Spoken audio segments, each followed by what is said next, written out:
that lawsuit to move forward. Apple appealed to the Supreme Court.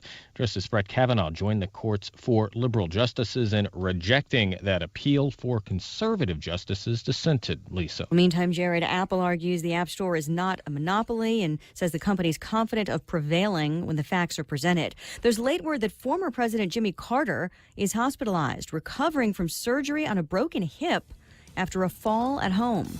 Carter is 94. This is Fox News. KFC has finally answered the world's most important question. What came first, the chicken or the egg? And the answer is both. Introducing KFC's KFC AM, their new Southern and local-inspired breakfast. AM-loaded platter with chicken fried rice, waffles, and Colonel's chicken congee. KFC also has your all-time favorites, AM chicken and egg wraps, Southern biscuit and sausage sandwich, and hash browns. So for finger-licking good mornings, AM will never be the same at KFC. KFC, it's finger-licking good. Travel the world and then some with the 2 million United Miles sweepstakes from First Hawaiian Bank. Enter and you could win the grand prize of 1 million miles or be one of 6 other lucky winners. The world is big. Our prize is bigger. Enter at fhb.com/2 million miles. No purchase necessary. Void where prohibited. Sweepstake starts on May 1st and ends June 30th, 2019. Open to legal residents of Guam and CNMI. Ages 18 years or older. Visit 2millionmiles.com for official rules. First Hawaiian Bank. Member FDIC. Equal housing lender.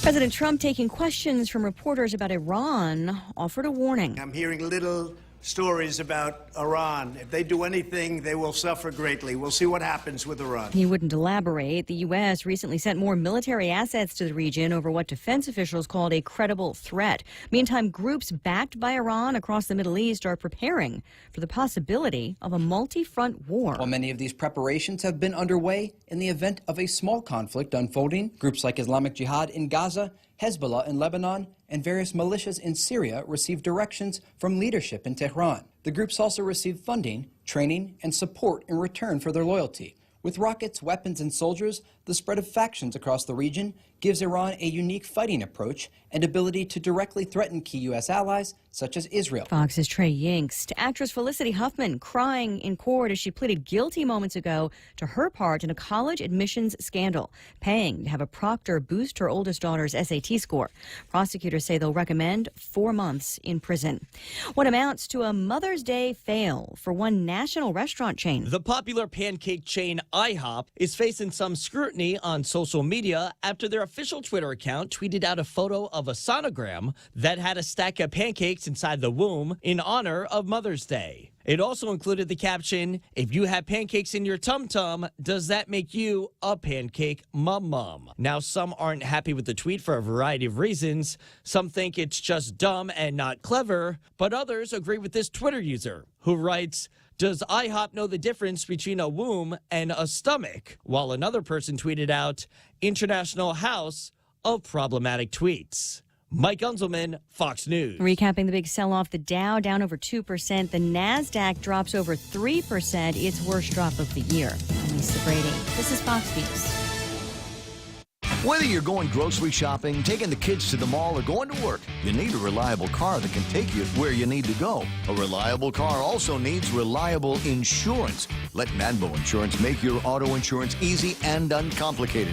With Manbo, you can also save big when you bundle up and insure your car, home, motorcycle, or business. Enjoy great savings up to 50%. Visit nanbo.com or call 477-9754 for more details. Hey, it's Mom. Somebody forgot to thaw the chicken, so meet us at Chili's for 2 for $25. Oh, and congratulate your sister for making the basketball team. She's thrilled. Love you. See you at Chili's. Enjoy 2 full meal combos for $25. An appetizer, 2 mouth-watering entrees like our crispy chicken breast, smoked barbecue quarter leg, or smoked jalapeno cheddar sausage. Served with corn on the cob and french fries. 2 bold combos for $25. A full-on meal deal available nightly for a limited time. Together, we Chili's. Experience the Take Care difference. Take Care members can count on accessing a high-quality, credentialed credentialed network of on-island providers, including the convenient one-stop FHP Health Center and urgent care, access to an extensive off-island network of providers, and the island's largest offering of free fitness classes and health education programs. You can count on Take Care to deliver comprehensive, accredited insurance coverage and quality health care when and where you need it. Take Care. Our island, your health plan. Learn more at takecareasia.com.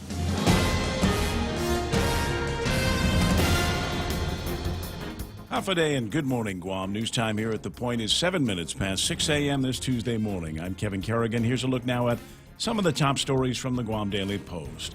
Senator Joe San Augustine has introduced a bill that will raise the minimum wage on island in 2 50-cent increments over the next 2 years. The measure would boost the minimum wage from $8.25 now to $8.75 by March of next year, then another 50-cent increase to $9.25 by March 1st, 2021. San Augustine said that by breaking up the increase into 2 steps, business owners will have time to make the necessary adjustments. In a release yesterday announcing the introduction of his bill, the finance chairman said the cost of living on Guam continues to rise, but wages have not kept pace. Many of our families live in poverty, he said, and he pointed out that the island's business community got a big tax break last year from the Trump tax cut, and it's time to pay it forward, he said. Bill 136-35 has 9 co-sponsors, including Speaker Tina Muñoz Barnes, Vice Speaker Talina Nelson, and Senators Regine Bisco-Lee, Jose Terlahi, Clint Rogel, Kelly Marsh, Sabina Perez, Therese Terlahi, and Amanda Shelton. A Superior Court jury yesterday found former Chuk police officer Ded Dator not guilty of criminal sexual conduct. The jury deliberated about 4 hours before reaching its verdict. Dator was accused by a now 8-year-old girl who testified that in March of last year, she was in a bedroom at a family party when Dator allegedly put her on his lap and sexually assaulted her. Dator took the stand and repeatedly denied the allegation, saying it's not the truth. Sometimes these allegations are false, said defense attorney Ali Nussbaum, and I'm relieved my client can go home to his family and his name is cleared. Dator declined to comment following the verdict. Assistant Attorney General Sean Brown issued a statement saying, "We are disappointed with the outcome, but will continue our work prosecuting defendants, and we want to encourage victims to come forward and report sexual abuse. Do not keep it a secret," he said. We'll have more news after this. Legends aren't born, they are made. And during our Jeep Celebration event at Cars Plus and Mighty, you'll receive up to $6,000 in accessories with the purchase of a new Jeep Wrangler, Motor Trend SUV of the Year. Customize your new Jeep to the way you want it. Or how about a new Jeep Grand Cherokee? Save up to $5,000. Or save up to $7,500 on a new Jeep Compass Sport. It's our Jeep Celebration event going on now at Cars Plus and Mighty. Cars Plus, driven by you. Accessory special cannot be combined with other offers. See dealer for details. Security Title is honored to join in sponsoring Ray Gibson on The Point. Half a day. I'm Rita Tidegli of Manila, and this is where I start my day, listening to the voices of our community and sharing thoughts about issues that affect all of us. It all boils down to our people and our land. Ingatan ang iyong tahanan. Protect your home. When purchasing or refinancing your home, remember to call the professionals at Security Title, just like you call Ray Gibson in the morning. 10 minutes past 6 a.m. here at The Point. Guam Visitors Bureau Vice President Bobby Alvarez posted an apology on his Facebook page yesterday after an earlier post in which he was critical of the service offered by United Airlines, calling it a complete disappointment. In his initial post, Alvarez wrote, "Many people here on Guam really miss the old Continental Air Micronesia. We've since downgraded to United Airlines," he wrote. "I think UA needs some competition and a lesson in customer appreciation and customer service. UA has been nothing short of a complete disappointment," he wrote, "since its inception on Guam." Alvarez later deleted that post and replaced it with his apology. That happened about noon yesterday when he explained that his initial post was made in haste and was in reaction to an experience some family members recently had. "It was a bad judgment call on my part," said Alvarez, "and I'm owning up to it. I sincerely apologize," he wrote. GVB President Pilar Laguana issued a separate statement saying that Alvarez's comments do not represent the views of the Guam Visitors Bureau in any way, shape, or form. He's been counseled on this matter, and he has expressed regret, she said. Acting Governor Josh Tenorio also issued a statement saying that he values the island's partnership with United Airlines. They are one of our island's largest and most important employers. Guam Archbishop Michael Burns will travel to Rome to receive a pallium from Pope Francis and concelebrate Mass at St. Peter's Basilica on June 29th. The pallium is a wool band symbolizing an archbishop's unity with the Pope and his authority and responsibility to care for the flock that the Pope has entrusted to him. Burns' leadership on Guam was affirmed April 4th when the Vatican announced that it had upheld a guilty verdict against Bishop Anthony Apparon related to the sexual abuse of youths some decades ago. For these stories and more, log on to postguam.com or pick up a copy of today's Guam Daily Post. Ray and Mike now with some weather. Let's see what it says here, Kevin. Partly sunny skies today with isolated showers. Some of them already falling on Guam. Northeast winds 10 to 15 miles an hour, decreasing after sunset. Highs today 88 degrees. Overnight low should be 79 degrees. The sunset's tonight at almost 6:40. Sunrise this morning about 5:55. Let's take a look at that weather radar. A little bit more activity today, huh, Mike? Yeah, it looks a little busier this morning than it has the past few. We can see those showers moving in. That's tropical disturbance 92 WN. Invest. Still very weak, still very disorganized, and it will stay that way. We have had some dry air over us right now, and it's kind of pushing out and pushing off to the west, and this is kind of coming in on the tail end of it. So it will take a while for the moisture to kind of seep into the atmosphere and get things really rolling. We did have a couple of little showers roll over this morning. I think the shower activity will kind of pick up as the day goes on. It won't get into any soaking rain type scenarios, but we will see more rain than we have seen for, like, I don't know, the last 6 years or something. Well, yeah, here's the thing, people. It rained on some of Guam's roadways, and it's possible you might have forgotten how to drive on wet roads again. So, as the man says, drive to the conditions that are out there, and maybe just a touch slower today because some of the roadways, in fact, right in front of us here at the radio station, already wet. Word from GEGO was that they got a little bit of a shower this morning, and they got some decent lights on their sunrise up in GEGO, showing that from the backyard of Pam's house. Take a look at the satellite imagery and take a look, and you can see where 92W is and how much closer it's getting to us. But it seems to me the guys over at the National Weather Service, I think practically everybody's given up on this thing. Oh, they really have. And you know, going back into last week, what I was talking about, I didn't expect this system to get strong or really have any sort of oomph to it, but it's just wanted to rain. That was the main thing. It doesn't even look like we're getting that.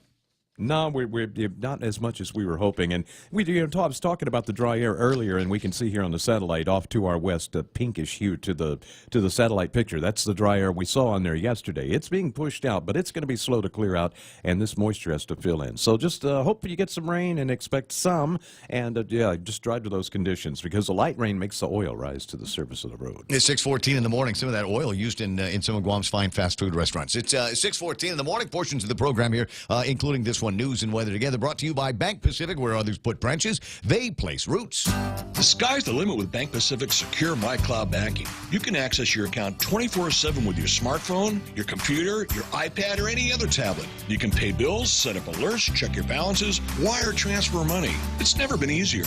Enroll online or come on in and see one of our friendly staff. Digital Life, Digital Solutions. Bank Pacific. Bank Pacific, where others put branches, we place roots. Equal housing lender, FDIC. Viva Bank Pacific.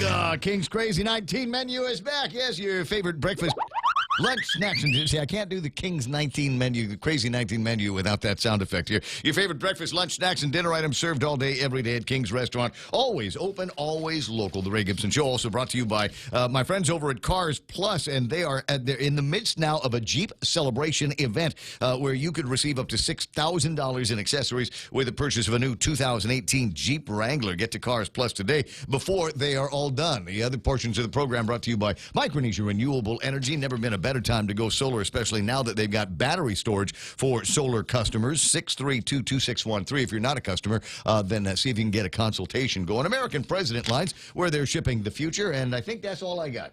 Guam Regional Medical City, first choice for all of your specialty care needs. The Ray Gibson Show. Morning talk that matters. Call now, 888-TALK. That's 888-8255.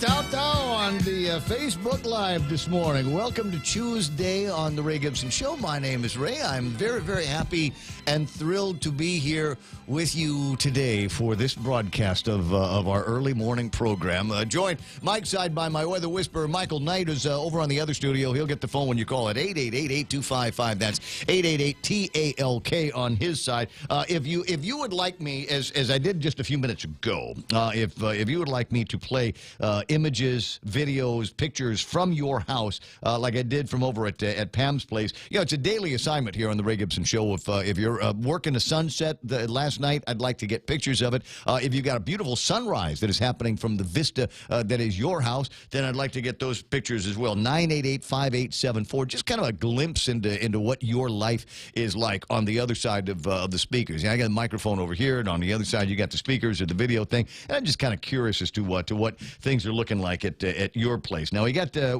Pam's house, and then Michael Knight was able to go out there and get us some just outrageous looking cloud activity in this picture. There's a name for that kind of cloud. What is it? Yeah, well, the top cloud that's just a shelf cloud from a cumulonimbus cloud, so it's just a part of that. Yeah, and that one was back behind us. That was one of the showers that blew on through. Now, this is actually not one of those huge cumulonimbus clouds. It's actually a kind of a little one because we don't have. What's the plural of cumulonimbus? Cumulonimbi. We have cumulonimbi, Kevin. There is some doctrine for that, you know. I just like saying cumulonimbi. It was funny when I looked with my eyes, I could see crepuscular rays, but then when I shot it with the camera, they didn't come through quite as well. But if you look at it closely, you can see some pink crepuscular rays. You know what? I'm looking at some of that right now here. So even Mike gets off on our morning assignment. You're welcome to. Even right now, you can go outside. I know the sun is up, but if you got a nice looking sun view at your place in the morning, I'd love to see it.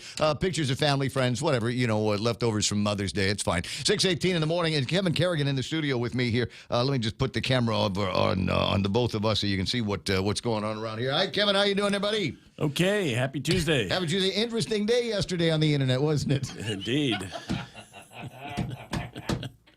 That's what you're all waiting for me to riff on, aren't you? You're all going, what's Ray going to say about the Bobby Alvarez flap that started yesterday? I don't even know when it started. I started getting messages from people saying, what is this? There's an apology tour going on virtually over the entire government of Guam. As GVB is sending out apologies, and Pilar's got an apology, and didn't the governor's office apology for what, though? What were they apologizing for? They were referring to a post that Bobby Alvarez had made that had since been taken down, and this is the truth of the internet, friends.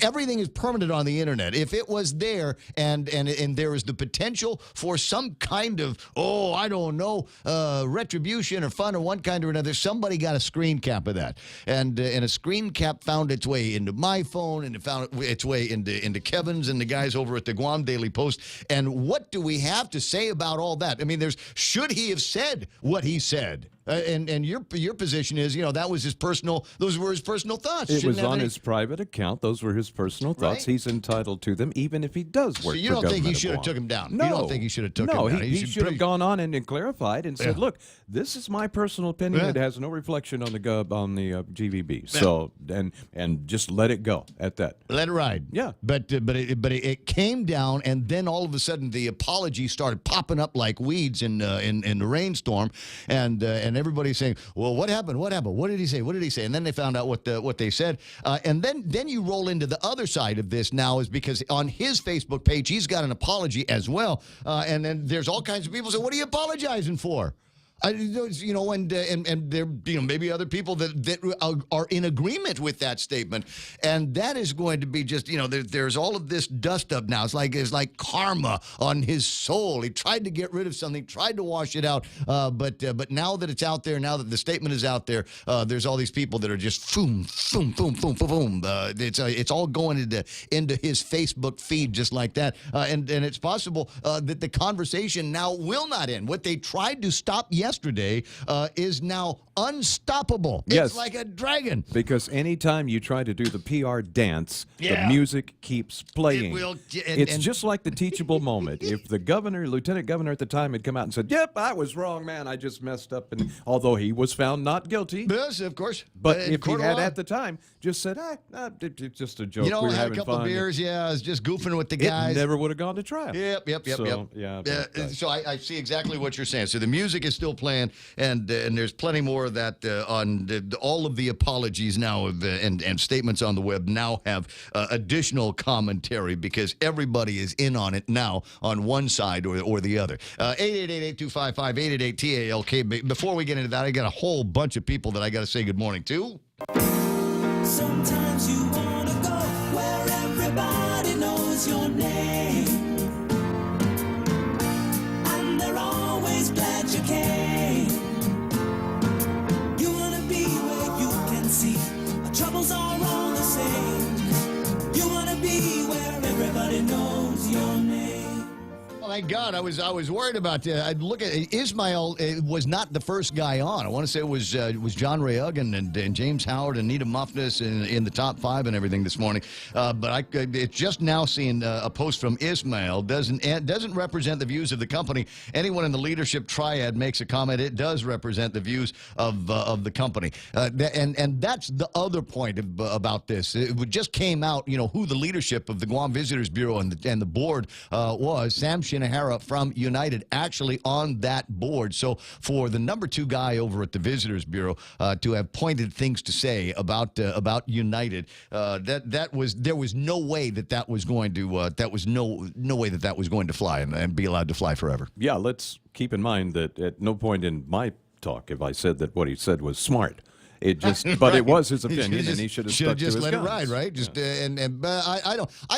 I'm of a couple of minds here. You know, a couple of weeks ago, I'd made a post about a guy in down at in Agate into the bus stop there with his pants around his ankles, and that was that was kind of a long weekend, and it wasn't not for me. I mean, I'm okay. I made the statement, and I stood by exactly what I said. You know, I'll never ever shy away from defending our children at the bus stops from what could have been a predatory situation. I'm glad it wasn't, and I hear that this guy is getting the help that he needs. But still, in all, I wasn't going to back down from that, so I just let it up there. People, you know, all kinds of people telling me to take that post down. There was and, tearing oh my of God, ropes Ray, you're and hurting wailing. your reputation, all of that stuff. I'm like, well, you know what? I said it. I'm going to stand by it. So that's all there is to it.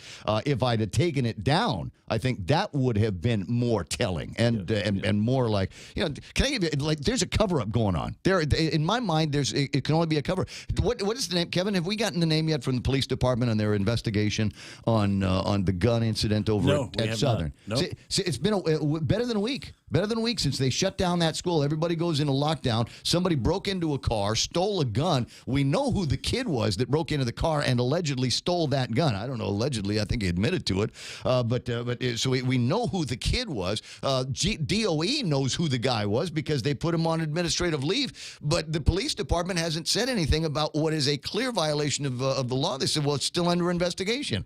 Really? DOE's kind of wrapped up their investigation. Why is it taking so long for the police department to get done with theirs? And the only answer I can come up with is just feels like they're covering something up. What was the name of the guy that ran over the 4-year-old up in Dedido? I don't recall the name offhand. But has there been an arrest made in that case? No. Wonder why. 6:25 in the morning. Oh, there is no name. That's right, because he hasn't been arrested. He has not been arrested in the case. And it seems to me they've got all the evidence they need, including, oh, my God, a video that there's no way I'd have been able to watch. At any rate, let me get back to the Facebook Live. Sorry, just distracted. Am I talking too fast again? I'm thinking fast this morning. Carmelian Guerrero's there. Hello. Mers Greeno, Ed Massey's online. There's Ismael Velez asking, how's Nova? Nova is getting better every day. Nova is the name of the little girl dog that Ismael gave me, and as it turns out, bonded okay with Mayumi, but the dog just it hesitates to come to me. This is a smart animal, right? Knows about people, but the dog will come to me depending on whether I'm holding a can of Spam or whether I'm holding a can of Vienna sausage. She seems to like. I'm buying that dog's love with meat. I got to say, Ray, though, if, I kind of like animals, and Yeah. I trust their opinions. And if the dog won't play with you, I'm a little concerned. So am I. I'm very concerned about that as well. Kayla Faye is online. Shar Marchessault is there. Juanita Macha is online. James Howard saying Flashpoint Iran. Well, I'll tell you what, the Flashpoint maybe is going to be in Iran, but what everybody's looking at these days is the market. Have you seen where the market ended? Whoa, down 600 plus points. Good morning, Cheryl Ochai, Tom Tahadzi, and John Bagaforo are online this morning. However, Rose and my Arlene Collins is online this morning. Did you go running? Did you go work out for me? I'm going to get mine in a little bit later on today. Morning, Tom from John. Ismail says, no, that's in the past. Iran. Remember that old song, Bomb, Bomb, Bomb, Bomb, Bomb, Iran? Rico Blancaflor is online. Rai St. Nicholas is there. Eric McKinnon, James Howard, Tim Lujan, John St. Nicholas, Jeff Pleadwell from Pirates Cove, Bert Duarte, and Mark Mendiola, Dave Duenas, Lillian Cruz is there, Randy Kruger, James Elmer, Joel Blas, Sonia Villagomez, Uggan. We got Ken LG. What are you railing on this morning already? GMH has discovered the cause of their financial problems, cashiers at the snack bar that can't make change. Interesting that you bring that up. Today at the legislature, there's going to be a public hearing on the Guam Memorial Hospital FY 2020 budget. How interesting is that going to end up being? And things may be a taste better for them with a couple extra Medicare dollars coming in. John Ray, now it's like lunch line in elementary school. Doris Mendiola's on. Patty Santiago, James Lester Lonzo, Greg Karabrock from Take Care is online. James Howard says, if you're a sky watcher and have seen UFOs, send me a DM. I'm doing a series of shows about Guam encounters. Really? Looking for intelligent life among the stars, and the rest of us are looking for intelligent life around here. Richard Leon, John Ray Titano was on. Oh, it was John Ray Titano that was on first. Ruthie Shakur is playing around with Facebook Live this morning. Andy Tidinko is on. Lynn Vince, Bora Polino, Richard Leon, Adonis Mendiola, Mo Cotton, Tony and Annette and Pinko. Ada saying good morning, everybody. I'm Yes. often refreshingly satisfied when I find intelligent life. Isn't that the coolest thing? Mm-hmm. Yeah. In some unexpected places where you just got this idea like I'm going to go in there and I'm ready to be disappointed, and all of a sudden you find that the people on the other side of the counter are smarter than the average bear. Yes, I absolutely love moments like those. 628 and change, and what's the railing? What are we going to be doing on a table of contents? Like I said, a little bit maybe more conversation about Bobby Alvarez and how he broke the internet yesterday and caused the apologies of all kinds of people. If for no other reason, I suppose there might be some kind of a teaching moment in there.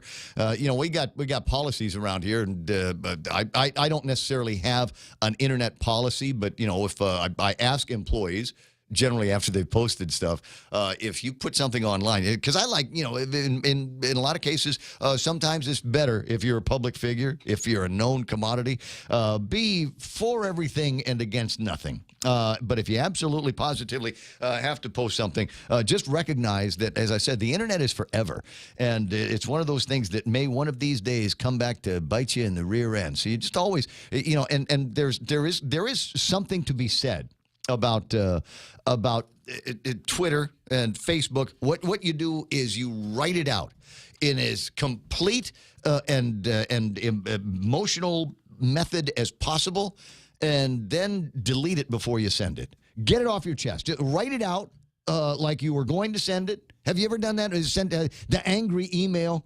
to corporate or something like that? Type away like you're Bob Klitsky railing against the CCU. Type like that. But just before you hit send, go, okay, get that off my chest, and then just delete it. Because otherwise there's a permanent record of those kinds of things. If you're going to own it.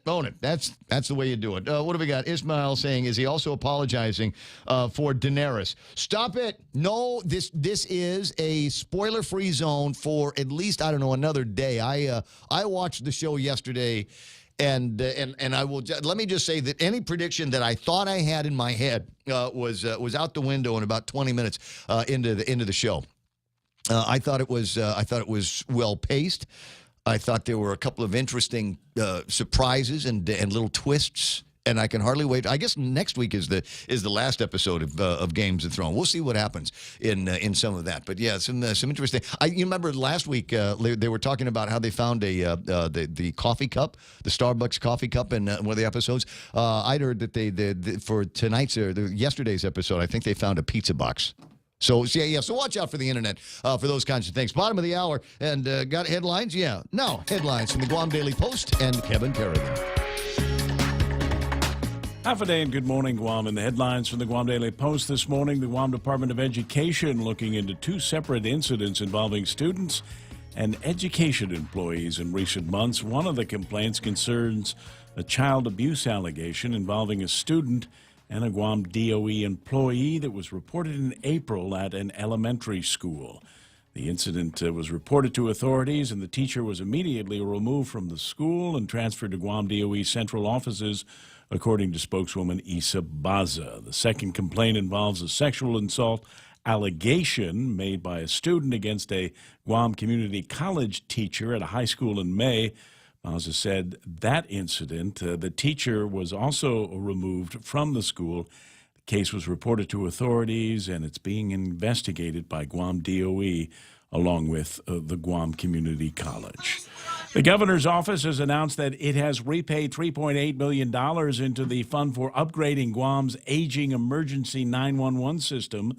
The Calvo administration transferred the money out of the 911 fund to pay for other GovGuam needs. Phone customers pay into the fund through a surcharge on their monthly phone bills.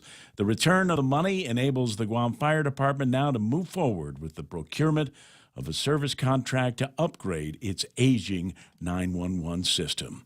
Cafeteria at Guam Memorial Hospital is no longer accepting cash. You'll have to use a debit or credit card. Administrator Lillian Perez Posada said that the switch from cash to card at the cafeteria is part of the hospital's effort to have a more accurate and credible account of all cash revenues. She said all cash payments will be made at the one cashier window on the ground floor. Individuals who want to purchase food or drink items in the cafeteria have to use credit, debit card, or buy a meal ticket at the cashier window. For these stories and more, log on to postguam.com or pick up a copy of today's Guam Daily Post. Yeah, I might need to explain something that you might have heard during that newscast here. Somebody had sent me pictures of the guy at the bus stop up in Jigo, the Ramirez Street bus stop that everybody went and cleaned up. They cleaned the place up to a degree. I think they put a fresh coat of paint on it, but they were unable to move the guy along. He's still there, and apparently he was sleeping and not quite naked, but almost. And I think I might have a picture of that I can show you here in a second. It looks like it might be sanitized for the video. But anyway, so the video there was a video attached to that, and it was Pam asking the guy, "Can you please put your clothes on?" Naturally, I was scrambling for the volume button. Don't you hate that when you're watching people's stories on Facebook and you turn your attention away to something else, and then it goes to a story that's got like audio on it, like highfalutin rap music or something, and you go, "Whoa, hey, how about that?" Anyway, so that's what that was. 6:34 in the morning. That's iConnect. Swing by the nearest iConnect, why don't you, and see what they've got for you that's going to make your telecommuting and your telecom life that much cheaper in 2019. They know what you're up to. They think pretty good beat on your habits, and maybe a lower cost plan, internet and mobile, that will more match the way you use the internet and mobile. Find out by calling 888-8888. Security Title is honored to join in sponsoring Ray Gibson on The Point. Half a day. I'm Mark Benventi of Santa Rita, and this is where I start my day, listening to the voice of our community and sharing thoughts and issues that affect us all. It all boils down to our people, our land. Protei Igumamo. Protect your home. When purchasing or refinancing your home, remember to call the professionals at Security Title, just like you call Ray Gibson in the morning. Traffic Gizmo. Let me see, 6:35 in the morning, and is there any traffic today? Let me just see if I can squeeze this thing. I'm sorry, still looking at videos. Hold on. There it is. There's the Traffic Gizmo button, and it looks like there is some amount of traffic here coming out of Jigo, just about by the Payless. So expect maybe just a little bit of a short delay through there at the intersections that we've got. But otherwise, smooth sailing into the downtown Tamuning area, downtown Hagutney area. Don't see anything that is going to slow you down down too much. If you're making your way through 8, 10, and 16, shouldn't have a problem there. Expect some delays at the intersection before you get into Teedson, but then it's clear all the way into the downtown to Gutney area. No slowing you down through there. Route 4 also looking pretty good. Might see a little bit of congestion at the and slowing down over at the light between 4 and 10, but otherwise things seem to be moving fairly smooth. All the way down into the Sumai area and Big Navy. Nothing in front of Navy Hospital. Nothing major in front of Anderson Air Force Base, so that part is looking good. Right now, traffic at 636 here on The Point. When your family needs medical care, how often do you find the need to visit multiple clinics? When a child has a serious ailment, do you find yourself meeting a medical provider only to learn you must go somewhere else for testing? At the FHP Health Center, you can find multiple specialties and testing services under one roof. And if your family needs urgent care, FHP is there for you with convenient weekday, evening, and weekend hours. Voted the island's best clinic in Pika's Best 2 years in a row. FHP, our island, your clinic. Learn more at fhpguam.com. The Coconut Wireless is back. The Ray Gibson Show. Call now, 888-TALK. That's 888-8255. I got to get more information on this. A law enforcement memorial ride that is going to be taking place on what looks like the 19th.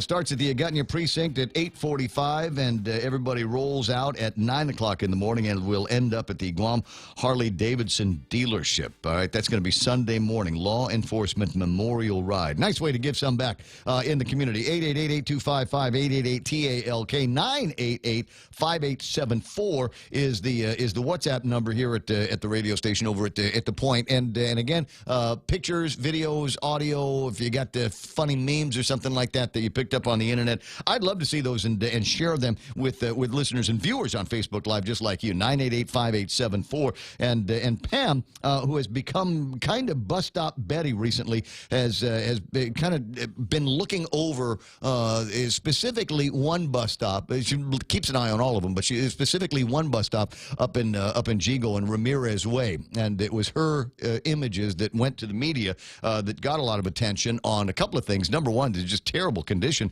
that bus stop was in, just covered with trash and debris all around it.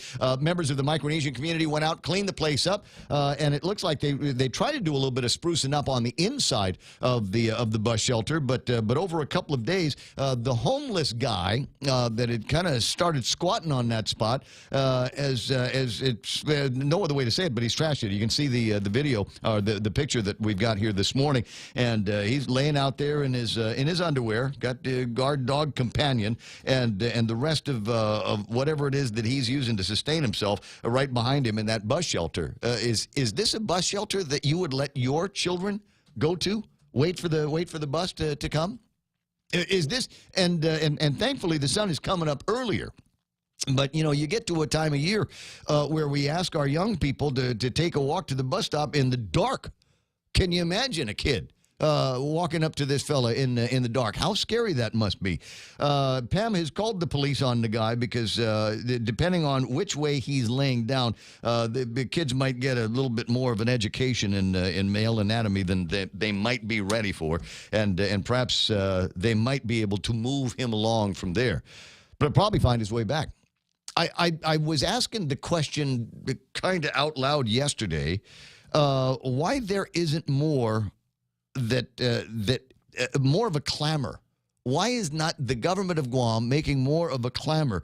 Here it is. There's photographic evidence of a fella who is here enjoying life on Guam, though he is not employed. He is not otherwise attending school, and has no visible means of support. And are not those conditions for entry into Guam based on compacts of free association? And now it's clearly going to be a burden on the community here, and I'm wondering what has to be done. What arguing that the governor, lieutenant governor, chief of staff has to make before the federal authorities to say this is a product of your compact, and you need to take care of him. Either support him or send him back home where he can get the help that I think he needs. I'm wondering when we're going to be able to finally have the temerity to be able to say things like that. 888-8888-8255. 8888 is iConnect's number. My number is 8255. Pam Duvall, the bus is waiting. The bus waits at the end of the street for the kids, is what they're saying. This is upside down and backwards. I can't get over this. And I was wrong. I thought they'd painted. Apparently they didn't paint. And I don't know, Pam, did they? Has anybody gone by there and picked up all the debris yet? Has that been cleaned up? 888-8255-988-5874. Here come the judge. 6:41 in the morning. And it got to me a little bit late yesterday, so I didn't have a chance to call my favorite lawyer and afternoon talk show host, Bob Klitsky, to give me the step-by-step, if you will, on his correspondence with the Consolidated Commission on Utility, now use an actual chapter and verse to convince them that they need to provide to Kevin and anybody else who asks the minutes of the meeting from back in November. Good morning, Your Honor. Good morning, Ray. Always a pleasure to talk to you. I'm sure it's something that has come up on the Tall Tales program, but for early morning listeners of 93.3 The Point, let's go through a little bit of that chapter and verse and explain why they were wrong in denying Kevin Kerrigan and perhaps other journalists of the minutes of that meeting. But more importantly, because I'm getting tired of hearing this too, more importantly, why we've got to get the mouthpieces in the government of Guam to stop referring to personnel matters like it's something sacred, that there's no getting through, there's no getting over. Yes, and that's an important point in my letter, Ray. There is no blanket personnel matters exception to the Sunshine Law. it's a myth. It's one of those, well, everybody knows that it's a personnel matter, therefore. In fact, Conflicts Counsel says in his so-called opinion, inasmuch as evaluations are personnel matters, the evaluation should not be open to the public. If you go to the statute, that isn't what the statute says. The statute says that what is not disclosable are personnel, medical, or similar files, the disclosure of which would constitute an unwarranted invasion of personal privacy. Well, Kevin Kerrigan and I have not asked for personnel files. Mm-hmm. We've asked for the minutes of the meeting, and the minutes are Lou Sablon's description of who was there, who said what motions were made, etc. Clearly disclosable. The minutes, according to statute, are open to public inspection and include records of motions, proposals, resolutions offered, results of votes taken, etc. So there is no personnel matters exception. We didn't ask for personnel files, and the statute goes on to say that with respect to files, the statute says which would constitute an unwarranted invasion of personal privacy. Well, someone's performance on the job is not personal information. That's our information. The people that work for the Power and Water Authorities are public employees, and whatever the CCU discussed concerning their performance is not personal information. It relates to how the raises were provided.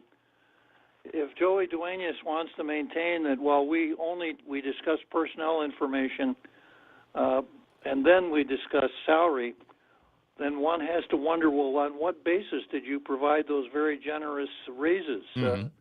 The phase of the moon, the entrails of a pig, did you flip coins, etc.? In other words, the evaluation is an important part of setting salary, which under no circumstance can be discussed privately. And as taxpayers and ratepayers, we do warrant a degree of that information. There is nothing unwarranted. We're not asking about their sexual habits or preferences. We're not asking about any illnesses that they may have that may affect their job or any other handicaps and all of those kinds of things that could be found in a personnel file. And that is exactly where the personal privacy comes in. Mm-hmm.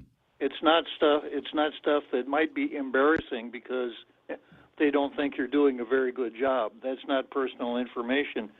And then even if there were some of the protected personal information like marital status or family status, that too can be disclosed unless it would constitute an unwarranted invasion of personal privacy. So, for instance, let's say, just hypothetically, let's say that the commissioners are saying, you know, we should give X a raise because X's wife has serious health problems and he really needs the money. Mm-hmm. That would ordinarily be protected personal privacy, but disclosing that would not be an unwarranted invasion because salaries should be set on the basis of merit, not on some form of nepotism or something like that. Sure. So, and that was where I wanted to go, because I want to establish, at least for the sake of our conversations in the future, because I got a feeling that we're already hearing a whole lot about things that we're not allowed to discuss or questions that we're not allowed to ask in the media because it might be an affront to somebody's, personal files or personal records or matters of a personal nature that are being discussed at the police department, the Guam Power Authority, Guam Water Works Authority, with these employees. Why don't we know about the guy that got the gun and brought it to Southern High School that was subsequently burglarized by a teenager there? The kid has been arrested, now being treated as an adult. The Department of Education has conducted their investigation and put the person on administrative leave. Won't say who it is, obviously because of personnel matters. And the Guam Police Department has not, as far as I know, issued any kind of a warrant for his arrest or detainment based on the violation of the law. Well, if the Department of Education, if the superintendent's investigation is over, then disciplinary action should be taken. Perhaps he should be fired, because administrative leave just means that he's on a paid vacation. Absolutely. And if he did what he is alleged to have done, then he's committed a serious crime, and potentially an immediate suspension would lie, and potentially a termination. And if he is terminated, then there's nothing wrong with saying who works at the public schools and who doesn't work at the public schools without going into any of the details. But this habit of saying, well, it's a personnel matter. Paul Tapau does it a lot on your show too, Ray. Well, I can't talk about that because it's a personnel matter. Right, and so now that I've got the chapter and verse here, as pointed out by His Honor Bob Klitsky in the afternoon program, now I've got better standing to be able to say, no, that's not a personnel matter. Exactly. It involves a personnel, but that is not a personal personnel matter. We're not talking about any conditions that are otherwise protected, like blood types and zodiac signs and all of those kinds of things. Fingerprints or employment history. DNA. I don't care about any of that stuff. I just want to get the guy's name. I think it's important. Exactly. And, I'm especially aggrieved at this particular situation. I repel at any attempt at government agencies attempting to do business in secret. But when the CCU had the gall to stiff Kevin Kerrigan, a member of the working media, and stiff him in such an awkward, disrespectful way, a secretary wrote to Kevin saying, you can't have that stuff. And the law is very clear. It's not secretarial or administrative in nature unless it was delegated by the actual head of the department or agency. Exactly. Exactly. Yeah. So the Lou Sablon, the board secretary, spoke for the CCU, causing me to wonder, well, when did they have that meeting? And then she was dead wrong on the law, as was Conflicts Counsel, when instead of discussing the applicable law, just went to the myth and said, well, it's a personnel matter, therefore. Mm-hmm. So... is this something that we need to get an opinion from the Attorney General's office on? What constitutes, when can a spokesperson for a department or agency fall back on confidently the personnel matter myth? Well, the CCU has 2 high-paid attorneys on staff. And conflict counsel. And conflict counsel. So, and I know they have asked the Attorney General for an opinion. I don't know how the Attorney General would handle this, but it would be very tempting for him to write back and say, hey, guys, you got your own lawyers. Why are you asking me? Oh, well, because the other myth is that the opinion of an attorney general is sacrosanct. And that is also a myth. That is there is because of that. It's exactly that. It is an opinion, and opinions are like, oh, wait a second, I can't say that old phrase on the radio. Everybody's got one, and until we actually get something through a court, it's an opinion. But I'd love to see what Levin has got to say about that. So I hope that somebody runs that up the AG's flagpole and see if anybody salutes. 9 away from the top of the hour. You got an idea what you're going to be railing on this afternoon? Well, I'm going to be talking about that, and I think I have to go through the obligatory homily about minimum wages, how minimum wages don't affect real wages, and how I don't like to see the government regulate the price of anything, certainly not labor. Well, what did he say here? This is in the headline in the newscast this morning. Kevin Kerrigan talking about Joe St. Augustine saying, "Oh, we got to pay it forward." You're not paying anything forward. That's not your money. You're tipping with you're tipping your hat. What is it? You're saluting with somebody else's hat here. Is the old Chamorro phrase. You can't say that we're going to pay it forward here over at the legislature. It's not your money to pay anything forward. The other thing, and this is page 1 of today's Guam Daily Post, he said his concern is that the cost of living continues to rise, but wages have not kept pace with inflation. Do you know why the cost of living continues to rise? Because you rose the damn GRT last year, guys. Exactly. What, you raised the GRT? Did you expect the prices were going to remain the same? Of course they didn't. The prices went up. How many times have they had a chance to go after the increase in the liquid fuels tax? And they keep ignoring that. And the price of fuel went up magically, like we didn't think anything was going to happen. What the heck, guys? So if you really want to make a difference, 10 members over at the legislature, let me see, we got Joe S., Tina Rose Munya-Barnes, Talena Nelson, Regine Bisco-Lee, Jose Terlai, Clint Rigel, Kelly Marsh, Sabina Perez, Therese Terlai, and Amanda Shelton. You want to make a difference, roll that GRT back. Exactly. And, you know, for an awful lot of people, the fastest way to give people a raise would be to lower the price of gasoline. Immediate. And the way you do that would be to roll back or reduce or eliminate the tax on gasoline if you really want to increase real wages. No, they want to get reelected. I predicted this last year when they were talking about an increase in the GRT. I said, just wait. There is going to be a companion measure that is going to be introduced to increase the minimum wage because they will have seen what they've done and go, uh-oh. We got to figure out a way to close Pandora's box. And when you talk about re-election, of course, the game now is to begin pandering to prepare a perch from which to run for re-election. And again, when I see these things like the unwarranted raising of the minimum wage, just reminds me all over again why we need a part-time legislature. Too much to do. Too much time, not enough real stuff to take care of. Let's solve all of the other problems first, guys, before we start messing around with wages. Marijuana and gambling at the carnival and things like that. Here's this. This is what's going to happen. Is there's going to be a whole lot of people. I think I got to check the numbers, but I imagine with those increases, it could actually spin the wrong way for certain people that are living near the poverty edge. Because all of a sudden they might be, if they're working, make more money than the minimum allowed at the Department of Public Health and Social Services when it comes to eligibility requirements for these SNAP programs, for these WIC programs.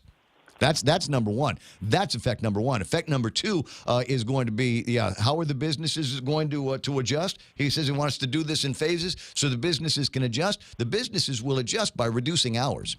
So your hourly rate will go up, but your weekly earnings, your biweekly earnings will go down.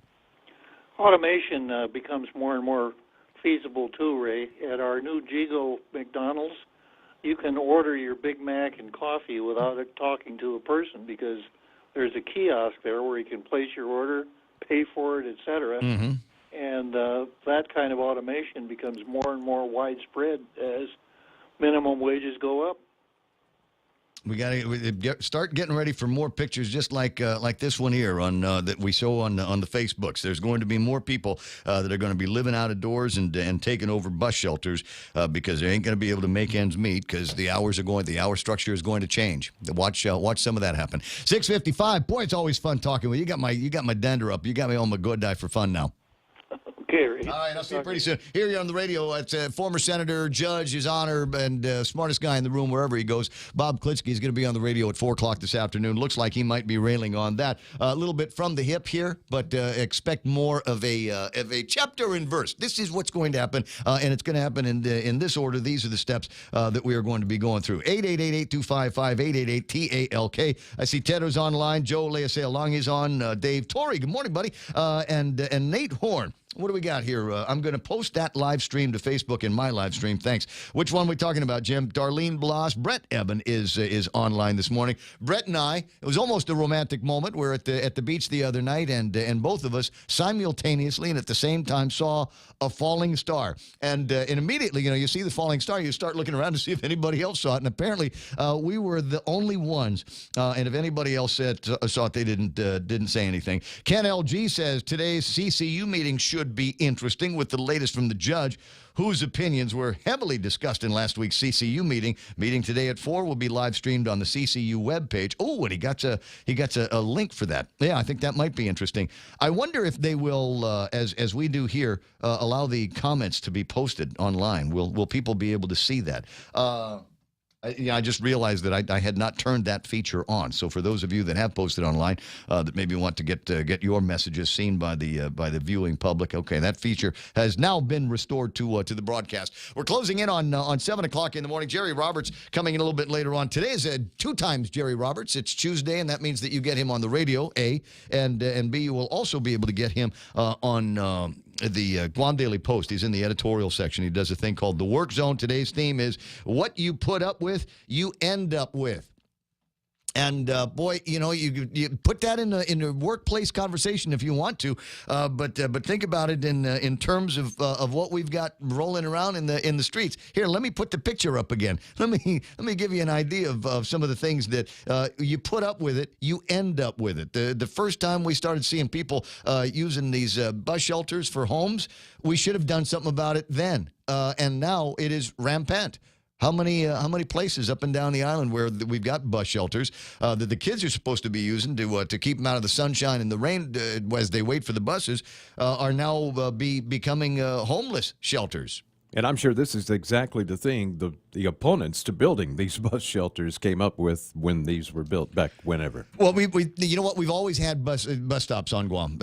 I don't remember a time where there wasn't bus stops and little bus shelters all over the island because it's Guam. It's hot. It's either going to be raining or it's going to be hot. And we got to keep the kids dry and safe to a degree while they wait for their buses. We got so many of them all over the place. But in this case, it's a bus stop. It's a concrete bus shelter. Somebody got paid good money to put that together, and the kids can't use it. As Pam has already explained this morning, the bus waits for them down the street. They're not using the bus shelter because there's a creepy guy that lives there. I'm not saying he's a creepy, he's just a creepy guy. Why would anybody let their kids go hang out at that place? He has to be moved along, and I'm wondering why the mayor has put up with this for so long, why the other residents have put up with it so long. Out of sight, out of mind, I guess. Well, we'll keep it in sight so everybody can see some of that stuff. 6:59 and change. As I said, Fox News Live's coming up next. The lady is going to be breathless about the Dow losing 600 some odd points in today's trading, so I just want to alert you to that. Will they be talking about Game on Thrones? There might be something coming up in the Fox News Live about that. We'll see. Wonder how many streams they crossed last night for that episode. Stand by after the Fox News. Kevin Kerrigan's got all the big stories that we're going to be raging about all morning long. So stick around, Brown. We're KUSG, Aganya. The numbers are still in our favor. I'm Lisa Brady, Fox News. That's President Trump's bottom line on the trade dispute with China, even after Beijing's announcement of retaliatory tariffs sent stocks tumbling again. There can be some retaliation, but it can't be very, very substantial by comparison. And out of the billions of dollars that we're taking in, A small portion of that will be going to our farmers. There's no word of any specific aid package proposed in Congress. The U.S. accuses China of reneging on concessions before the latest round of trade talks last week in Washington. The Dow plunging over 600 points today. The NASDAQ with its biggest drop of the year, over 3%. The president taking questions during an Oval Office meeting with the Prime Minister of Hungary also had a warning for Iran. We'll see what happens with Iran. If they do anything, it will be a very bad mistake if they do anything. Adding that Iran would suffer greatly without elaborating. This after reports that a senior Iranian commander referred to U.S. warships recently arriving in the region as a target, not a threat. Actress Felicity Huffman pleads guilty to conspiracy and fraud in the college admissions cheating scandal, charged with paying to have her daughter's SAT scores boosted. Huffman tearfully describing to the judge how her daughter as a young child received treatment from a neuropsychologist and ultimately was given more time to take tests in school. Many of those involved in the scandal are accused of actually faking the need for their children to have extra test time, which then allowed the cheating parties to arrange to go to a specific test site to take the exam and have a paid-to-cheat test taker either correct or literally take the exam in some cases. Huffman's point seemed to be to defend her daughter as legitimately needing the additional time, not faking a disability or an illness. Fox's Molly Line outside the courthouse in Boston. Prosecutors say they plan to recommend 4 months in prison for Huffman. This is Fox News. We know too well the inconvenience of not having power after a storm. You worry about food in the freezer going bad. Nights get hot. It's hard finding comfort when going to sleep. These are realities. But with solar and battery storage from Micronesia Renewable Energy, these realities can be a thing of the past. The solar works during the day and the batteries power your home at night. Call 632-2613 to see how solar plus battery storage can make life a little more convenient. MRE, the smarter choice. Legends aren't born, they are made. And during our Jeep Celebration event at Cars Plus and Mighty, you'll receive up to $6,000 in accessories with the purchase of a new Jeep Wrangler, Motor Trend SUV of the Year. Customize your new Jeep to the way you want it. Or how about a new Jeep Grand Cherokee? Save up to $5,000. Or save up to $7,500 on a new Jeep Compass Sport. It's our Jeep Celebration event going on now at Cars Plus and Mighty. Cars Plus, driven by you. Accessory special cannot be combined with other offers. See dealer for details. Apple says it's confident it will ultimately prevail in court after the U.S. Supreme Court ruled consumers can pursue a class action lawsuit complaining that iPhone apps cost too much, accusing the company of unfairly monopolizing the market for the sale of those apps. Amazon is offering to help employees start businesses that would help the online giant. Is Amazon making an offer they can't refuse? The company is asking workers to leave their jobs to start their own business delivering Amazon packages. Amazon is trying to shorten their 2-day Prime delivery service time to just 1 day. If accepted into the new program, the company says they'll cover up to $10,000 in a worker's startup costs, and they'll get 3 months' salary. This offer applies to most full and part-timers, including warehouse workers. Amazon will not predict how many employees will take the deal. Ken Duffy, Fox News. Former President Jimmy Carter is hospitalized. Officials say he's recovering from surgery on a broken hip.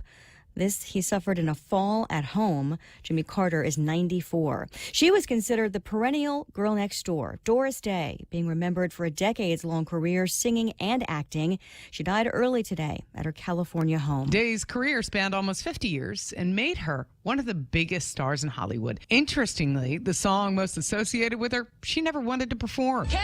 She called it a children's song, and after recording it in one take, she said, "That's the last time you'll ever hear that song." Of course, it became the theme song for her television series. She had one son, Terry Melcher, who was a legendary rock producer. He died of melanoma in 2004. That same year, she was given a Presidential Medal of Freedom. The Doris Day Animal Foundation said the actress died early Monday, surrounded by close friends. Michelle Polino, Fox News. Doris Day was 97. I'm Lisa Brady. And this is Fox News. Get a half gallon of Minute Maid orange juice for only $1.99 when you fuel up on $35 or more of premium high-performance fuel. Conditions apply. See stores for details. Circle K. Take it easy. Get a half gallon of Dairy Gold milk for only $1.99 when you fuel up on $35 or more of premium high-performance fuel. Conditions apply. See stores for details. Circle K. Take it easy. Get a $7 meal for only $1.99 when you fuel up on $35 or more of premium high-performance fuel. Conditions apply. See stores for details. Circle K. Take it easy. Here at APL, our core values give the company its heart and soul. Whether it's connecting your business with our global network through our newly enhanced service or investing our efforts into giving back to the community, APL is committed to serving you. We humbly honor the opportunity to find innovative solutions for you and your business. To learn more about our enhanced service, call 588-4651 or visit www.apl.com/Guam for more details. Business travel just got easier. Take your data plan with you for only $10 a day to all 17 Data2Go destinations. Never worry about additional data roaming charges when you go where your business needs you. The US, China, Thailand, and so much more. Have the assurance you need to check emails, surf the web, and stay connected. Call 688-2677 today to make sure your account is Data2Go ready. Docomo Pacific. Better together.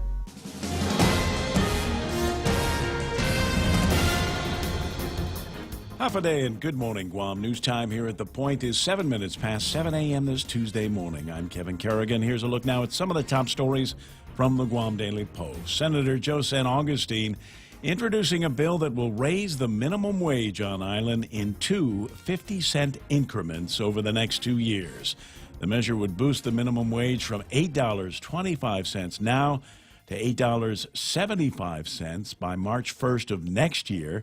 Then another 50-cent increase to $9.25 by March 1st of 2021. San Augustine said that by breaking up the increase into 2 steps, business owners will have time to make the necessary adjustments. In a release announcing the introduction of his bill yesterday, the finance chairman said the cost of living continues to rise on Guam, but wages have not kept pace. Many of our families live in poverty, he said, and he pointed out that the island's business community got a big tax break last year from the Trump tax cut, and it's time to pay it forward, he said. Bill 136-35 has 9 co-sponsors, including Speaker Tina Muñoz Barnes, Vice Speaker Talina Nelson, and Senators Regine Bisco Lee, Jose Terlahi, Clint Rogel, Kelly Marsh, Sabina Perez, Therese Terlahi, and Amanda Shelton. The Guam Department of Education is looking into 2 separate sexual abuse complaints involving students and education employees in recent months. One of the complaints concerns a child abuse allegation involving a student and a Guam DOE employee that was reported in April at an elementary school. The incident was reported to authorities, and the teacher was immediately removed from the school and transferred to Guam DOE central offices pending the completion of an investigation, according to spokeswoman Isa Baza. The second complaint involves a sexual assault allegation made by a student against a Guam Community College teacher at a high school in May.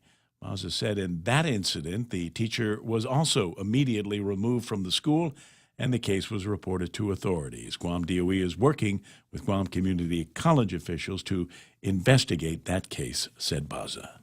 We'll have more news after this.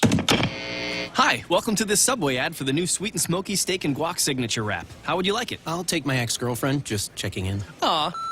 Hey, David, it's me, just checking in. I'm doing great. Just got the new Sweet and Smoky Steak and Guac Signature Wrap from Subway. Creamy guacamole, smoky sweet with Hio mesquite sauce, and double the tender steak. They just know what I want before I do. So, yeah, things are going pretty great for me. Subway, make it what you want. Limited time only at participating restaurants. Double meat based on average 6-inch sub. Okay, bye. Let's go for a drive. Let's take a stroll. Let's gallivant. Let's go cruising. We all have different ways to describe how we get up and go in our cars. But whatever you may call it, you can do more of it when you save 6% off your fuel purchases at any Shell station when you use your eligible Bank of Guam Visa and MasterCard credit cards. So stop by any Guam or CNMI Shell station and start saving today. Visit bankofguam.com for more information. Terms and conditions apply. Bank of Guam, the People's Bank. Member FDIC.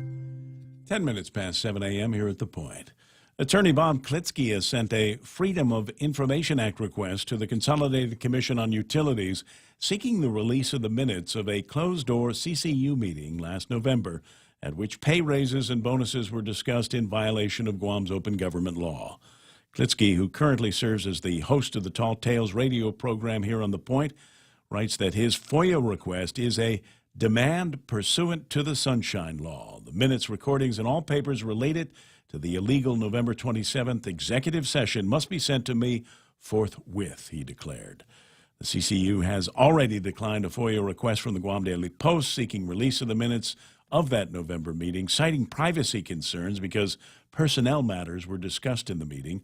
However, Klitsky counters that it is an erroneous myth that there is a personnel matters exception to the requirement for disclosure. He maintains that the words personnel matters and evaluation do not appear anywhere in the law and can't serve as the basis for denying release of those minutes. Governor's office has announced that it has repaid $3.8 million into the fund for upgrading Guam's aging emergency 911 system. The Calvo administration transferred the money out of the 911 fund to pay for other GovGuam needs. Phone customers pay into the fund through a surcharge on their monthly phone bills. The return of the money enables the Guam Fire Department to now move forward with the procurement of a service contract to upgrade its aging 911 emergency system. For these stories and more, log on to postguam.com or pick up a copy of today's Guam Daily Post.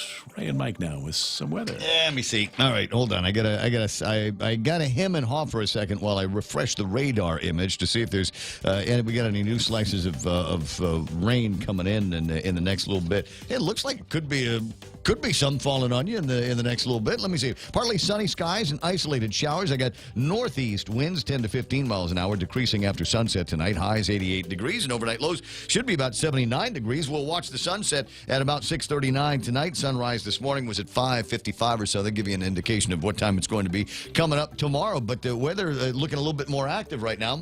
Yeah, what we can see here on radar, I'll explain it very quickly. We're looking at the western terminus of a long extended trough of low pressure. Now, along this trough, the air will circulate in a counterclockwise direction, but it will do so in an elongated fashion. So we're seeing what we're seeing is we're on the western terminus of it, so we've got some clouds coming over from the east, then they're starting to shift down and move down to the southwest, and then down at the bottom of the picture, you can see them even start to curl back down to the south. And that's just typical of what we see when a tropical system is approaching. It's a very weak 92 WinVest disturbance. It's not bringing anything but the rain we can see. And you look on satellite here and you can see there's not really a whole lot to it. But we can see on radar the rain is kind of coming on in. We're hoping with the sunshine, it'll kind of heat up the atmosphere, get some lift going, and get some of those showers firing off because we need them. The fire danger is still really, really high. But that's what you can expect, just a few showers. That'll go on right on through the end of the week. Probably means it won't be quite as hot as it has been, and that's another welcome change. It's been really hot. Yes. Yeah. Yes, it has. Yes, it has. It's 7:30. Put the underwear in the fridge. It's 7:13 in the morning. All right, and that's what's going on in the world of news and weather. On the way back, we'll take a look at what happened on the market. Jerry Roberts in studio for a live shot of this morning's, what's it called? Extra Point. That's all ahead right here in Raymond Gibson Show. It's the western terminus of the Jerry Roberts Extra Point coming up in just a sec. Okay, I think it's coming up soon. Yeah, we're in Route 1 and near the airport intersection, right? There, see it? What's the promo code? Look for the promo code. Check out the Vantage Digital Billboard and reap the rewards. Catch the promo code on the screen and get $10 off your stroll ride by inputting the promo code on the Stroll Guam app. Did you see it? You got it. I got it. You just focus on driving. Take advantage today and take a look at Vantage Advertising's digital billboard located on Route 1 at the airport intersection. Portions of the Ray Gibson Show brought to you by my guys over at American President Lines. APL is shipping the future. Micronesia Renewable Energy. You know, there's never been a better time to go solar, except right now. Right now is better than it was like a couple of weeks ago before they started launching the battery service. Well, they got battery service now, and that means that you can go over to them and have the thing working for you about 24 hours a day, 7 days a week. You want information on how to hook that up at your house? Call the guys over at Micronesia Renewable Energy. Let me see. Also brought to you by who am I looking for? That's it. Guam Regional Medical City, first choice for all of your specialty care needs. Guys over at Cars Plus, where they're having a Jeep Celebration event. If you're in the market for an award-winning SUV, visit them during the Jeep Celebration event. You could get up to $6,000 in accessories for that new Jeep Wrangler of yours. And then go to Nambo and get it insured. And finally, by King's Restaurant, where they've reimagined their menu. It's the Crazy 19 menu. Breakfast, lunch, dinner, appetizers, desserts, they're all over the King's menu. Always open, always local. Real Talk Radio is back. Welcome to The Point, Guam's FM News Talk Superstation.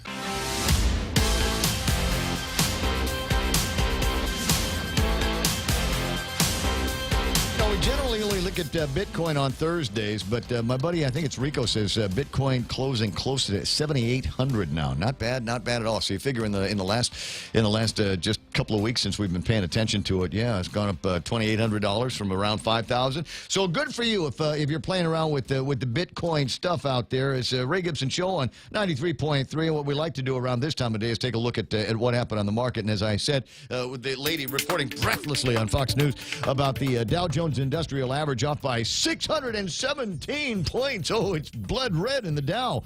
Let me put this into perspective for you. That's off by 2.38%. And to further put it into perspective for you, the NASDAQ took a dump of 269 points to close at 76.47. That is a 3.41 decrease in the value of that particular market. So, yeah, Dow Jones is off by a lot of in sheer numbers, but by percentage, it ain't that big a drop when compared to the NASDAQ. S&P 500 wasn't spared either, off by 69 points, 2.41%. Now that we're in the percent game, they closed at 2,811. FTSE is going to open down. The Nikkei is down 153 points. Shanghai index is down. In fact, the only Asian market that's up right now is the Hang Seng. The Hang Seng having a good day today, up by 239 points, 28,550. Now, I'm giggling, but I'm thinking, wait a second, I don't have anything indexed to that fund. I don't have any funds indexed to that market. So it's not like, wow, Hang Seng's going crazy and Ray Gibson is making money hand over fist. I can finally retire. Yeah, I don't have any connections to that one. I do have connections to folks in the oil business. For those of you that are buying West Texas crude, if you've got a fund that is indexed to that, $60.85, off by 81 cents. Bad for the people in the market, but not bad for any of us that have to get a crude product based on that. $73.99 is where Tapis is stuck at. We'll probably get some new numbers on that yesterday. That number is off by about 12 cents from where it was the last time I looked at it, which was Friday. And if there's any businessy stuff that you want me to talk about, chamber meetings and things like that, send it to me in the email. Boris Hertzlet over at the Guam PTAC has sent me the email that says they're going back to basics. Becoming a federal contractor or subcontractor is a process. This month, they are going to start from the beginning. So the 16th, hey, day after tomorrow, the folks over at PTAC are going to be having a free class on Fed Biz Ops and the NECO. Federal government opportunities greater than 25 grand are posted in Fed Biz Ops. I know people, that's the first thing they look at every day. Is Fed Biz Ops to see if there's something that they might be able to get tied up with. Incidentally, for those of you that don't know, there's a whole lot of businesses here on Guam that likewise hit the Fed Biz Ops that are partnering with companies in the States, because you start to talking about doing biz here on Guam, and what is it, hub zones, underserved market, women-owned, minorities. We check off a lot of boxes in Fed Biz. So there's that. Later in the month, capability statements, and end of the month should be marketing to the federal government. If you want information, find Boris at Guam, Boris at GuamPTAC.com, or give him a ring later on, 735-2596. As I said, today, Jerry Roberts, 2 times Jerry Roberts. We got him in the print form, and we've also got him on the radio form. Today is going to be what you put up with, you end up with. You can find that in the editorial section of today's Guam Daily Post. But if you want to know what he's going to be talking about on the radio today in the Extra Point, all you need to do is get close to the radio. That's it. And you will feel the radio. Yeah, I like that. How you doing there? I'm doing good today. Nice. What put you in a good mood when you woke up? What was it? Cold water in the shower. Can't do it. I think about it every morning. and I turn the shower on, and I stand as far back as I can, and I'm going, oh, I'm not going to be able to do it. So I reach in and turn the hot water. And This is a man who needs to be worthy of his beard. I just, I can run marathons, I can climb mountains, I can do all of that stuff. Rappel off mountains. Cold water. Be a man among men. Can't do it. Cold water. Can't do it. Sorry. I'm sorry. I clawed my way up the food chain so I could afford hot water and meat in the refrigerator, and I'm not taking anything back. Well, I'm glad that put you in a good mood this morning. All right. So now it's time for, without any further delay, Jerry Roberts and today's Extra Point. Yesterday, we spoke about younger workers mentoring older workers and what the younger manager should do to get that relationship on track. Today, let's flip the script and talk about what the older worker must do to make this go smoothly. That's next on The Extra Point. It's important to have claims process that works for you. At Guahan Insurance Services, we make things simple and convenient. Same door you walk in to purchase your insurance is the same door you open to file your claim. We can't pretend that the car insurance claims process is fun, but we can promise a hassle-free and speedy recovery without any runarounds. For your home, auto, and business insurance, visit us at the Camacho Landmark Center on Marine Corps Drive in Tamuning. Don't forget to like us on Facebook or give us a call at 475-1162 or text 929-SAVE. That's 929-7283. If you're driving, chances are you'll need gas soon. And by the growl in your tummy, a trip to the grocery store too. But don't just buy gas and groceries without getting double miles. Instead, apply for the new United Credit Card from First Hawaiian Bank and start earning double miles towards your next trip. Gas, groceries, getaway. With the new United Credit Card, apply at FHB.com. First Hawaiian Bank, member FDIC. Equal housing lender. Additional terms, conditions, and restrictions apply. The fastest growing age group in the workplace is 65 and older. Many people want to keep working, but more and more seniors are forced to seek employment to make ends meet. Those are the two reasons. They want to, and then they have to. This is going to present challenges for employers and especially younger managers who will be tasked to train and mentor older workers. In 6 years, over 50% of employees will report to a boss who is younger. Chip Conley, author of the book Wisdom at Work, The Making of a Modern Elder, says while 60 may be the new 40 physically, 30 is the new 50 when it comes to holding power in today's workplace. The power is going younger, and older workers are going to have to accept that. I'll go a step further. We should celebrate it. We had our time to rule the workplace. Now we pass the torch. It's their time, and we need to help and support them because what they create will become the future for our kids, our grandkids, and for us too.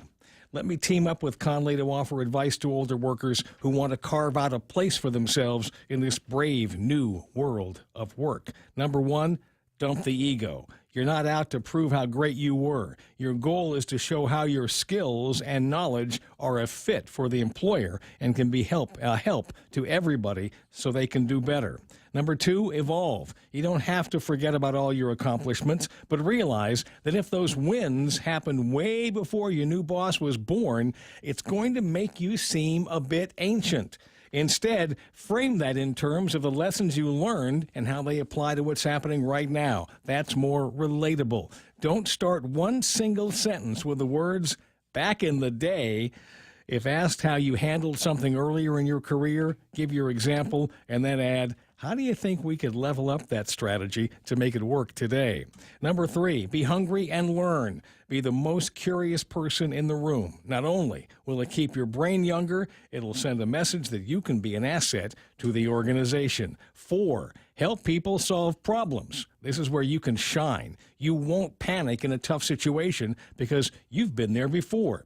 Use the emotional intelligence and reasoning skills you've developed over a lifetime to show others how to work through issues. This can score you huge points in the organization, what the younger folk refer to as street cred. Go on with your bad self. And number 5, gladly mentor anyone who asks for help. Mutual mentorship and coaching is the future of work. You have a lot to learn, and you have a lot to teach. Younger workers and older workers alike need to get past personal biases and to stop the negative characterizations we throw at each other. The evolving workplace will need all of us on the same team if we're going to succeed as individuals, as organizations, as an island, as a country, and as a global community. Let's get after it. That's the extra point. Get out there and make something good happen today. For 93.3, The Ray Gibson Show, Guahan Insurance Services, and First Hawaiian Bank.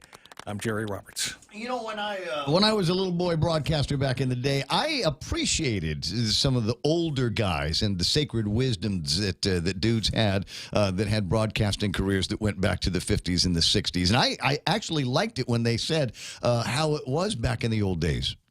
Yeah, but I kind of dug that. Do you think that's anathema to millennials? Times have changed. Yeah. And now when eyes begin to glaze over sometimes when you begin to talk about the bad old days and went back in the days when men were men and stuff like that, better to try to relate to the world today, especially if you're looking for a job. Yeah, if I guess. You're applying for a job with somebody, see how you relate to what's happening today. Never mind what happened yesterday. It's not going to get you the job. All right.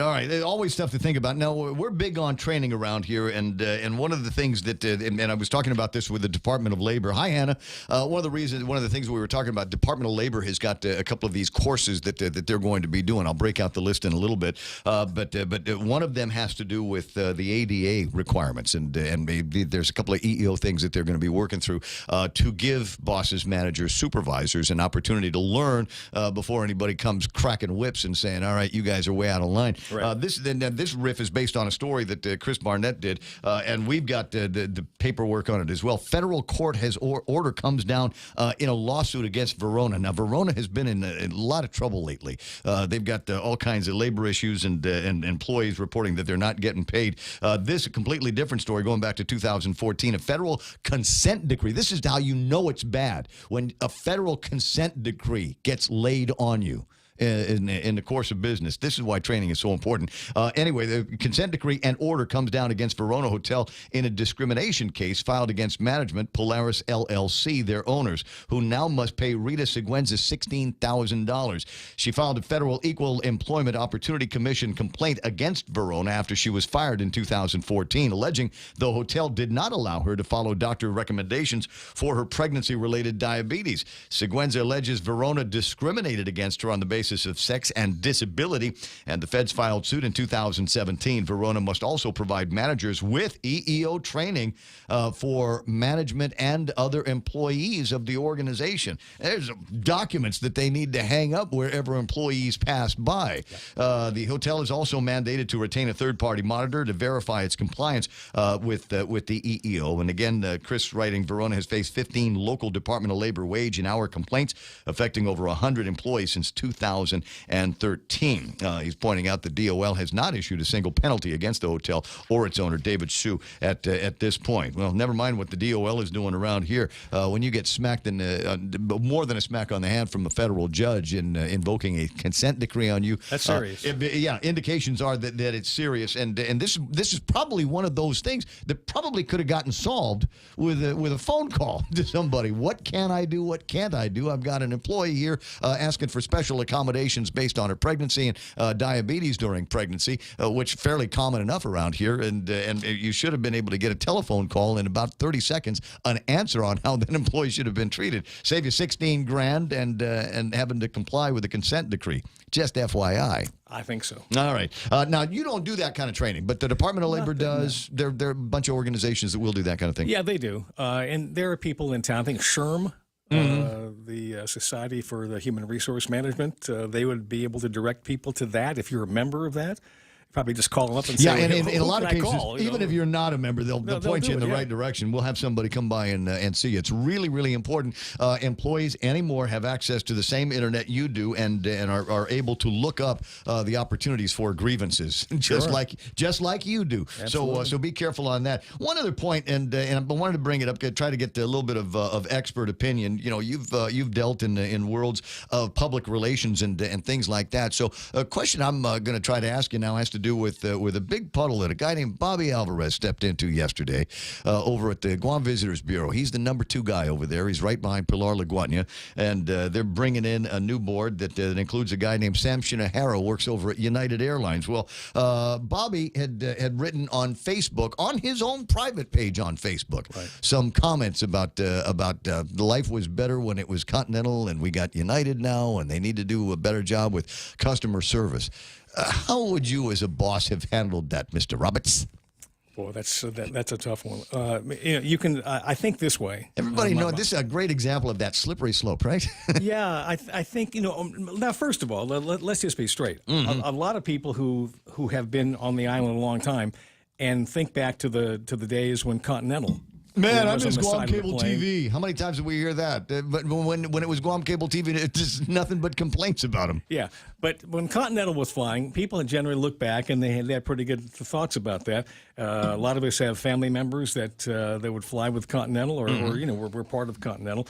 And United has been, for some people, a difference in how they operate. Boy, you're being careful. That's nice. I'm sorry. Don't cost me any advertisers. You're a good guy. The thing about it is that you can say what you want to say in private, but as soon as you put it on Facebook or in any form of digital a repository where it can be called up, you're a publisher.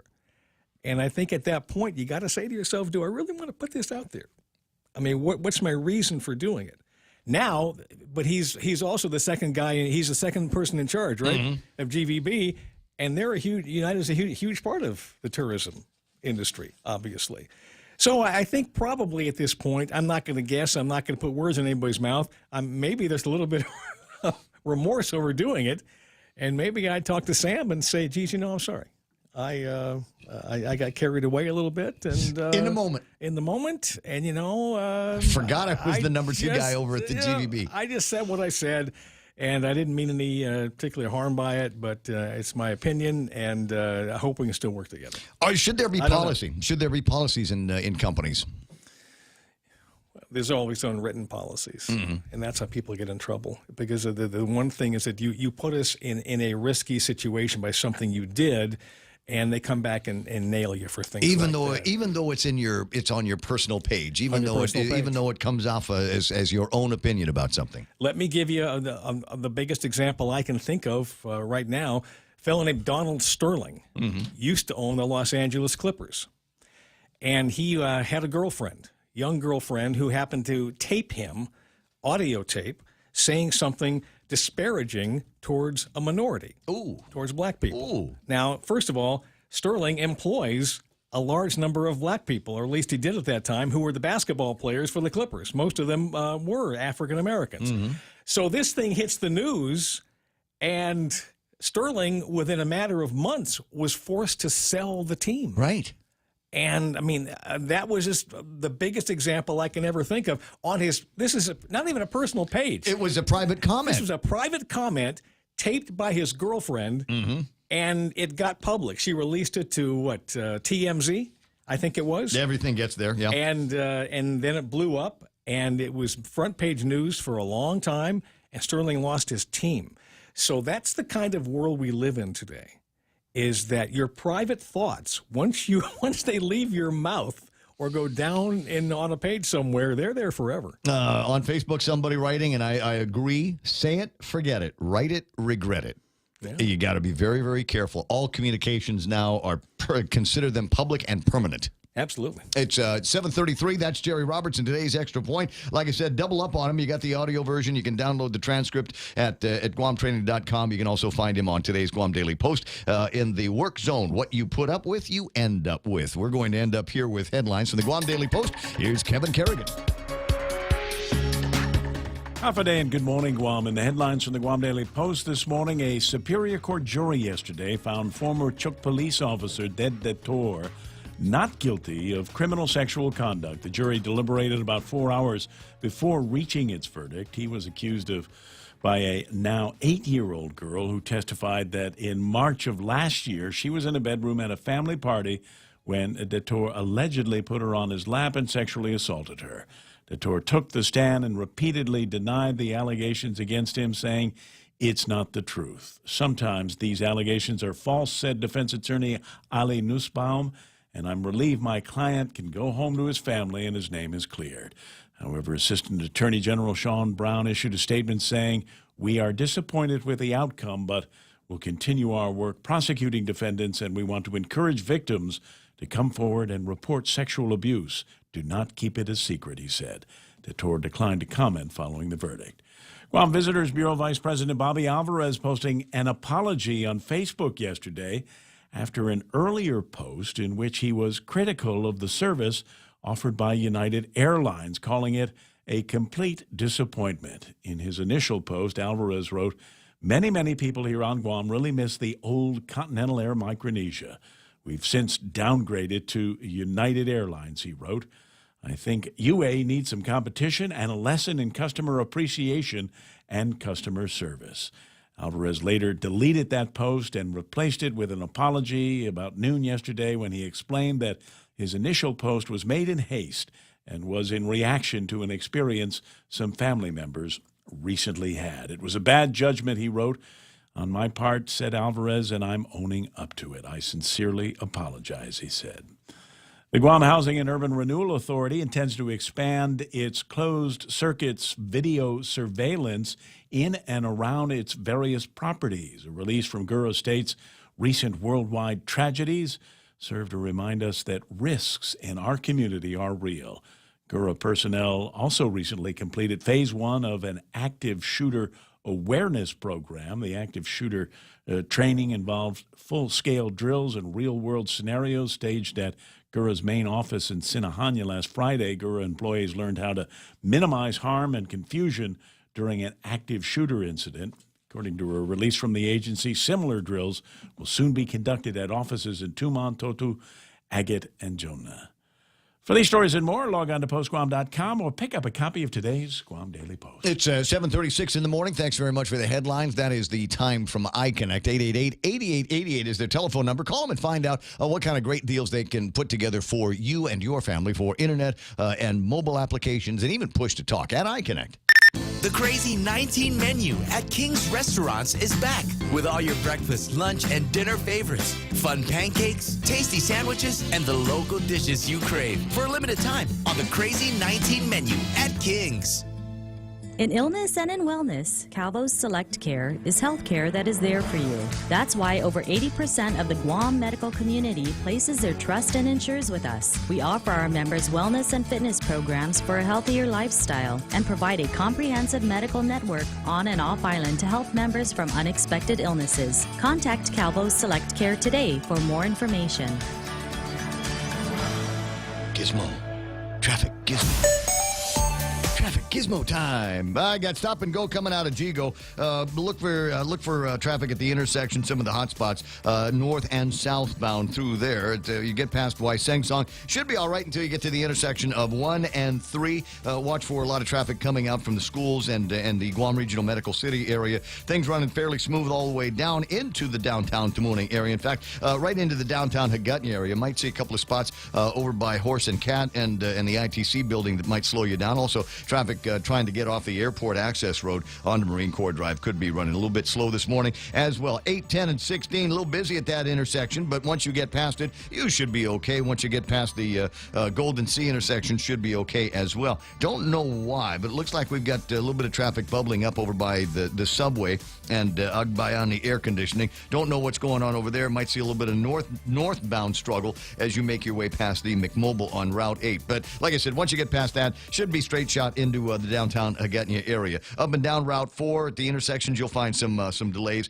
10 and 15 will slow you down on Route 10. But over by the schools, things beginning to lighten up because, well, let me see. Father Duenas graduated a bunch of kids. GCC graduated a whole bunch. So there's plenty of that happening. Less traffic on the roadways in that area. 738, that's right now traffic here on The Point. If you've ever struggled for breath, you know what a scary experience it is. Whether you have asthma, emphysema, COPD, lung cancer, or another respiratory illness, the right medical treatment makes all the difference. GRMC's Pulmonology Clinic has the latest technology and respiratory equipment, staffed by world-class pulmonologists. Make an appointment today with GRMC's Pulmonology Clinic and start breathing easier. GRMC, where patients are partners.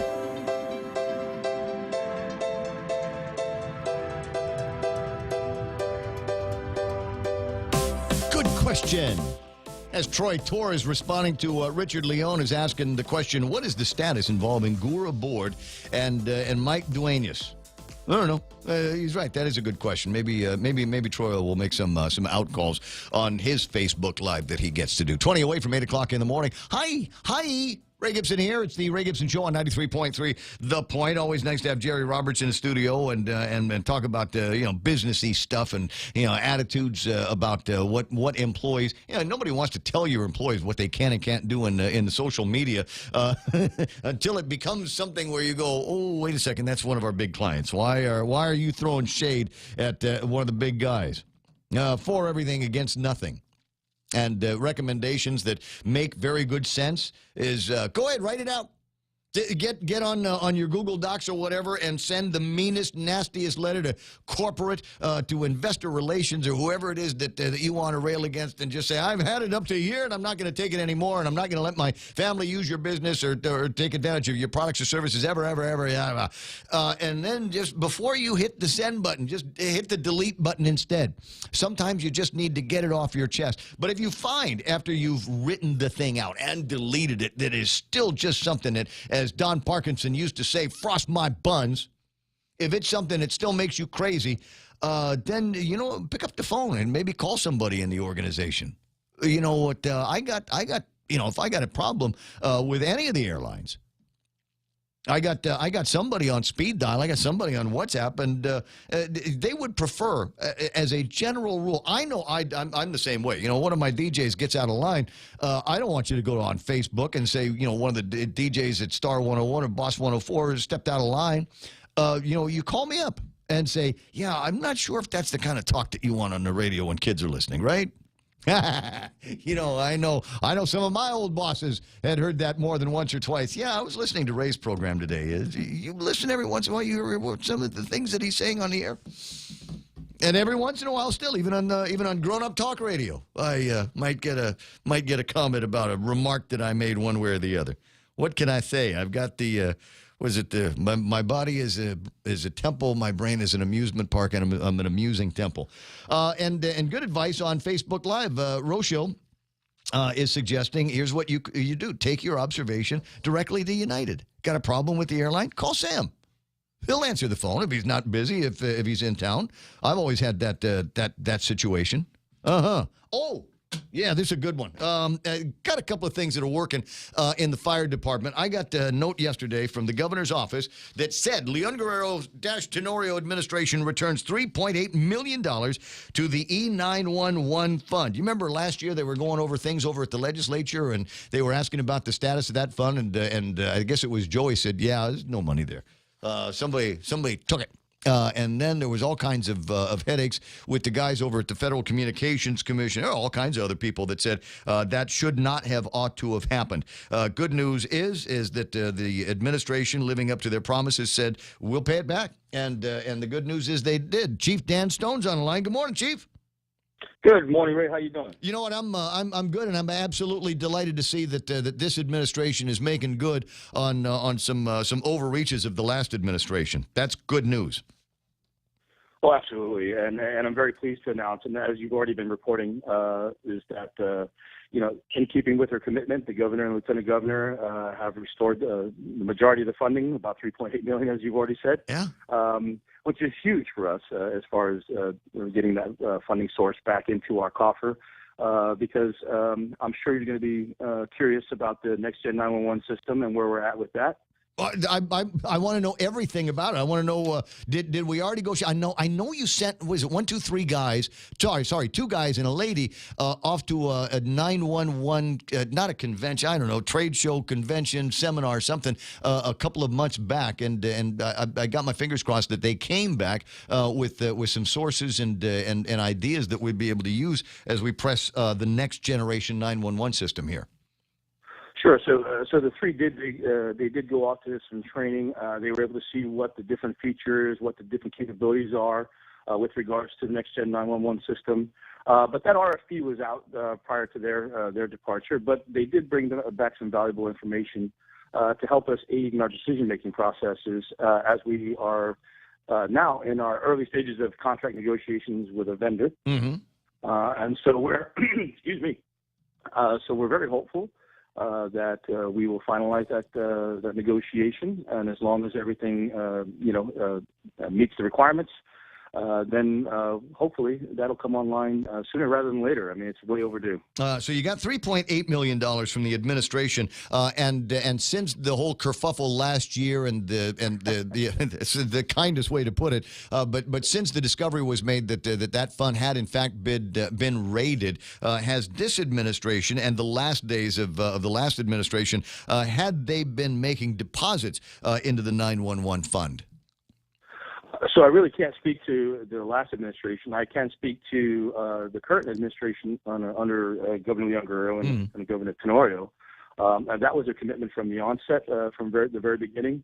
When I first sat down with the governor, being interviewed for this position, that was her commitment from that moment to me. And so she's living up to the commitment. And at the end of the day, it's commitment to the people of Guam. Do you have any idea how much money is in the now restored E911 fund that has been coming from phone subscribers all over the island? I mean, that was the question. So the governor's given you $3.8 million, but there should be a steady income into the 911 fund based on payments that have been received by the telecom companies. That's correct. What that exact dollar figure is, I couldn't tell you at the moment. I don't have that information in front of me. But you're absolutely correct. That is a revenue that goes into the fund. That does fluctuate depending on subscribers to the telcos, the various providers. I wish I had that number for you. But there are monies going into it on a regular basis now. That is correct. Okay. All right. So the $3.8 million will mingle with the new existing dollars that are in that account and should be able to help support the purchase and maintenance and staffing of an E911 system or the NG911 system. You're absolutely correct. And so actually what we're doing is we're in contract negotiations for a service contract because part of that service contract is going to be exactly what you said, the maintenance side of it. Which is definitely something that the governor has made sure all of her agency heads are thinking of and procuring, along with any significant purchases that we may be making, is that maintenance side of the purchase. Okay, and we'll get around to learning more about the features and benefits of this new NG911 system that comes out, and how it will be able to take best advantage of the significant changes in telecom. When we first put the 911 system together back in 100 years ago, it seems those were back in the old analog copper days, where everything was done with actual handsets, and now we're in much advanced age. Where generally I would say that virtually all of our communications now is digital, either through a cell phone or through a kind of IT-based phone systems that are all over the island. So I'm wondering how we'll be able to use the features of the NG911 to interface with the telecom advances that we've made. Well, so the great thing about the next Gen 911 system is we're going to be able to do SMS texting, video, and then, of course, location. So location is a feature that's going to be with our next-gen purchase. However, that will require some infrastructure on the telecom side as well. But it sounds like, from what I'm understanding, is that that's already in progress, if not already established. They were just waiting on us to be able to get that feature to be able to turn that switch on. Right. So I mean, if you call 911 and you can't speak, your phone is actually going to be the beacon for the ambulance drivers and the police department when they need you. Incidentally, just getting word here. Speaking of ambulances and fire and police department, traffic accident, Route 16 right in front of Napa. Ambulances and the police department are on the scene right now, probably snagging traffic in both directions. I'll take a look at the gizmo here in just a second. So. Nice to see that all of the first responders are responding as they should, even with the old 911 system in place. Yeah, well, so the old 911 system, as antiquated, is meeting the need, but it is in definite need of some first aid. And so with this contract negotiation, we're very excited about what the next gen is going to be able to bring as far as services and capabilities to the first responders and, more importantly, the people of Guam.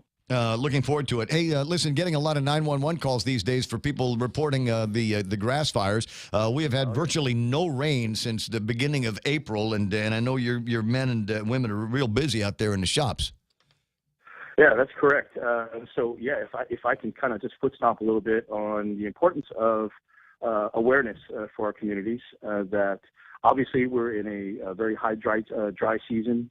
I don't even have to cut my grass anymore as much as it crunches under my feet. So it's probably not a good time to be doing any kind of open burning. If you're going to go out and throw some meat on the barbecue pit and stuff like that, that's I understand that. But if you're trying to burn any refuse, any trash, trying to get rid of some stuff, this is probably not the time to be doing it because obviously, my first responders, my firefighters, as well as our federal partners and forestry folks have been out over 300 calls already and battling these blazes, and they keep coming back up. So, yeah, that would be my foot stomp to everybody. Is probably not a good time to be open burning. Not that that's the sole source of our issues that are going on.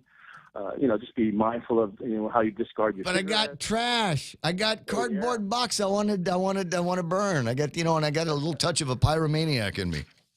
Right, and so the thing is, you need to control that urge. For just a little bit longer, right? Well, it's all piling up. I got a room in the house, and now I'm afraid that room is going to catch fire one of these days. 10 away from the top of the hour.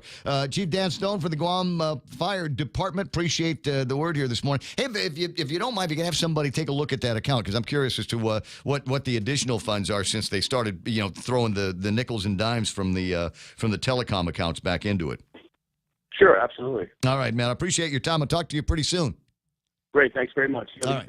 888-8255-888-TALK. Hey, that's a big deal. The fact that I consider it a big deal. I don't know what your feelings are about this current administration 100-plus days in, but at least have seen one of their promises come true, and that was that they were going to restore that fund, the E911 fund. It has been restored to the tune of $3.8 million, and they continue, according to the chief, able to put money in. The payments that come out of my payment to the telecom company, those all pile up over at the telecoms, and then they get put into the special 911 account, where it's not supposed to be grabbed or raided by administrations. That has been the practice of the past, but apparently not necessarily the practice now. So kind of interesting to see what happens with that. Kind of interesting to maybe buzz my buddy B.J. Cruz over at the public auditor's office and find out maybe if that's one of those kind of, audits that they might want to pursue.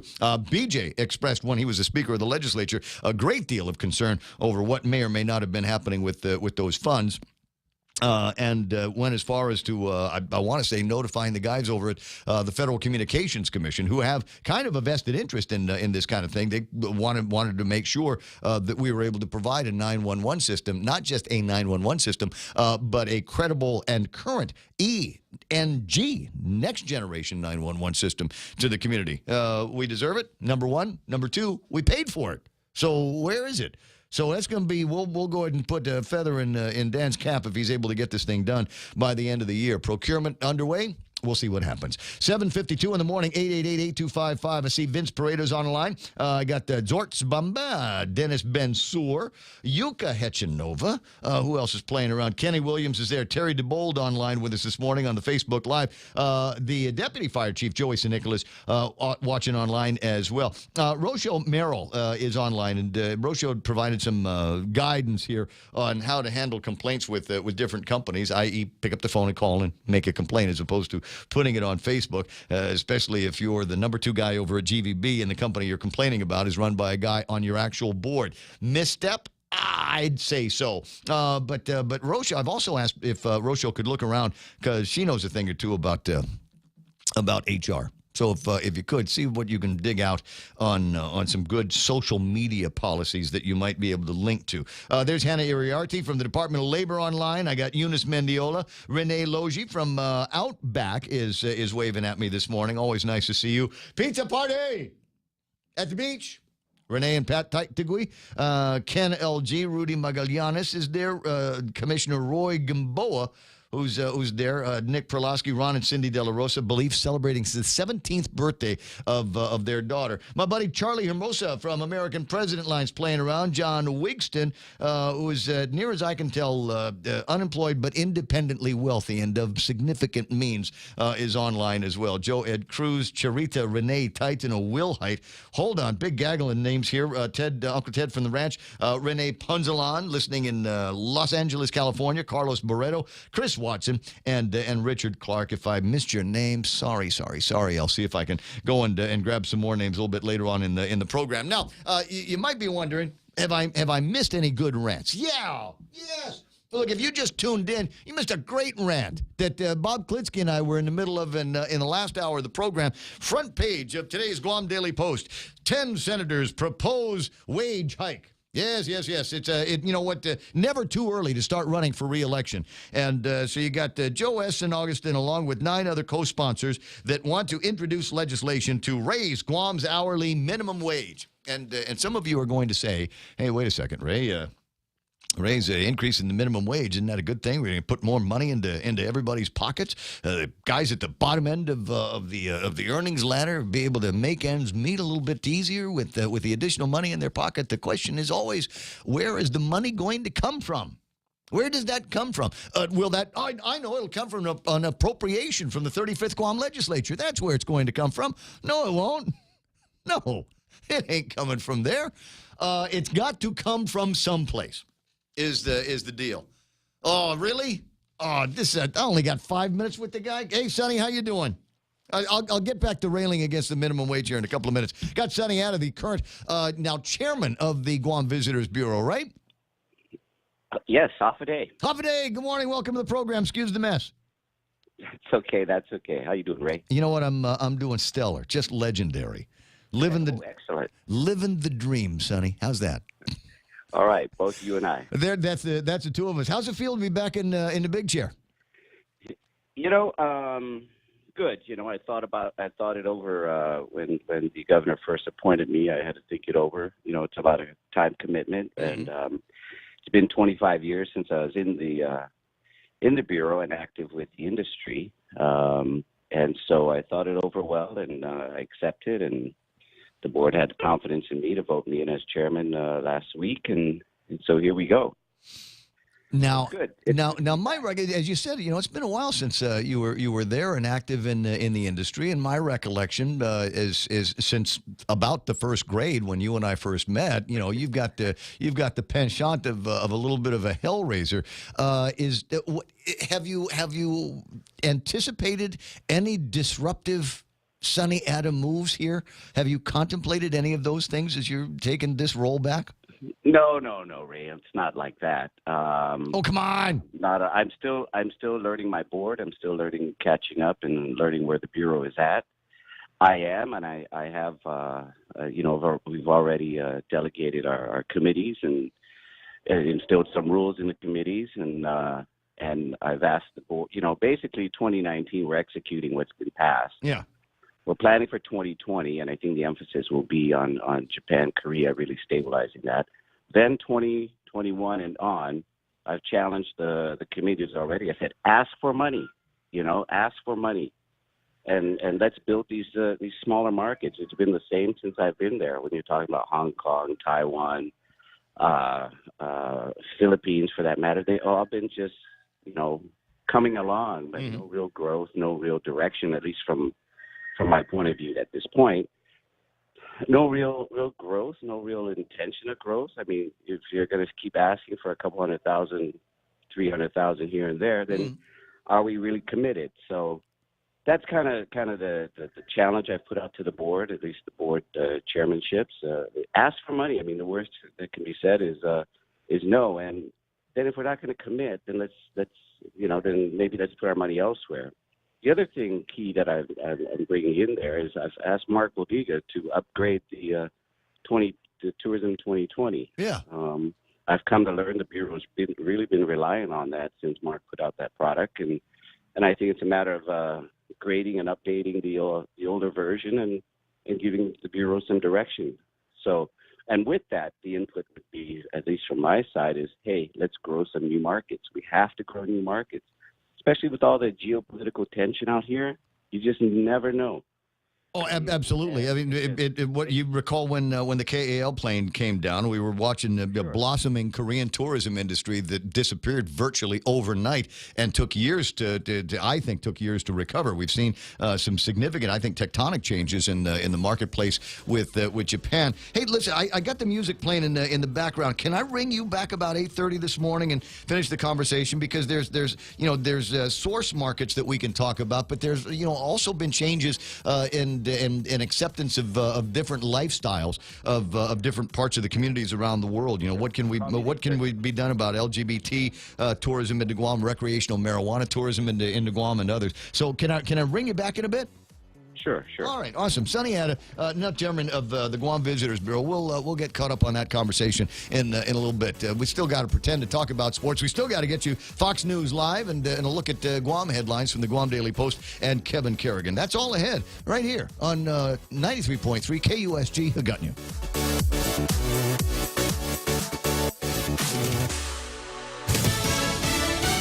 A sell-off on Wall Street. I'm Lisa Lacera, Fox News. The Dow lost 617, the Nasdaq off 269, the S&P fell 69 as the trade war with China escalates. The biggest sell-off since the start of this year on U.S.-China trade tensions, with China retaliating, slapping tariffs on $60 billion worth of U.S. goods. So, as usual, U.S. companies that do a lot of business in China being sold off in the session. That includes the likes of Boeing, with a lot of plane orders, the Chinese airlines, Caterpillar selling a lot of heavy machinery in the country, NVIDIA chips, and also Nike sporting goods. Susan Lee with the Fox Business Network, and no one appears to be budging. Both sides have got their heels dug in. The president in the Oval Office saying, though, that while there is some aggressive negotiating going on between the two countries, that he believes it's all going to work out for the best. And he was also saying that he really didn't have any choice but to increase the tariffs and the $200 billion in Chinese goods because of what China did in terms of negotiating a new trade deal. Fox's John Roberts at the White House. The president says he will meet with the president of China and Russian President Vladimir Putin at the upcoming G20 summit in Osaka, Japan. A federal judge in Maryland blocks the release of a Coast Guard lieutenant accused of being a domestic terrorist. Fox's Steve Rappaport has more live. Lisa, prosecutors asking the judge to keep Christopher Hassan behind bars while he awaits trial on firearms and drug charges. The 50-year-old is accused of stockpiling combat gear and compiling a hit list of prominent Democrats and TV journalists. Despite branding Hassan a terrorist, prosecutors have not filed any terrorism-related charges against him since his arrest in February. Hassan's attorney says he's being punished for private thoughts, but prosecutors believe he planned to turn those thoughts into action. The Justice Department saying Hassan is a self-described white nationalist who wanted to kill almost every last person on Earth. Lisa? Thanks, Steve. This news.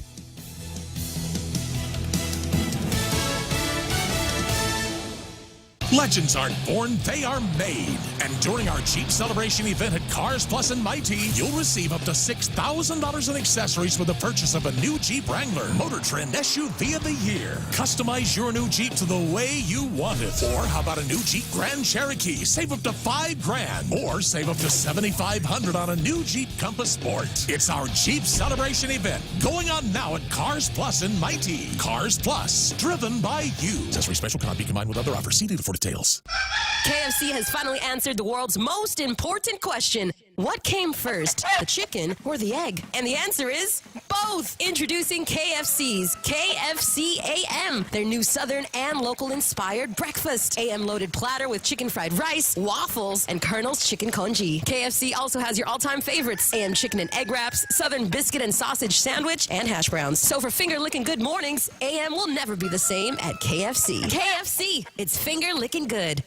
A Florida judge has blocked prosecutors from using video of Patriots owner Robert Kraft allegedly engaging in a sex act at a massage parlor in the prostitution case against him. Actress Felicity Huffman has pled guilty to taking part in the college admissions cheating scandal. But the whole center of this case, the allegation is that she paid $15,000 through the mastermind of the scheme, Rick Singer, to have a proctor help her daughter cheat, to correct this test after it was taken. She wanted to ensure that everyone knew in that earlier statement that her daughter had no knowledge of what she had done. But today, as she broke down in court, she explained that since 8 years old, her daughter had been seeing a neuropsychologist, and at 11, started to receive extra time for test taking. Now, that's important because broadly across the course of this entire scandal, the reason these students were able to get the extra time and to get to the special testing locations was because they had asked for extra times for medical reasons, essentially. Fox's Molly Line outside the courthouse in Boston. Her sentencing set for September 13th. Prosecutors say they would recommend 4 months in prison. More measles cases being reported. 75 new cases were confirmed in the United States last week. That makes it 839 now, and the worst measles outbreak in 25 years. The Centers for Disease Control and Prevention says most were in New York City and a county nearby in ultra-Orthodox Jewish communities. Dozens of people in a neighborhood of Brooklyn have gotten citations under a new rule where people who won't get vaccinated face a $1,000 fine. Chris Foster, Fox News. Retired skiing champ Lindsey Vonn set to write a memoir. The book's set to be titled Rise, My Story. It will come out next year. Her publisher, Day Street Books, says it'll touch on Vonn's journey from childhood in Minnesota to international fame and her many achievements, including 82 World Cup wins and 3 Olympic medals. Former President Jimmy Carter has undergone surgery in Georgia after falling at his home and breaking his hip. I'm Lisa Lacera. This is Fox News. Hi, welcome to this Subway ad for the new Sweet and Smoky Steak and Guac Signature Wrap. How would you like it? I'll take my ex-girlfriend, just checking in. Aw. Hey, David, it's me, just checking in. I'm doing great. Just got the new Sweet and Smoky Steak and Guac Signature Wrap from Subway. Creamy guacamole, smoky sweet Wajillo mesquite sauce, and double the tender steak. They just know what I want before I do. So, yeah, things are going pretty great for me. Subway, make it what you want. Limited time only at participating restaurants. Double meat based on average 6-inch sub. Okay, bye. Whether you're going grocery shopping, taking the kids to the mall, or going to work, you need a reliable car that can take you where you need to go. A reliable car also needs reliable insurance. Let Nanbo Insurance make your auto insurance easy and uncomplicated. With Nanbo, you can also save big when you bundle up and insure your car, home, motorcycle, or business. Enjoy great savings up to 50%. Visit Nanbo.com or call 477-9754 for more details. Here at APL, our core values give the company its heart and soul. Whether it's connecting your business with our global network through our newly enhanced service or investing our efforts into giving back to the community, APL is committed to serving you. We humbly honor the opportunity to find innovative solutions for you and your business. To learn more about our enhanced service, call 588-4651 or visit www.apl.com/Guam for more details.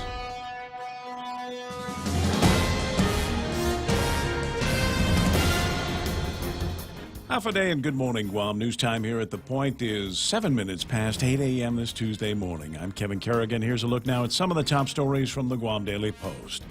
A Superior Court jury yesterday found former Chuk police officer Ded Dator not guilty of criminal sexual conduct. The jury deliberated for about 4 hours before reaching its verdict yesterday afternoon. Dator was accused by a now 8-year-old girl who testified that in March of last year, she was in a bedroom at a family party when Dator put her on his lap and allegedly sexually assaulted her. Dator took the stand and repeatedly denied the allegation, saying it's not the truth. Sometimes these allegations are false, said defense attorney Ali Nussbaum, and I'm relieved my client can go home to his family and his name is cleared. Assistant Attorney General Sean Brown issued a statement saying, "We are disappointed with the outcome, but will continue our work prosecuting defendants, and we want to encourage victims to come forward and report sexual abuse. Do not keep it a secret," said Brown. Dator declined to comment following the verdict. Senator Joe San Augustine has introduced a bill that would raise the minimum wage on island in 2 50-cent increments over the next 2 years. The measure would boost the minimum wage from $8.25 now to $8.75 by March 1st of next year. Then another 50-cent increase to $9.25 by March 1st of 2021. San Augustine said that by breaking up the increase into 2 steps, business owners will have time to make the necessary adjustments. In a release announcing the introduction of his bill, the finance chairman said, "The cost of living continues to rise, but wages have not kept pace. Many of our families live in poverty," he said, and he pointed out that the island's business community got a big tax break last year from the Trump tax cut, and it's time to pay it forward, he said. Bill 136-35 has 9 co-sponsors, including Speaker Tina Munoz-Barnes, Vice Speaker Telena Nelson, and Senators Regine Bisco-Lee, Jose Terlahi, Clint Rogel, Kelly Marsh, Sabina Perez, Therese Terlahi, and Amanda Shelton. We'll have more news after this. We know too well the inconvenience of not having power after a storm. You worry about the food in the freezer going bad. Nights get hot. It's hard finding comfort when going to sleep. These are realities. But with solar and battery storage from Micronesia Renewable Energy, these realities can be a thing of the past. The solar works during the day and the batteries power your home at night. Call 632-2613 to see how solar plus battery storage can make life a little more convenient. MRE, the smarter choice. Hey, it's Mom. Somebody forgot to thaw the chicken, so meet us at Chili's for 2 for $25. Oh, and congratulate your sister for making the basketball team. She's thrilled. Love you. See you at Chili's. Enjoy 2 full meal combos for $25. An appetizer, 2 mouth-watering entrees like our crispy chicken breast, smoked barbecue quarter leg, or smoked jalapeno cheddar sausage. Served with corn on the cob and french fries. 2 bold combos for $25. A full-on meal deal available nightly for a limited time. Together, we Chili's. 10 minutes past 8 a.m. here at The Point. The Guam Department of Education is looking into 2 separate sexual abuse complaints involving students and education employees in recent months. One of the complaints concerns a child abuse allegation involving a student and a Guam DOE employee that was reported in April at an elementary school. The incident was reported to authorities, and the teacher was immediately removed from the school and transferred to Guam DOE central offices pending the completion of the investigation, according to spokeswoman Isa Baza. The second complaint involves a sexual assault allegation made by a student against a Guam Community College teacher at a high school this month. Baza said in that incident, the teacher was also removed from the school and the case was reported to authorities. Guam DOE is working with Guam Community College to investigate that case as well, said Baza. Guam Visitors Bureau Vice President Bobby Alvarez posting an apology yesterday on his Facebook page after an earlier post in which he was critical of the service offered by United Airlines. In his initial post, Alvarez wrote, many people here on Guam really miss the old Continental Air Micronesia. We've since downgraded to United Airlines, wrote Alvarez. I think UA needs some competition and a lesson and customer appreciation and customer service. United has been nothing short of a complete disappointment since its inception on Guam. Alvarez later deleted that post and replaced it with an apology about noon yesterday when he explained that his initial post was made in haste and was in reaction to an experience some family members recently had on the airline. It was a bad judgment call on my part, said Alvarez, and I'm owning up to it. I sincerely apologize. GVB President Pilar Laguana issued a separate statement saying that Alvarez's comments do not represent the views of the Guam Visitors Bureau in any way, shape, or form. He's been counseled on this matter, and he has expressed regret, she said. Acting Governor Josh Tenorio also issuing a statement yesterday saying he values the island's partnership with United Airlines. They are one of our island's largest and most important employers. For these stories and more, log on to postguam.com or pick up a copy of today's Guam Daily Post. Ray and Mike now take a look at weather. Is there going to be weather today? Let's see. We were scaring up a little bit of rainfall earlier this morning, but we'll take a look at the weather radar and see if some of that stuff manages to be sticky for the rest of the day or what the rest of the day is going to be like. The initial prediction is partly sunny today with isolated showers. Northeast winds 10 to 15 miles an hour, decreasing after sunset. Daytime highs today about 88 hot degrees. Overnight lows about 79 degrees. And I don't know if you're going to notice that 1 degree cooler that my weather whisperer put in the forecast today. A little tiny bit, just a skosh cooler today than it was yesterday, huh? Yeah, but it's actually going to feel a lot cooler because we're going to have a lot more clouds, and we may even have some rain coming down, too. It's going to miss us. I'm watching this one swath of rain coming through. I kind of want it to wash over the south end of Guam over at Cocos Island, but it looks like it's going to break south. Yeah, I'm actually inspired, though, by the fact fact that it's got kind of an arc to it. So that means there's some wind pushing it, and that means that this tropical thing is actually getting a little closer, and so that just enhances our rain chances. You can see more rain bands back off to the east.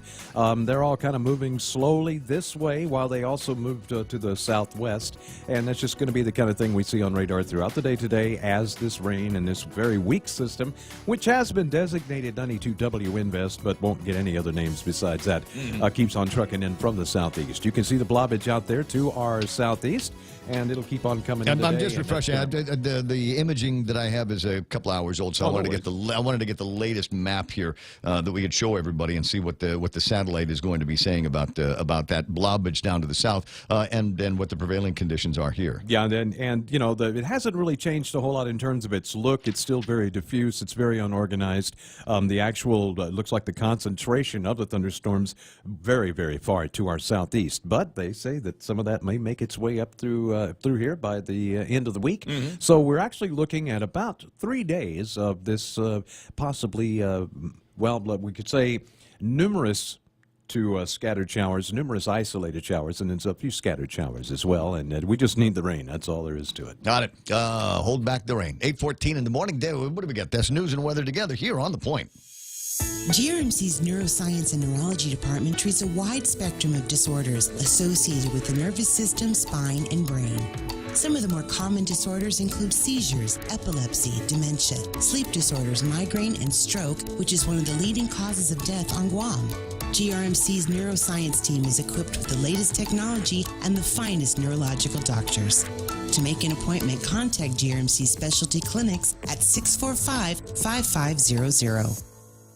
What's that? Portions of the Ray Gibson Show brought to you by APL. That's American President Lines. They're shipping the future Micronesia renewable energy, and the guys have got battery systems now. So you got the solar attached to the battery, and then the batteries will keep things going in the darker when the typhoon comes or whatever. You want information on that? Call the guys over at Micronesia Renewable Energy, and they'll set you up with a consultation. And you're going, but wait, I don't own the house that I'm in. I'm just renting it from somebody. Well, there might be a way that they can do that and give you some kind of a finder's fee. Details at 632-2613. Ray Gibson Show also brought to you by Guam Regional Medical City, first choice for your specialty care needs. King's Restaurant with a crazy 19 menu. They're just crazy about it, and we are too. Breakfast, lunch, dinner, dessert, apps, right? Reconfigured, reimagined, reserved for you at King's in Tamuning and Harmon. Travel the world and then some with the 2 million United Miles sweepstakes from First Hawaiian Bank. Enter and you could win the grand prize of 1 million miles or be one of 6 other lucky winners. The world is big. Our prize is bigger. Enter at fhb.com/2 million miles. No purchase necessary. Void where prohibited. Sweepstake starts on May 1st and ends June 30th, 2019. Open to legal residents of Guam and CNMI. Ages 18 years or older. Visit 2millionmiles.com for official rules. First Hawaiian Bank. Member FDIC. Equal housing lender. All right. Portions of the program also brought to you by Security Title, providing solutions for your most complex real estate transaction. Jan and Joey and Dungeon, the guys over at Cars Plus up in Mighty, where they're having a Jeep celebration. So they got a Jeep Wrangler, and if you bought it, chances are pretty good you could get up to $6,000 in accessories with the purchase of your 2018 Jeep Wrangler. So get to Cars Plus today before they and the $6,000 in accessories are all gone. Take Care Insurance brings you the program, as does Nanbo Insurance. The great news about Nanbo is they've got the bundle up plan. It's a little thing. They made a spreadsheet, right? So I got this kind of insurance. I got that kind of insurance. I got the one for the house, the car, the apartments, the private properties, the public properties, and then they hit the button that says bundle up plan, and then that will spit out a new number. You could actually save up to 50% on your insurance with Nanbo. Call them at 477-9754. Any speaker, anytime. The Ray Gibson Show. Call now, 888-TALK. That's 888-8255.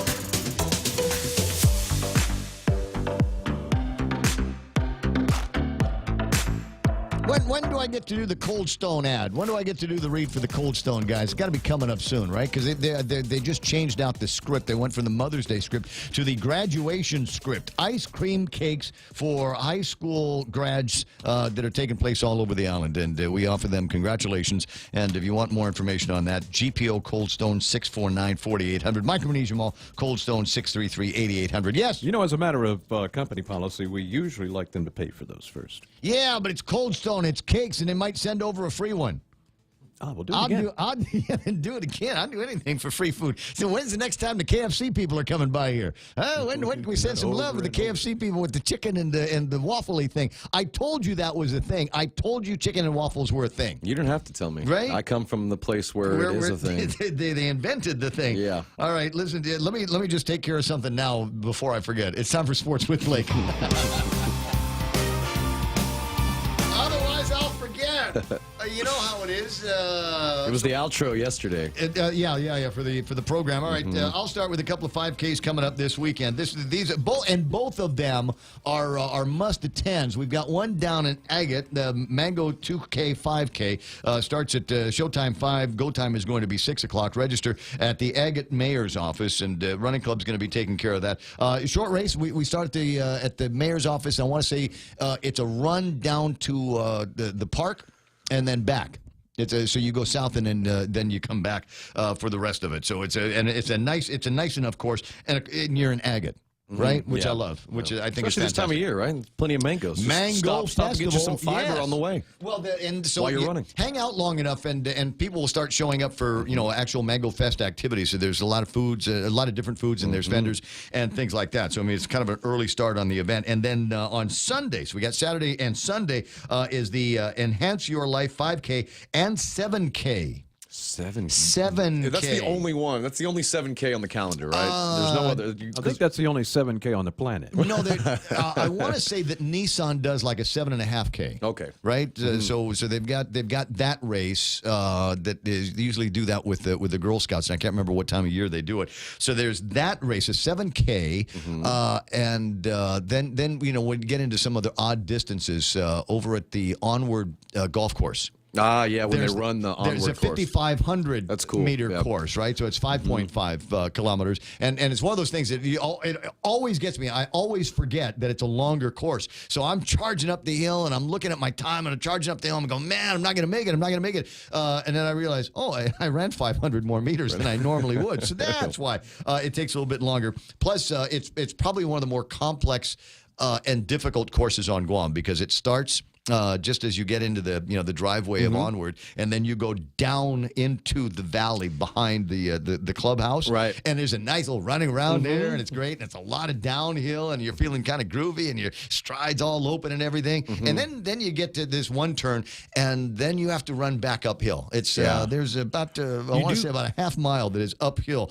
hard. You do get to see 13 though, which is the hole that's in Golf Digest. It's a beautiful hole. It really is. Yeah. And back in the day when I covered sports full time, I missed this time of year because I liked the route that I was always taking on that route, I guess, which was they let me drive the golf cart through the route to see it. Interesting. Yeah, it's nice. So I've never ran it, but I've definitely driven the golf cart through the same paths that the runners will be taking. I have complex fantasies about that golf course at night, but I can't talk about any of them on the radio. 8:21 in the morning. So that's my contribution to sports. What's yours? Mine is, even though we put the cart before the horse. Fred Schumann's online. Fred Schumann's watching. We got to say nice things about elite runner Fred Schumann. Elite runner Fred Schumann. Yes. Hey, Fred. He invented it. So putting the cart before the horse yesterday paid off for us. We must be Nostradamus or something, because the defending champion, FD Friars, are headed back to defend the champion as they win last night in straight sets. They defeated the Ukadu Bulldogs in Mingi Lao. They will meet the Harvest Eagles tomorrow night in the big championship game at UOG's Fieldhouse. Aiden McDonald and Noah Diaz led the offensive attack. They combined for 23 kills in 3 straight sets. And, of course, won the league MVP, Aiden McDonald, and the other first team in Noah Diaz. So the Harvest Eagles definitely going to have their work cut out for them, but it should be a good game as they will tip off right after the consolation game, which we'll see Tiedzen taking on St. Tiedzen. Somebody, another one of the losing teams. Now, right after volleyball, it's hockey season, right? Yeah. Oh, yeah, they're crazy about that. Yeah, summer on Guam, hockey season. Of course. Hockey season ended for me. Well, that explains in dramatic fashion over the weekend. Double overtime, and the Stars lose. I'm sorry. Nobody cares. I know. I know. Oh, that was a real sports story? Yes. I'll be darned. Yeah, my hockey Did you season not feel ended. the pain? No. Yeah. You notice I stopped talking about hockey a couple days ago. That's because the season ended for me in Game 7, which it really was from a sports standpoint. It was Game 7, double overtime, which in hockey means first goal wins. And it took 2 overtimes to get the goal. And the shot was high. High corner of the goal. It bounced off the post, Mike. And then the puck hit Ben Bishop in the back of the goalie helmet. Oh, my God. And then back into the net. So he really never had a shot. It bounced off the back of his head and went to the net for the win. Do I have it? I have a link that I'm going to, not that it means anything to anybody, but no. It will. I almost spit coffee on my monitor. I gotta get out of something. You assume that anything we do on this show actually means something. No, and I've said many times I can't take the pressure of doing a meaningful, relevant morning show. I mean, I talk about stuff that's entertaining to me, and I hope it's entertaining to you as well. Apparently, the numbers, the surveys and the numbers are up for us. I'm not going to worry about it. We have big news right now I can get into while you're looking up that. Indy Royal, Lady Royal, that is, Brianne LG. She was named to MVP again. I was the one who threw out the hot sports opinion last year when she won. I thought maybe it should have gone to a different player who was a senior, because Bree would have gotten this year as a senior to also win MVP.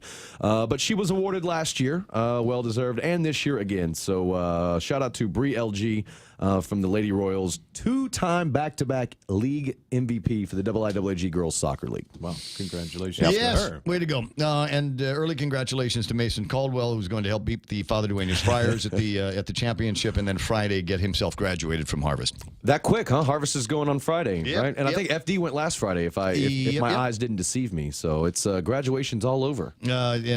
Termite season. That's how you know it all goes together. Carpenter ants. The carpenter ants, but yeah, I think we generally get those most of the time. All the time. But like I was thinking about, I want to return, now that I'm not training for a marathon, I want to return to what my regular running schedule was, which was park my car over at Santa Fe, go run for a little bit, and then come back at Santa Fe in time for sunset. Right. So I'm thinking about doing that. Now, and I love Santa Fe. And Bart, if you're listening, it's one of my favorite places in the whole wide world to get a drink.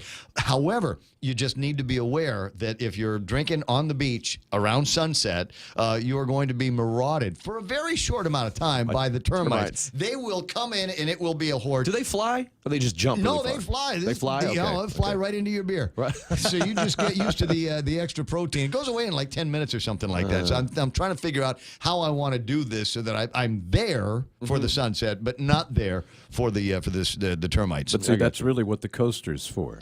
You take it from under it and put it on top. Concur, Doctor. All right, so the thing that I've said that nobody cares about, I know I'm wrong in that statement.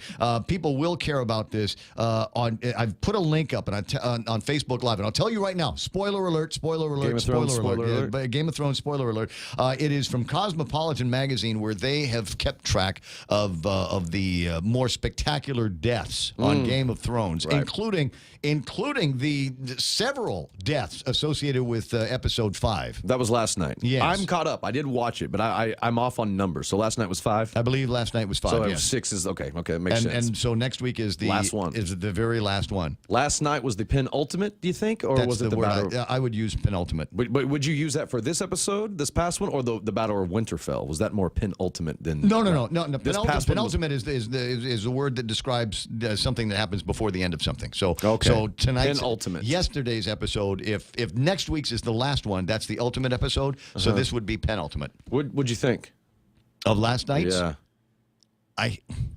Are they dipping on continuity a little bit? I haven't the emotional depth to talk about how I feel about last night's program. I just say any predictions that I had going in, absolutely wrong. And the show took an interesting turn. And I will say this because I've never said this publicly, but and I'm not giving anything away, but I was sad because I personally lost my favorite character in last night's episode. Wow. Yep. No, I did. And I've never said who my favorite character is. Right. So, yeah, but it's like I said, it's not a spoiler, but I'll just give you a hint. If you haven't seen the episode, I lost my favorite character in last night's episode. There are a lot of characters that are now done. As I said, if you want to find out, there's a link to the story at Cosmopolitan, but you can also do. There are more comprehensive lists out there that go back to like the very first death of a character on Game on Thrones. Spoiler alert: Ned Stark dies. Just to let you know. Man, you ruined it for everybody now. Yeah, so apparently if you haven't gotten to episode 4 in the series yet, Yeah. I'm sorry for ruining for you. Apparently, there's a guy on ESPN that hit the spoiler. There's a story on that this morning. An ESPN anchor hit the spoiler on Game of Thrones minutes after it aired. Well, he's a sports guy. Right? Come on. Well, at least he didn't post anything bad about United on his Facebook page. Sorry, I got a cackle in me. I had to get it out. You know how it is. 8:28 in the morning. What do you got? I got Guam Major League Baseball. Second half of the season starting this week. Tonight, actually, 7 p.m. Paseo. Got the Expos taking on the Red Hawks. Both teams are 5-2. On Friday, the Royals, the top team in the league, 6-1, taking on the Rays at 4-3. And then Sunday, 2 games. We got the Blue Jays taking on the Junior Nationals. And Sunday also, 7 p.m., the late game. And maybe some hope for the Rooks, who are 0-7 right now. They'll be taking on the Rangers, who are only 1-6. And so the Rooks looking to get off the schneid, man, and at least get one win under their belt. And maybe start a streak. We'll see how that goes. Man, but, that's the Guam Major League Baseball action. I'm wondering if these guys are like going, wow, dude, how are we gonna? We can't be holding up the rest of the league for the entire season, right? I mean, how many more opportunities do they have to play? I played on a couple of historically bad teams in Little League back in the day, and I remember when you're playing for those teams, you just realize you have to keep going back out there and playing and just keep trying, and you can't really worry about the records or anything else like that. I mean, you feel kind of bad because your team's getting their butt kicked all the time. But sooner or later, you're going to have that one game where it's going to be close, and your team's going to be able to put enough together to get that one win. That's just it. Starts because we know one. that they can score. We know that they can score. We've seen them score in the past. All right, speaking of scoring. Going back to that golf course fantasy? Pot smuggling arrests at LAX have surged 166% since they legalized marijuana. Why am I not surprised? Well, the thing is, you still can't travel with it. Like, you know why? You also can't bring your own alcohol on a plane. You know what I mean? It's common sense. I don't think that's because weed's legal. I think it's because people are dumb. Well, yeah, so you go to California, you smoke it all up, and you can apparently buy them at just incredible wholesale rates. So you got people that, if it was me, I'd like smuggle out a joint or something. I'd go, I got a marijuana joint from California because it's legal. But there are people that are filling suitcases with marijuana because they're getting such a great deal on it and trying to go through the airport and get it to the state that they're from where marijuana is still illegal. You need to put the juice, the vaping marijuana, the little juice canisters, put those in your check bags. They don't smell and they won't look for it, and it's not obvious, and they're small. Rent a car when you go back home. You know what I don't get? Because there was a D'Angelo Russell, an NBA player who was just busted at LAX for trying to take weed on the plane because he was going home. Like, this is what I don't get. You're a famous athlete, and you're traveling to your own hometown. Can you just get it there? Why do you have to bring it on the plane with you? You could have drove. Yeah. I just don't get it. But it's just like alcohol. Like if you're walking through the gate with a beer in your hand, then you're like, sir, you're gonna have to dump that out. Or I'm finish guessing the Mile High Club means something completely different to it. That's one of my favorite things to do when I'm in Manila. Yeah, because you can get a beer like right there, right at the gate. Yeah, right at the gate. You just walk over there and you get a beer, and you can get it from the same place that I get hot dogs. So I get a beer and a hot dog from the lady, and then casually walk over to my gate because the last thing I want to do is be the first guy at the gate. I want to be the last guy at the gate. I want to be there where the gate attendants are looking concerned because could you hurry? We need to close the door on the plane, and walk up to them with a full San Miguel beer and down it right in front. There's out of 2 of the airports in Dallas, Love Field, the smaller one, also the one that Kennedy landed at, before that faithful day. Yep. They'll say they have a beer tub right at the gate. So I mean, it's kind of like last call before you get on the plane. They'll let you order while you're waiting right there too. I like that airport. So for anybody that is going to work at the airport these days, we got JQ's going to be the new the deputy director at the airport. Those are among the changes that we'd like to see. Clean bathrooms, air conditioners that work throughout the airport, and some place where we can get a reasonably priced beer just before you get on the airplane. It's nice. That's all the time we got to pretend to talk about sports. Real quick, 21 years ago today, we lost old Blue Eyes Frank Sinatra.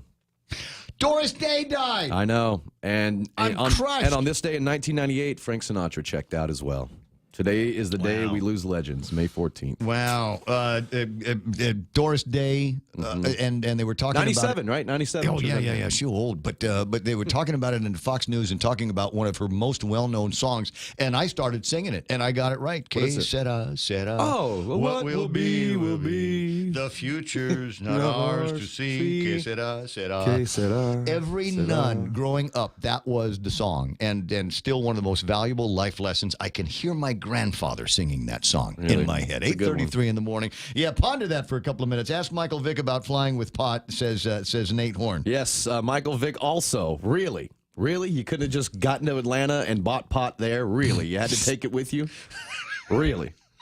It's a big deal, right? Yeah. Oh, and was there something I was listening to yesterday? You get all these rappers that are getting busted for and there's one guy, what's his Lil Wayne, who wouldn't perform because he didn't want to get searched by the police. Kodak Black got arrested, and then they're like, "Hey, Lil Wayne, I'm going to search you." He's like, "You know what? I'm just going to go and cancel the show." No. Yeah. He's like, "I saw what just happened to Kodak. I'm good." Yeah. I'm good. It's embedded. You're not getting that out of Also, me. shout out to Mark Colby before I get out of here, and you too, Mike Knight, because y'all's teams are playing each other. Tigers versus Astros. That's going on this morning. So nice little base, because I know you both are big baseball fans. Yeah, and he's a huge Tigers fan. The Astros going to spank that butt. There you go, Mark. You heard it there first. Whack that PP. 8:34 in the morning. All right. No, seriously, really now. That's all the time that we have to pretend to talk about sports. Blake's got to go finish the morning show on Star 101. We do this time every single day, and I know you love it. Kevin Kerrigan's got headlines next. Business travel just got easier. Take your data plan with you for only $10 a day to all 17 Data2Go destinations. Never worry about additional data roaming charges when you go where your business needs you. The US, China, Thailand, and so much more. Have the assurance you need to check emails, surf the web, and stay connected. Call 688-2677 today to make sure your account is Data2Go ready. Docomo Pacific. Better together. You know, people talk about how good the barbecue is in Memphis. I'm just thinking the barbecue at King's Landing must be pretty good, too. It's 8:35 in the morning, and time for headlines from the Guam Daily Post. Father of Dragons, Kevin Kerrigan. Half a day and good morning, Guam. In the headlines from the Guam Daily Post this morning, the governor's office announcing it has repaid $3.8 million into the fund for upgrading Guam's aging emergency 911 system. The Calvo administration transferred the money out of the E911 fund to pay for other GovGuam needs. Phone customers pay into the fund through a surcharge on their monthly phone bills. The return of the money enables the Guam Fire Department now to move forward with the procurement of a service contract to upgrade the aging 911 system. Guam Housing and Urban Renewal Authority announcing it intends to expand its use of closed-circuit video surveillance in and around its various properties. A release from Gura states that recent worldwide tragedies serve to remind us that risks in our community are real. Gura personnel also recently completing Phase 1 of a Active Shooter Awareness Program. The Active Shooter Program involved full-scale drills and real-world scenarios staged at Gura's main office in Sinahanya last Friday. Gura employees learned how to minimize harm and confusion during an active shooter incident. According to the release from the agency, similar drills will soon be conducted at offices in Tumon, Totu, Agate, and Jonia. The cafeteria at Guam Memorial Hospital no longer accepting cash. Administrator Lillian Perez Posada says the end of cash at the cafeteria is part of the hospital's effort to have a more accurate and credible accounting of all cash reserves and transactions. She said individuals who want to buy food or drink at the cafeteria can use a credit card, a debit card, or buy a meal ticket at the cashier window on the first floor. For these stories and more, log on to postguam.com or pick up a copy of today's Guam Daily Post. Thanks very much, Kevin. Appreciate that. Kevin Kerrigan, first of his name. It's 8:37 in the morning, and that's iConnect time. Go to iConnect and say Ray Gibson was mumbling something on the radio about you being able to come up with plans that suit my needs and my pocketbook. Yeah, they're pretty good at that over there. They know what it is that you need and what you might need in terms of telecom for your mobile systems and your push-to-talks and your internet, and they can put together plans that make sense for you and your wallet. Their number is 888-8888. So what's the deal? Are you still paying for the right to have your checking account at your bank? Well, at Bank Pacific, we think it's our privilege, not our right. That's why we offer My Green Free Checking, where your monthly maintenance checking fees are zero. That's zero. And it comes with a free Visa check card and monthly green e-statements. My Green Free Checking. Bank Pacific today. Because having you as our customer, that's our privilege. Bank Pacific, where others put branches, we place roots. Equal housing lender, FDIC. Viva Bank Pacific.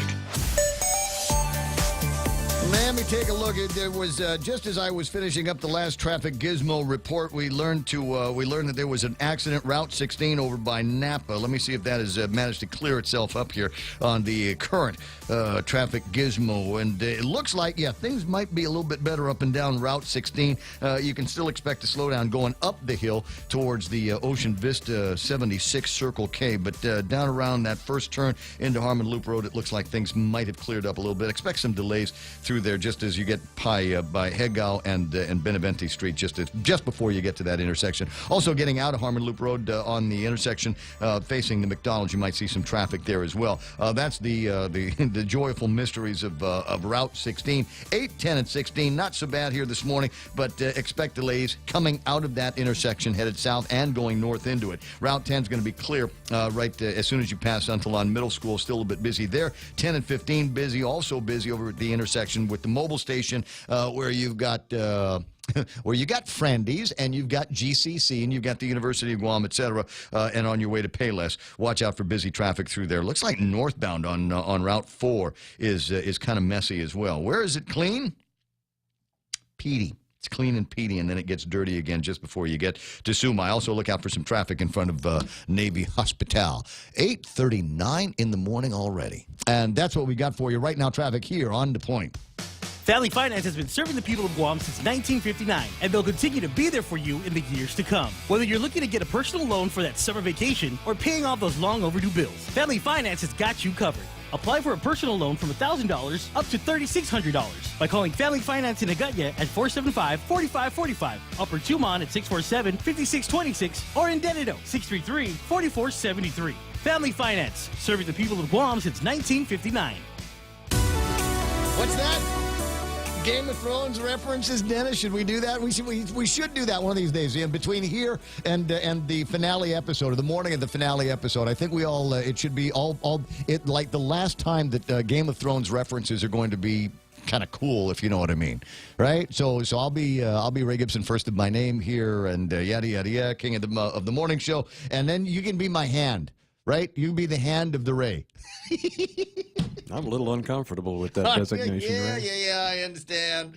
Well, what would you be then? Would you be a maester? Would you like to be a maester on GOT? You got the air for it. You realize that all the cool characters on Game of Thrones, dead or alive, have got face hair and long hair. There we go. Right? Yeah. So I've got I'm going a little bit more for what's the name of the guy?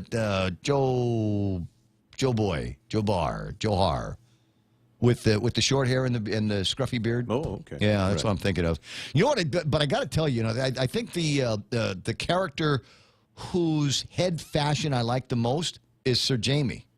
Yeah, he's always had a pretty. Yeah, because it's like a contemporary haircut here, and then he's got the cool face thing, the beard thing going on. Yeah. And I was looking at that, wondering could I pull that? He did. Did he do one season where he had like bangs? Yeah, he did. That was I think when he was on that trip with Brienne. Yeah, Jorah Mormont is the guy. Dennis says you can be the master of coin. I just want to be the dude that speaks softly and carries a big sword. Yeah. What would you name the sword? Because in Game on Ralph. Thrones, I'd name it everything Ralph. just Ralph, and not needle or spear or anything like that. Just Ralph. My sword, Ralph. Cleaver of justice. 8:42 in the morning. All right, so Dennis, that's going to be your job, Dennis. You have to assign names for everybody here on the program. We need to have names or titles. The something of the something, which is the whole Game of Thrones thing. Is it Ray the something of the something, and Kevin can be the something of the something, and Mike. Now we've done this before with certain elected officials, and the only one that sticks in my head is when Mark Cruz named Madeline Z. Berdallo the Khaleesi from D.C., right? Because he's brilliant that way. I'm just saying we need to do something like that because in a couple of weeks, nobody's going to remember Game of Thrones. It won't be as cool and trendy as it is now. We'll have to be on to something else. All right, so where did I get to go? 8:43 in the morning. Maybe if I'm lucky, we'll be able to get do I have Sonny back? Did we get him back? I have to wait until the machine is on. Sergeant Paul Tapau from the Guam Police Department's on the line. I wanted to talk with a couple of things about Sergeant Tapau before I get too far into the rest of the program here. And among them is Sarge. Have you guys been able to put together any leads on that case at Southern High School with the guy that brought a gun to campus? Is there going to be an arrest made on that before long? Sarge, you there? Yes, I'm here. Can you hear me? Yeah, I can hear you better now. Go ahead. Okay, so we're still currently investigating that. Our juvenile investigators have still some more interviews that they have to conduct. Now, the juvenile investigation team is actually lead investigators for this case. I did meet with the supervisor in charge of the section, and he assured me that they're gonna, they're continuing their investigation. So there's still some loose ends that we need to tie up relative to this case. Okay, so now we're not talking about the kid, right? We're not talking about the kid that got arrested and now going to be tried as an adult. We're talking about the actual adult that brought a gun to the school. Yes, you're absolutely correct. We are talking about the overall investigation. So that also comes into play, the employee who brought the gun in. So that's where we are with the investigation. We're still trying to tie up the loose ends relative to this case. Okay. That and how to set up a neighborhood watch program was the only other thing I wanted to talk to you about. But I did get Sonny Atta back on the line, so we might be able to ring you up a little bit later on because I do want people to know how they can actually get help from the Guam Police Department to set up a neighborhood watch program and actually have Sergeant Tapau come to your house and help set that up with you and your neighbors, right? Yeah, absolutely. I want to applaud the efforts of the Nacti Street Initiative. Of course, it's in line with the Chalampago or the Chalampago Neighborhood Watch Group. So Mr. Mendiola actually was gracious enough to host the event, understanding the importance of a neighborhood watch program. He just reached out to his neighbors. He had some, small light refreshments and everything, and we came in and we spoke about what the neighborhood watch program was all about and how to spin it up. So, really, you can actually reach out to your respective mayors. They're our first link with our communications with the neighborhoods. So we work closely with them. We work closely with the municipal planning councils within the respective villages. So reach out to them, and then we can move from there. So the beautiful thing about it is that we've actually targeted all 19 respective villages here on island, so everybody has an understanding of how to, the line of communication in where you can actually get a hold of us, and we'll help. We'll be more than gracious enough to help, communities spin up a neighborhood. Can you bring pizza? If I invite a couple, will you bring the pizza? You should see some of the spreads they bring. It's really right. overwhelming. So yeah, it's really and seeing it pay off and everything, and we're going to continue to work and we're going to continue to move forward because. Like we've stressed, force multipliers within the community being the eyes and ears. It really helps us with our work with the Guam Police Department. And it really, back in the day, we were able to just leave our doors open and not worry about anything. Now it's like, you have this situation awareness of what's going to happen. Dude, did you see the other headline we got? The guy comes home after staying at somebody else's house for a couple of days and finds two Micronesians living in his house. You got to be kidding. What's going on? Yeah, that's just weird. Hey, I got to run. I'm going to get Sonny on the radio. I'll talk to you pretty soon.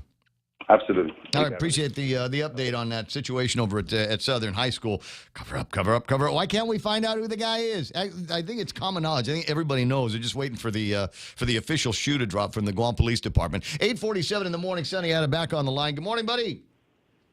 Hi. Good morning. So let's pick up quickly where we left off. I agree with you. There are a number of additional source markets that once upon a time we used to consider small, and many of them are blossoming. We got to look at the Philippines. We got to go look at Hong Kong. I'm thinking that maybe we start looking at some of these places like Vietnam, which has got this blossoming and booming middle class, and seemingly lots and lots of money floating around the area. And many of them, I'm sure, are looking for some place to go to, maybe where the flag flies, where they've got maybe some memories and connections to, like Guam. What do you think? Yeah, well, I was just there 2 weeks ago for about a week, and yes, I've been going there the last 20 years, in and out. It's amazing the progress in Vietnam, and it's certainly a market that even the administration, Governor Liu has said, let's target. Hopefully, we'll be successful in achieving a Guam-only visa waiver for Vietnam. Nice. The Calvo administration, as well as former Congressman Madeline Bertalio, they threw in their efforts, as well as Senator Dennis Rodriguez, who are pushing for efforts. But there's a benchmark in rejections for visas applied by the Vietnamese population, and if the rejection, there has to be a lower benchmark to be reached. I think we're almost there. I think Vietnam is almost there, and so the possibilities are real. And so that's certainly a market we can look at. But I tell you, it's certainly also a huge competition for a place like Guam. Oh yeah, well, I mean that's the thing. Culture, they're all about culture. They're all about history. They're all about wonderful beaches, exotic foods, etc. So, yeah, there's many places in Vietnam and in our backyard that we're competing with. I'm worried about our town, Sonny. I'm worried that we're beginning to look a little bit run down, a little bit ragged around the edges. We got graffiti. We've got now a lot more blossoming street crime. The fact that the consul general was excited because we didn't have any crimes against Japanese tourists during Golden Week is remarkable. In that we're now at a point where we have to remark, hey, we were able to go 10 days without Japanese getting hustled and strong arm robbed in Tumon. I think we've got some real problems. We've got more FITs that are driving around that can see the junk by the side of the road that passed by that god awful, butt ugly chain link fence in front of John F. Kennedy and Kmart. And I'm worried that we got to find a way to put the shine back on the bloom back on the rose. Yeah, I agree with you, and I mean, I see it every day too, and so. I don't know what the solution is. I know that we all know the problem, where and how the solution, how that gets executed. I think the GDB will be a component of it, but I don't know that it's necessarily the lead on it. Now, a lot of properties too. It's the private property owners that give Guam a bad. Oh, let's shame them. Shame them. Hotels and private properties, restaurants that.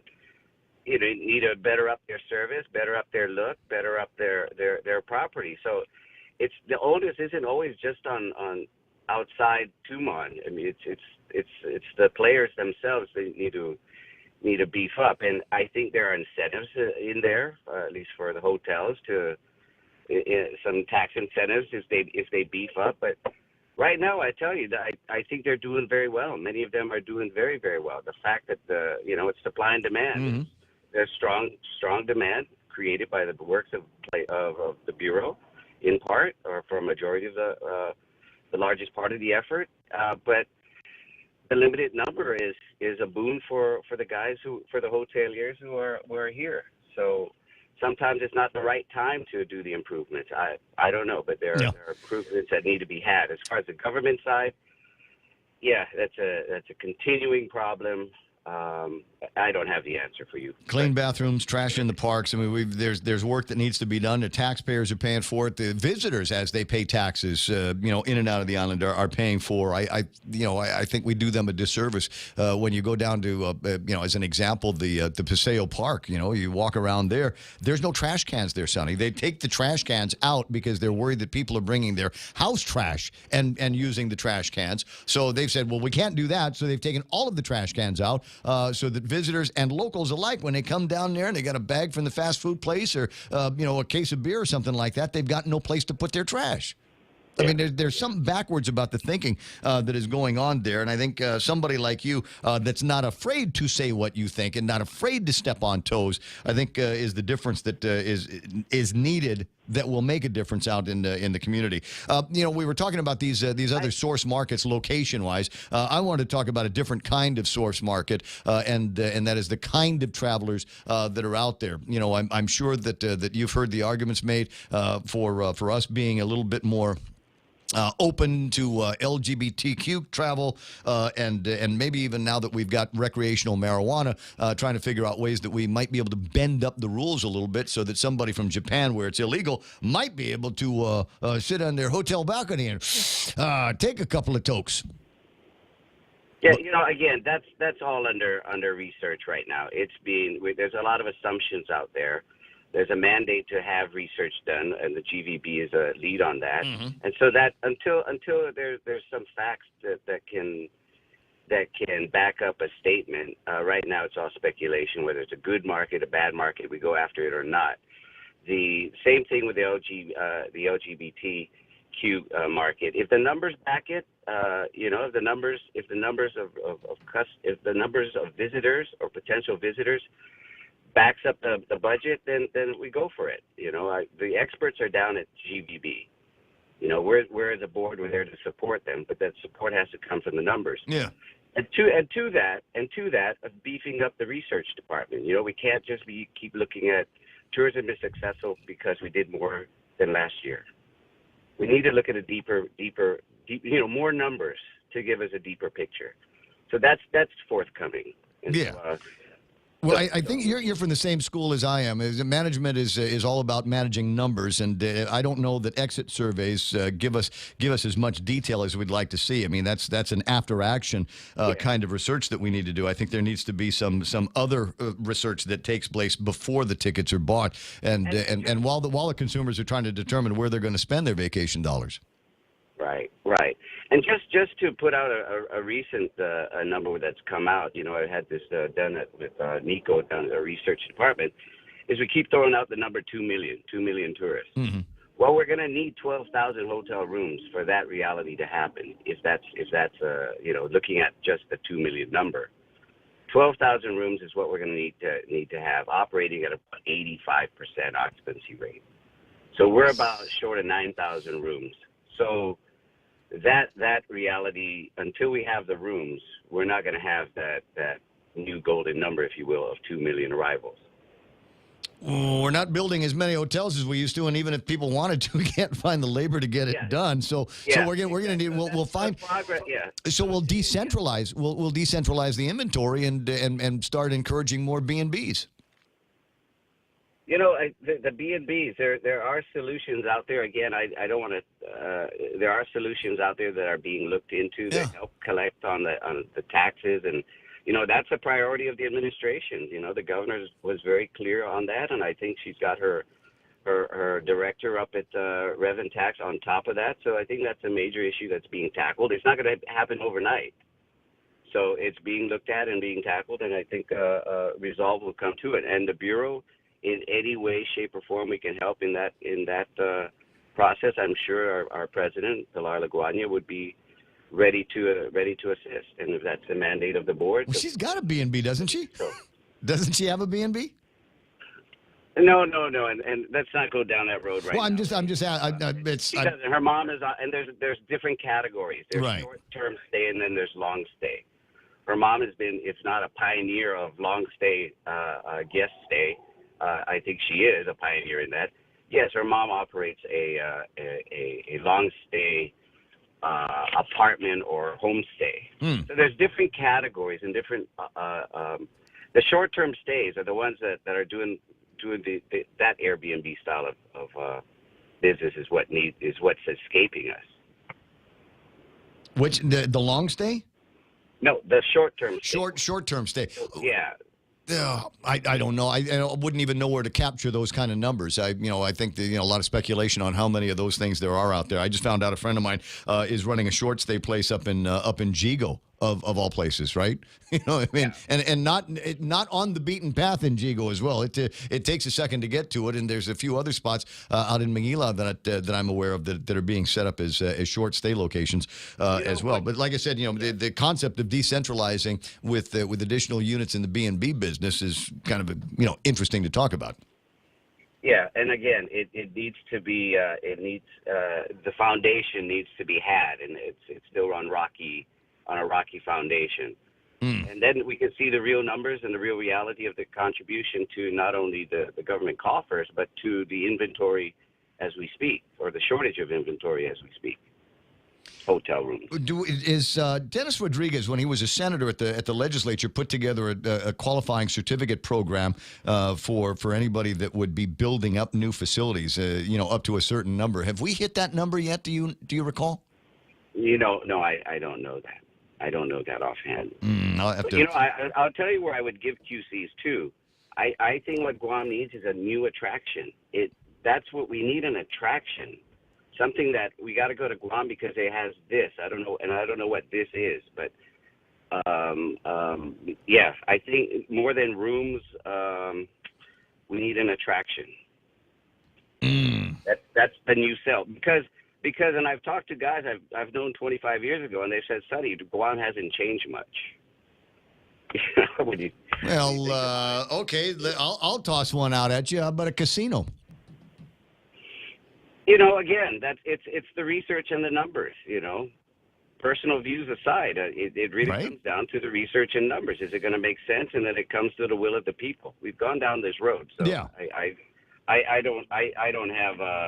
not going to make a statement personal or on behalf of the Bureau on that, Ray.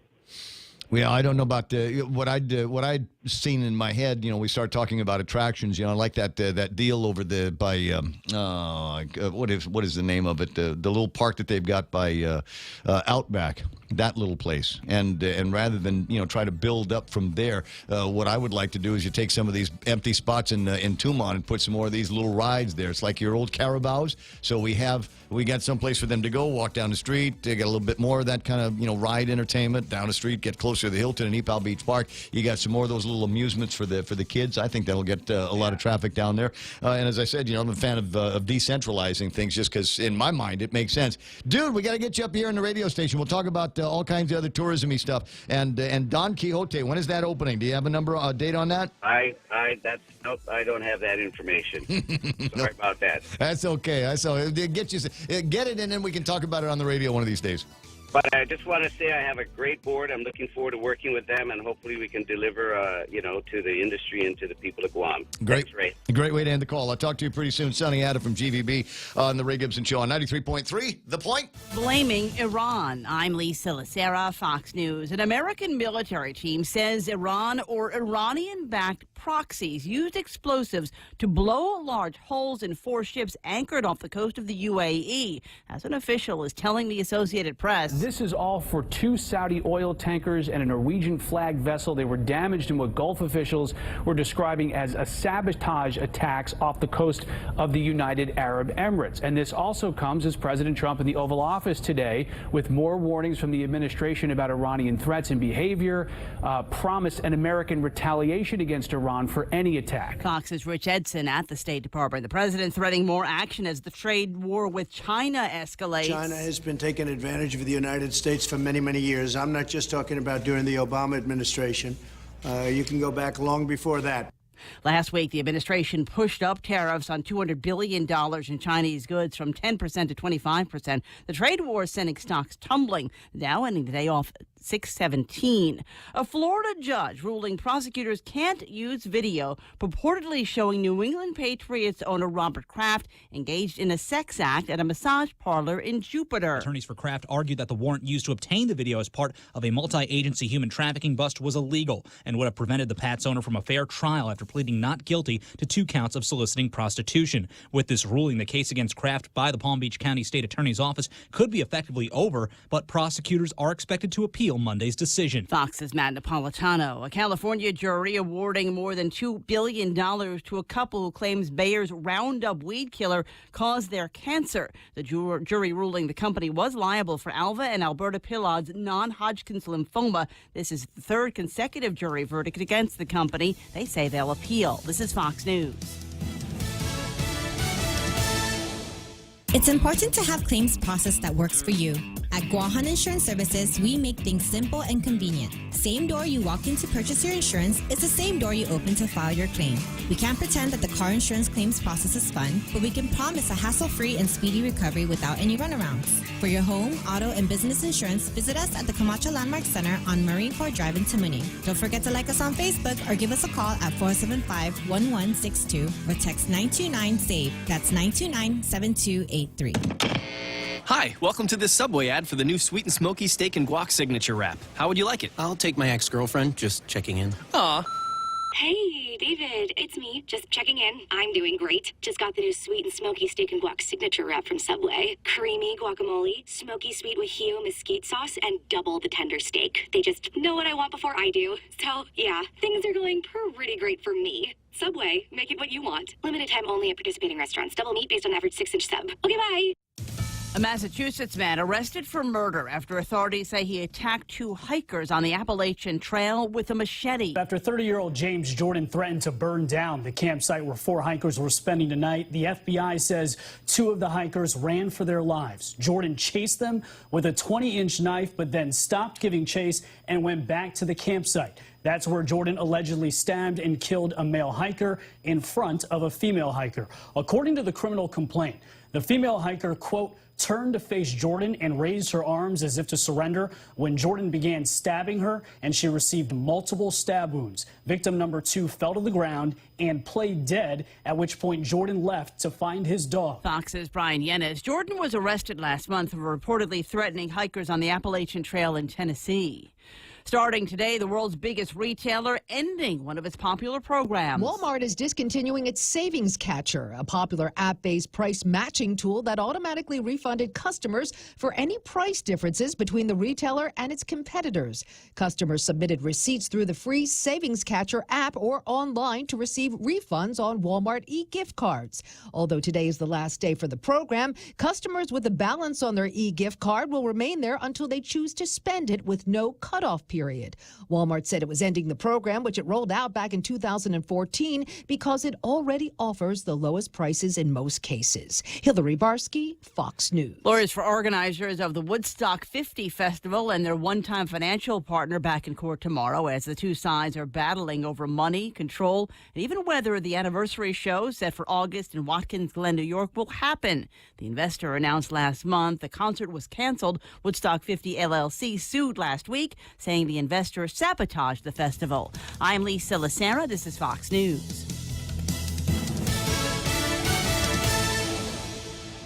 Experience the Take Care difference. Take Care members can count on accessing a high-quality, credentialed network of on-island providers, including the convenient one-stop FHP Health Center and Urgent Care, access to an extensive off-island network of providers, and the island's largest offering of free fitness classes and health education programs. You can count on Take Care to deliver comprehensive, accredited insurance coverage and quality health care when and where you need it. Take Care. Our island, your health plan. Learn more at takecareasia.com.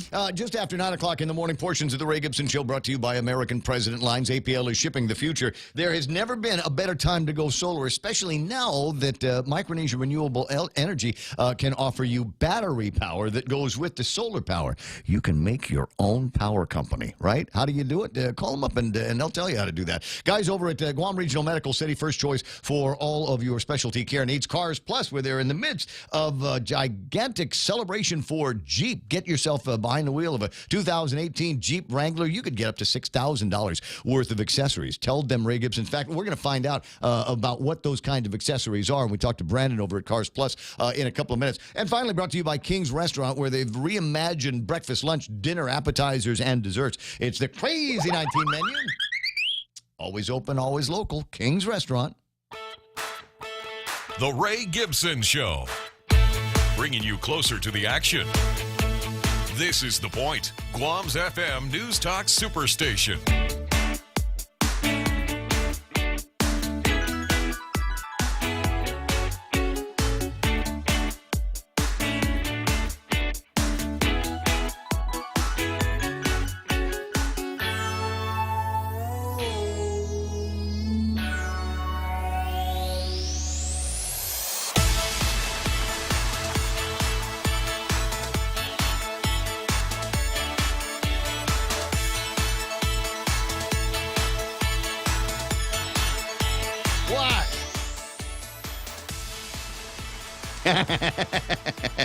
That's nice.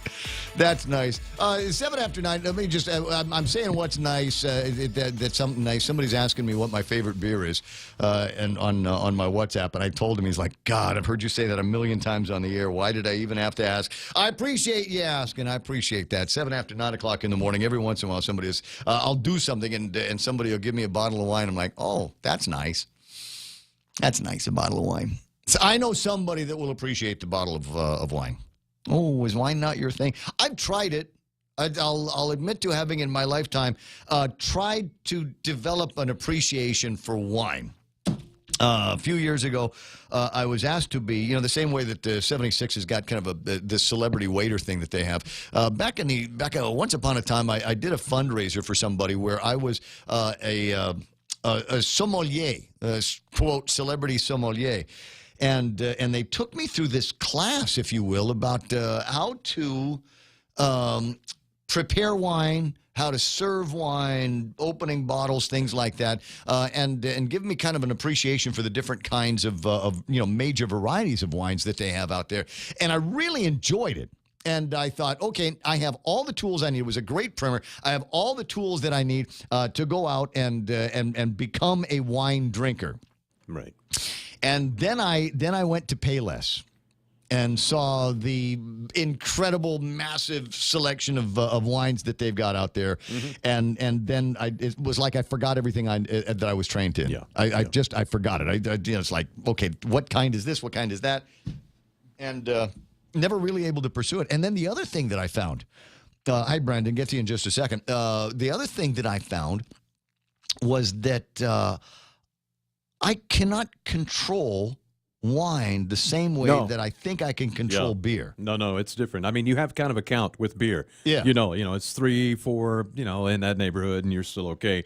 With wine, it's hard to tell because it kind of sneaks up like on you. one bottle. Yeah. I mean, one bottle was like a glass. Mm-hmm. And pretty soon I'm, as my friend Maka says, pretty soon I'm speaking in cursive. Yes. It's the only way to describe that. And I'm going, why can't I? And it's the same with red wine, white wine. It doesn't make any difference. I've tried them both and realized that it's beyond my means to control myself when I'm drinking any kind of wine. I think it has to do with mood. Uh-huh. There is always a different mood when you're drinking a glass of wine as opposed to when you're grabbing a beer. Right. And so I think that has something to do with it.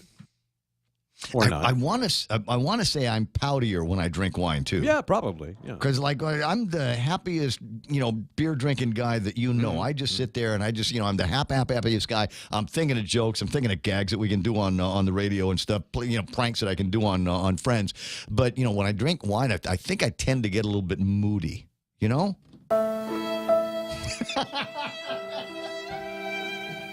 And just reflect on the day's events. I get the call from the credit card company literally just a few minutes ago. That's who I was talking to. Is a credit card company, and the guy calls me up, and he says, Mr. Gibson, about the Platinum card. I said, I closed that account. He says, yeah, but there's still a balance on it. I said, well, how did I close the account if I have a balance on it? Who at American Express allowed me to do that? And so I'm going to be pondering that for the rest of the day. There's an expense I wasn't quite expecting to make a payment today. Anyway, 9:10 in the morning. We'll get beyond this little drama in my life and move on to something else. And it's good drama. I got Brandon on the line. Brandon's one of the guys who works over at Cars Plus up in Mighty. Hey, Brandon, how you doing there, buddy? Good morning. How are you guys doing? I'm doing all right. I can't help but when I pass by Cars Plus, and I do this on the daily here, I can't help but notice there seems to be an abundance of Jeeps there, and in all kinds of colors. About how many Jeeps do you have on the lot right now?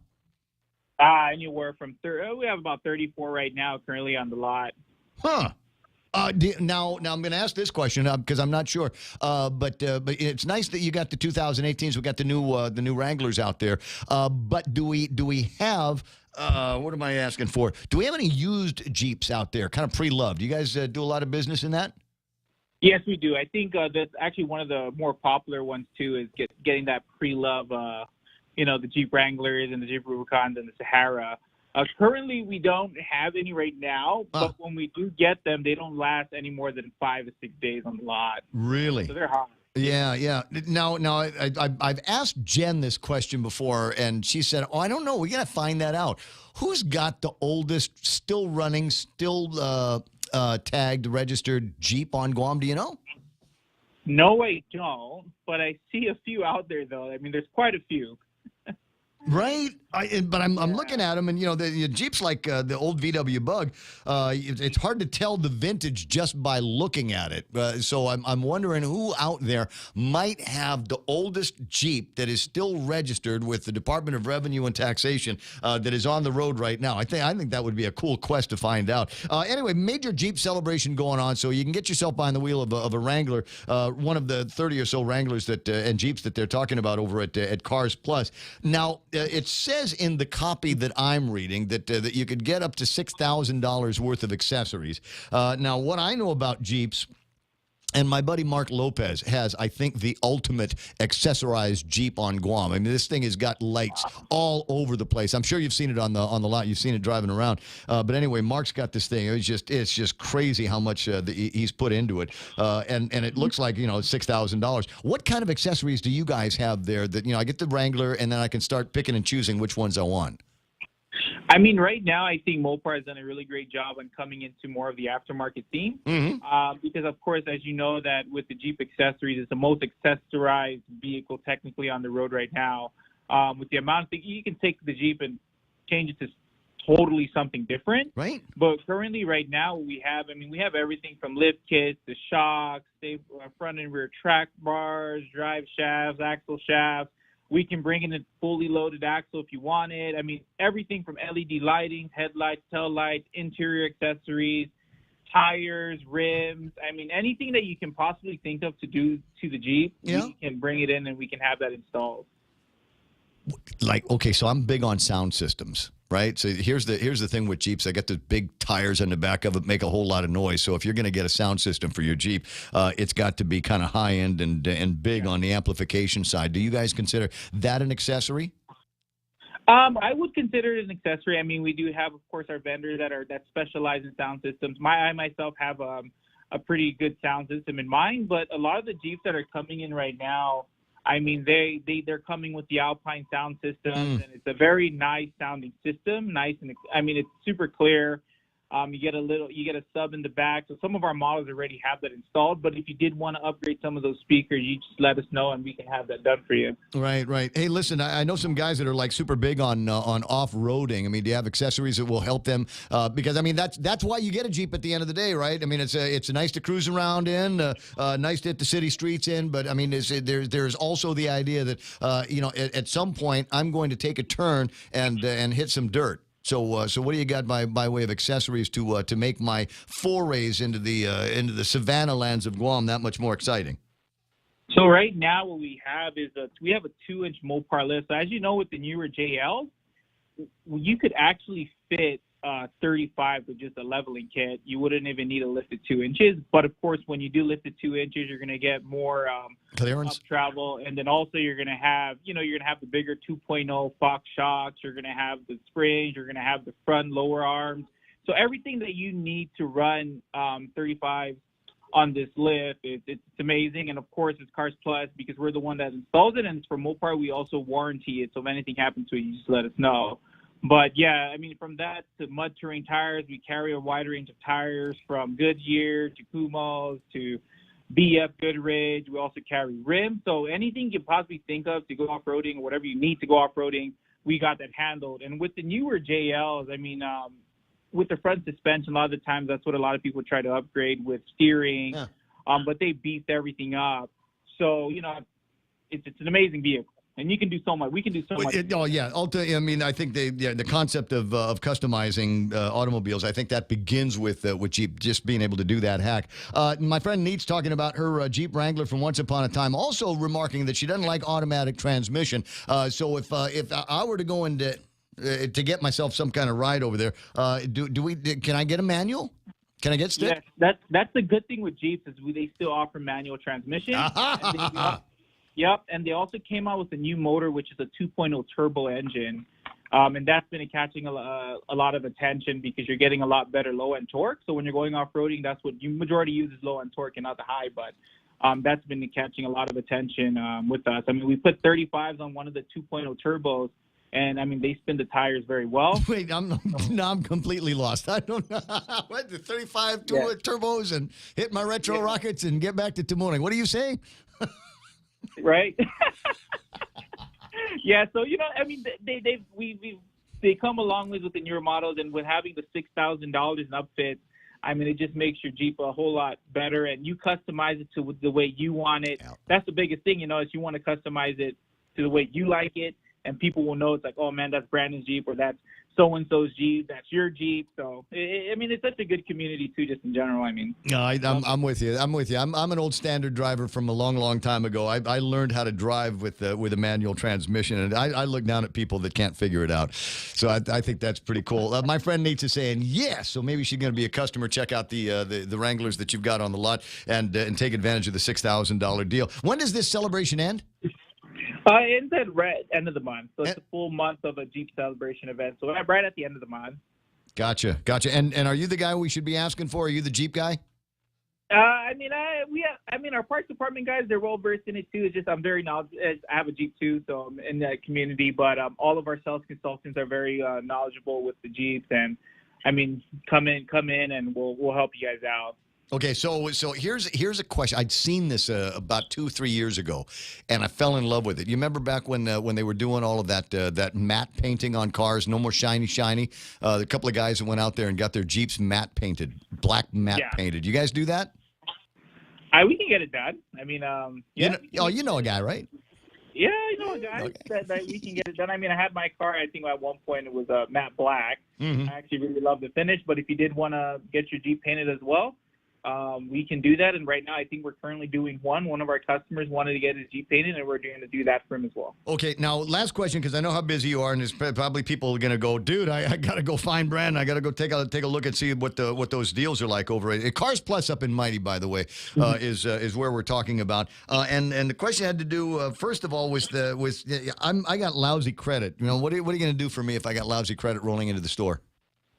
I mean, the best thing to do, I mean, we treat everybody the same. We treat everybody $1 million, No, you haven't met me. No, you haven't met me. I appreciate that, but you have no idea how bad it is right now.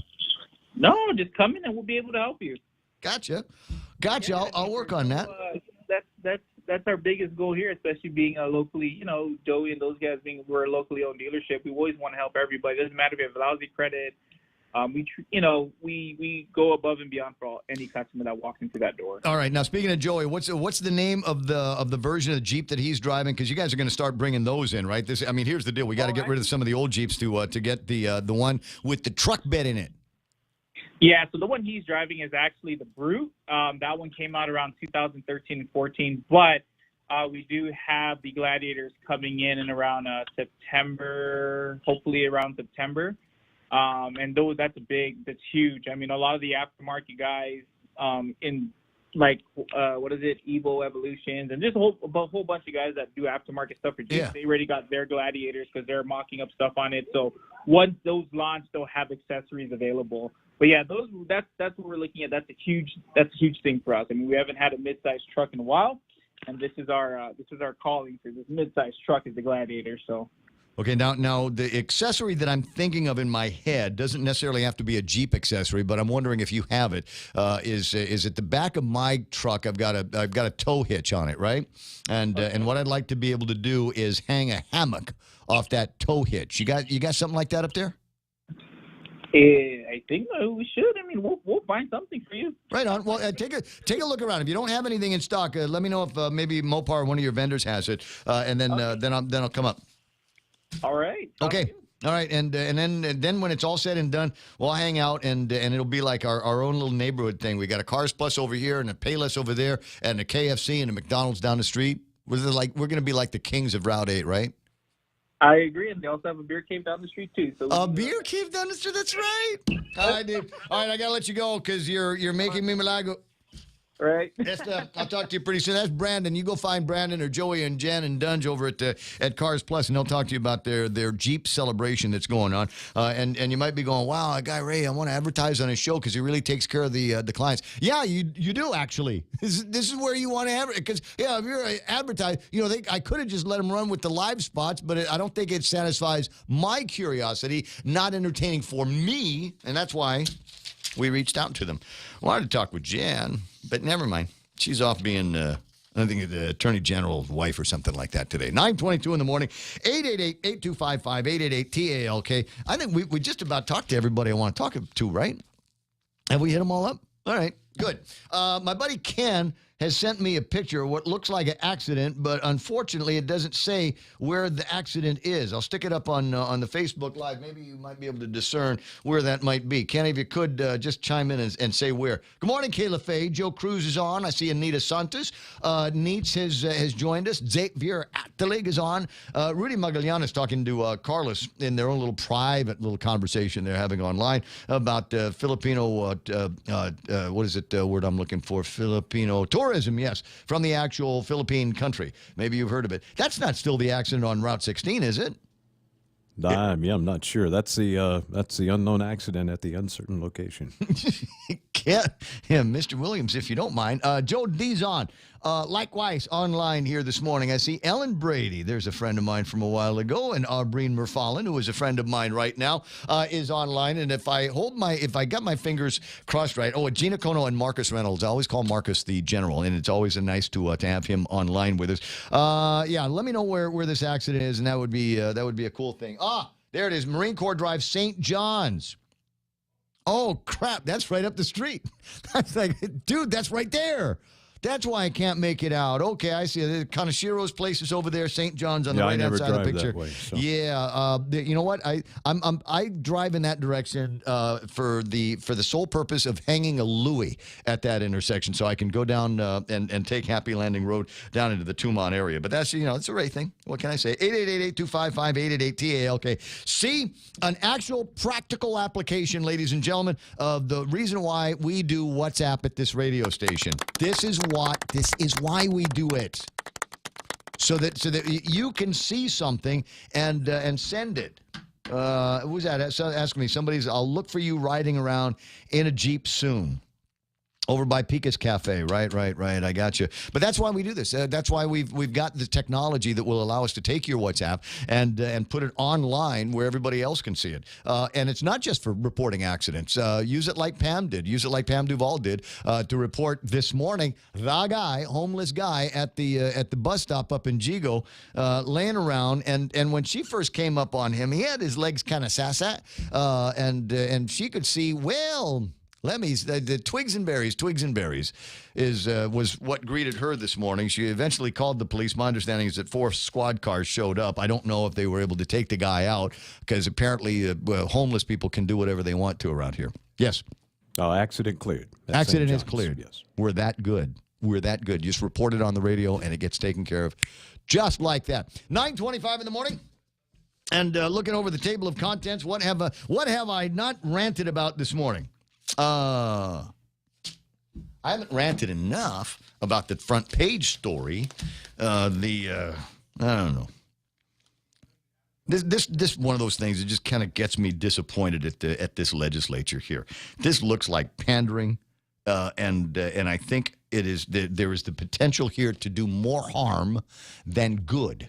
I'm not one of those guys that is automatically against the idea of paying people what they are worth.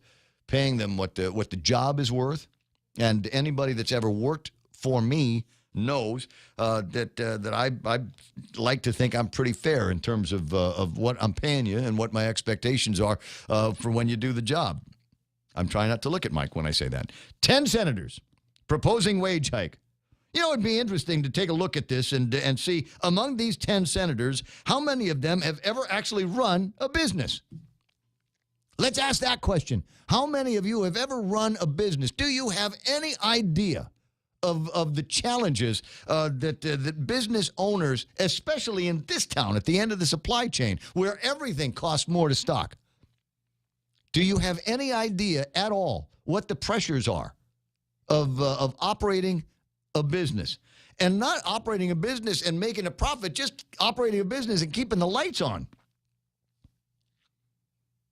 Tina Rose Munoz-Barnes, Talena Nelson, Regine Bisco-Lee, Jose Turlai, Clint Rigel, Kelly Marsh, Sabina Perez, Teresa Orlai, and Amanda Shelton. Business people? Anybody there got a business? Do you understand the pressures that will be on the business when you artificially inflate the cost of labor? It's already expensive. When you artificially inflate the cost of labor in the business. And I'm not crazy about how they are suggesting that this get taken care of. He said his concern, referring to the story, Joe S. says, his concern is the cost of living continues to rise, but wages have not kept pace with inflation. And the unfortunate reality is that many of our families live in poverty. Yes, that is a terrible, terrible thing, that they live in poverty. And God, I hope we're able to sustain the kind of entitlement and benefit programs that we have that exist for these families that live in poverty. But going back to this statement, the cost of living continues to rise. It continues to rise because the 34th Guam legislature, working in cahoots with the administration, increased the business privilege tax to 5% last year. That's why the cost of living has gone up. That's why the cost of goods and services around here have gone up, because you are, again, artificially increased the cost of virtually every product or service that is sold on Guam. And everybody told you what was going to happen, but you did it anyway. And so now we're going to compound it. The easy solution is roll back the BPT. The easy solution, and here's some, Bob Klitzky said this morning, it is the simple reminder. You want to give people a raise, release us from the increase in the liquid fuels tax that went into effect last January. It ain't going to be a lot, but for many of these families at the edge of poverty, maybe just enough. When the cost of having labor goes up, businesses are going to start looking at that labor and demanding more productivity from that labor. Well, you want me to pay somebody $9.25 an hour for a job? Well, let me think about how things are going, because my costs have gone up here. My electricity costs, cost of benefits that I provide to my employees. And the people that I sell advertising to, their costs have gone up. So all of a sudden, it might come down to, yeah, I could give you $9.25 an hour, but I can't have you working 40 hours a week. I can no longer afford the benefits that we provide you as a full-time member of the company. So I may have to take you down to about 30 hours a week. And 30 hours, you don't get medical, you don't get dental, don't get vacations and sick leave and things like that. So, gee. You can thank the 10 people over at the legislature. And if it's 10 people, then the governor's got no choice but to sign off on this. So let's get into the debate here and yell at each other like married people do when we get into this, into the eye-rolling, oh, God, here we go again on minimum wage conversation. Good morning. It's the other Governor Leon Guerrero, acting Governor Leon Guerrero, Ken. Good morning, Ken. Thank you very much. Well, I look forward to this little challenge you have put forward. And I will start my opening salvo with, between March and April, the price of my favorite fast food meal went up 11.5%. Mm-hmm. We can't blame that on BPT because that went up a year ago. We can't blame that on minimum wage because that hasn't gone up yet. We can't blame it on commodities because over the past 12 months, agriculture commodities are down 10.25%. What do we blame it on? Just a general rise in the cost of living. No, we can't blame it on. Oh, you want me to say that because the owners of your fast food, for your favorite fast food, they're just a bunch of greedy people. No, they took advantage, saw an opportunity, and they moved for it. The advantage of having to pay an additional % business privilege tax from last year? No. You know, I got a bunch of contracts. I got a bunch of contracts that have renewed in different times of the year, and as those business contracts renew, I have been faced with increases in the business privilege tax that they are now charging me. They did not hit me immediately, but as the contracts get renewed, I have to pay an extra %. So it could be just maybe they held out as long as they possibly could, but maybe many of their vendors have finally hit them with the increases that we would have seen last year. Well, when you take a lot of, and I'm talking primarily on the product side, not the service side, but when you go through the product list, And like, for example, my favorite fast food meal, Mm-hmm. there is no justifiable reason for that price increase other than the fact they could do it. And they did it. And that's business. That's fine. But the problem is we have a population they're economic hostages. They have no other alternatives. There are no other jobs. There are no other job markets they can relocate to. And as a result, those keep the cost of labor artificially low. Mm-hmm. Then we have the my favorite analogy. There was Keep the cost of labor artificially low. Is it possible that, and you and I are we'll fight all day on this one here, is it possible that the jobs that they are doing don't command high salaries? If I got a guy that knows how to fix my Cisco router, guess what? $9.25, I'll pay him $10 to keep track of my Cisco routers, because that keeps the lights on for all of the automation systems in my building. That is a good job. I will pay a guy some decent money to do that job. But the guy that comes in twice a week that cleans the commode and empties the trash cans, that's not a $9.25 an hour job. Sorry, Ken. Well, I could take that same analogy. The guy that makes the beds in a $150 hotel room, and the guy that makes the beds in a $300 hotel room. Same effort. Right? Yeah, and we control the cost in there as much as we possibly can to maintain employment for 400 people. Well, what if the guy that's working in the $150 hotel is now working in a $300 hotel because the hotel more than doubled their rates? And does that automatically mean that the value of his job has gone up 100%? No. It's the same bed. You would think yeah, it's the same bed, and he's still getting the same price.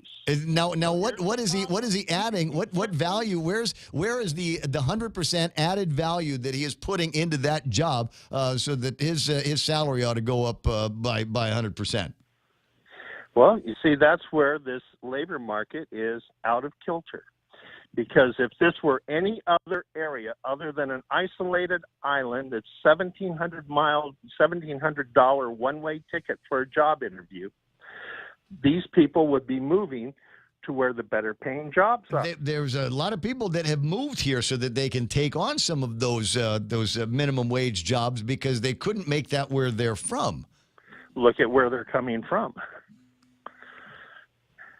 Exactly. Is it $1,700 one-way trip from Chuuk to Guam? But that doesn't make any difference. I'm telling you, the value of the job should be the determining factor in the wages that these people make. You want to make more money, you better be the best. You better be the best, most productive bed maker that we have here on Guam. And if you're not, and if you give me any lip about this job, then I'm going to terminate you and put somebody else in that position that will make just as many beds as you can in an hour.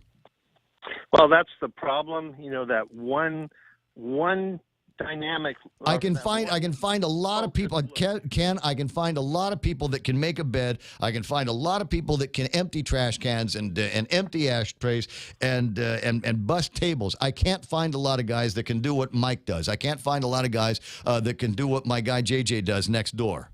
Right? And Jojo, I can't find guys that will climb towers. I can't find a lot of guys that can do that. Therefore, I'm happy to pay up. But if you're talking about people with basic skills, they're going to get the basic pay. And when the basic pay is artificially low because there is no competition. It's not artificially low. That's what the job. Yes, it's what the job pays, and there's a lot more people that can do these minimum wage basic jobs as opposed to other people that can do more sophisticated things in the community for which they ought to be compensated for. I don't believe the point that you're making that it's artificially low. It is because people can't leave. You look at the minimum wage movement in the United States. 31 jurisdictions, states, cities, and counties are raising the minimum wage.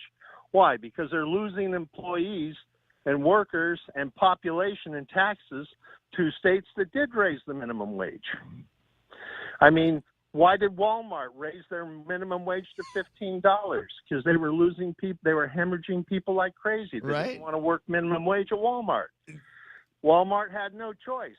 But we don't have a Walmart here. We don't have any place here on Guam that people could, I'm tired of this minimum wage job at this hotel. I'm going to work at that hotel that pays more. Mm-hmm. Because they don't. I mean, you look at people I lived in Reno. Reno is similar to Guam. It's a tourist town. And gambling didn't bring that much money to the low-wage service sector jobs.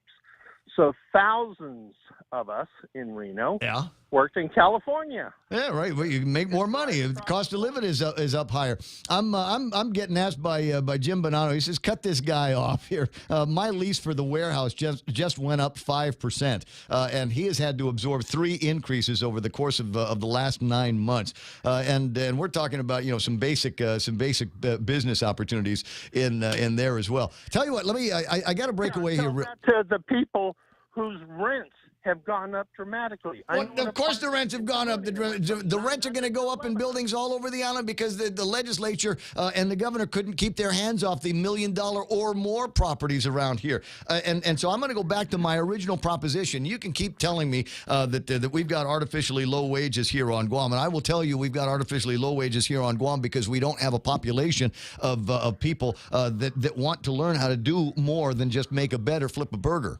Right? We've got to get our kids lined up in some decent vocational skills and some decent vocational jobs that where they can demand $15, $20 an hour. And Maria Okada's got a whole school that'll teach you all of that stuff over there.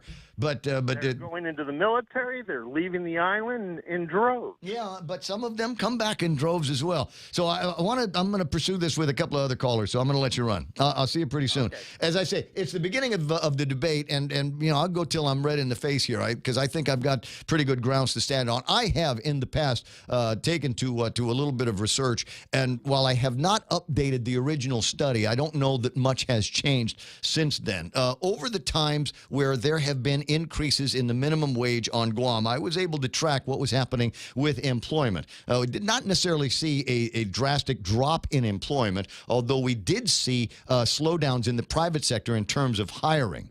And we did see hourly wages increase, but we also will see a dip in the number of hours worked. It's just the natural reaction to this kind of thing. And so I would say I will submit that these legislators here could, if they wanted to, click their heels together 3 times and make things better for these unfortunate people that are living at the edge of poverty that they seem to be so concerned about. You want to do something for them that will make a difference right now? Roll back the business privilege tax. You want to do something that will make a difference to them right now? Get rid of that cockamamie liquid fuels tax. And they'll say, well, but they're just now getting around to fixing the roads, Ray. Yeah, you know what? They could have gotten around to fixing the roads a long time ago, but all of the road money was going to personnel. It wasn't actually going into asphalt and barricades and things like that, guardrails and more. Nate, I see you there. Going to get to you in just a second. 20 away from 10 o'clock in the morning, and that's iConnect time. Call iConnect 888-8888 and have them tell you about great plans. So, you know what, their costs went up too, but they've actually reduced prices on some of their internet and mobile plans. So give them a ring today. The Crazy 19 menu at King's Restaurants is back with all your breakfast, lunch, and dinner favorites. Fun pancakes, tasty sandwiches, and the local dishes you crave for a limited time on the Crazy 19 menu at King's. Legends aren't born, they are made. And during our Jeep Celebration event at Cars Plus and Mighty, you'll receive up to $6,000 in accessories with the purchase of a new Jeep Wrangler, Motor Trend SUV of the Year. Customize your new Jeep to the way you want it. Or how about a new Jeep Grand Cherokee? Save up to $5,000. Or save up to $7,500 on a new Jeep Compass Sport. It's our Jeep Celebration event going on now at Cars Plus and Mighty. Cars Plus, driven by you. Accessory special cannot be combined with other offers. See dealer for details. The Extra Point with Jerry Roberts of Guam Training every morning on The Ray Gibson Show. When a little mix-up made it look like a Mother's Day lunch might be derailed, I was thinking of trying someplace else. I'm Jerry Roberts, and at 7:20 a.m. on The Ray Gibson Show, I'll tell the story of how that Mother's Day meal turned out just fine because a real pro stepped up. You can find daily transcripts of The Extra Point at GuamTraining.com. Brought to you by Guahan Insurance Services and First Hawaiian Bank on 93.3 The Point. You ever just want to end a debate and a conversation with somebody, just say, shut up. You don't know what you're talking about. That's yeah. why Facebook looks the way it does these days. That's right. You're a big duty head. I just want to be able to say, look here, dumbass. Let me talk to you. Not the word I actually wanted to use. When I say the older I get, the more I feel like Red Foreman. I got plenty of that kind of commentary here on the Facebook Live. My buddy Brian Gregory's there. Tom Van Engen, who says, "Hi Ray, I'll look for you riding around in a Jeep soon." Look, if I can't, I've mentioned his name a couple of times. If I can't have a Jeep like my buddy Mark does, then I don't want one. But if I were to get a Jeep and I could not have one like his, then I would almost want to do kind of old school, just roll cage, right? What do they call them? Like the Jimmies, keep it right? real simple. Yeah, the beach cruisers. the Baja Exactly. Cruisers, So just roll cage and take the top off. Oh yeah. Just that. Just junk inside. You don't even. Well, you have a radio just because that's what we do. But look, you take the top down, you take the cone of silence off, and that's all you hear is tires. You need big. You got radio big for tires that. with a big knobbies, man. Yeah. So the conversation with Ken started, and then we got into all of this other one. Kenny Williams says the pseudo governor thinks all business owners are filthy rich. Yeah, right. Jim Bonanno says this guy is clueless. How about the cost of goods from manufacturing increase? Joe Cruz says, raise the minimum wage to $12, but do it in a closed meeting and don't invite Klitsky. Dennis, could be the rent went up. I've absorbed 3 increases in the last 9 months. It's all like that. Kazendo, Brad Hewitt. And I love this line that Brad says, show me quality of work and some personal initiative, and I'll show you somebody who ain't making minimum wage. Minimum wage only advocates for mediocrity. It's like that conversation that we got into the other day about how good you feel when you shoot par on a golf course. Par is what's expected on the hole. That's it. It ain't a big. Oh, I got 3 on the par 3. Okay, congratulations, you did it right. If you'd have gotten 4, that would have been wrong. If you'd have gotten 1, well, that's good. If you got on in 1 and down in 1, that's good for a par 3. But yeah, I shot par on number 5. So big deal. 9:44 in the morning. Let me bring Nate into the conversation. How's it, buddy? Hey, Ray. Good morning. How are you? I'm okay, Nate. Nice to talk to you. Good. No, I just wanted to segue right into your conversation with Ken. As far as minimum wage is concerned, I don't believe that most business owners would have any reservations with it to the extent that profit margins justify those raises. So I live and work in California and Guam, and other California, other known as the left coast. So I know exactly what minimum wage does on a macroeconomical perspective. There's 2 variables that we clearly have to address that in order to offset the cost of minimum wage and FICA and all that good stuff. Profit margins have to be very, very healthy. You can't expect business owners to stay in business and or maintain a quality of service or product, et cetera, if profit margins are not there. So in order to increase taxes, you need to assure the private sector is getting fairly treated. And you can't, assume that by increasing minimum wage that's going to address the social concerns that the middle working class individual and those who are below middle working class are experiencing. Entitlement clearly is not something that has never worked. This whole Bernie Sanders AOS approach to economics is definitely going to backfire in a heartbeat. And another issue is that, again, I concur with you. Quality of reciprocated value is one way that we should measure individuals' pay. So, but again, you're dealing with an aging generation, and there's going to be obviously some subsidized programs associated with that. And you're dealing with the fact that we're no longer in the industrial era, we're in the information era. There's never been a better time. I mean, I reiterate, I live in Orange County. I fly to San Francisco, and, I see people all the time, all different ages, that are making a very good living off their phone. So clearly Guam needs to speed up and modernize. And the whole traditional approach to trades and getting a job and going to school and getting a good job. That's one negative variable, because school teaches people how to be good employees.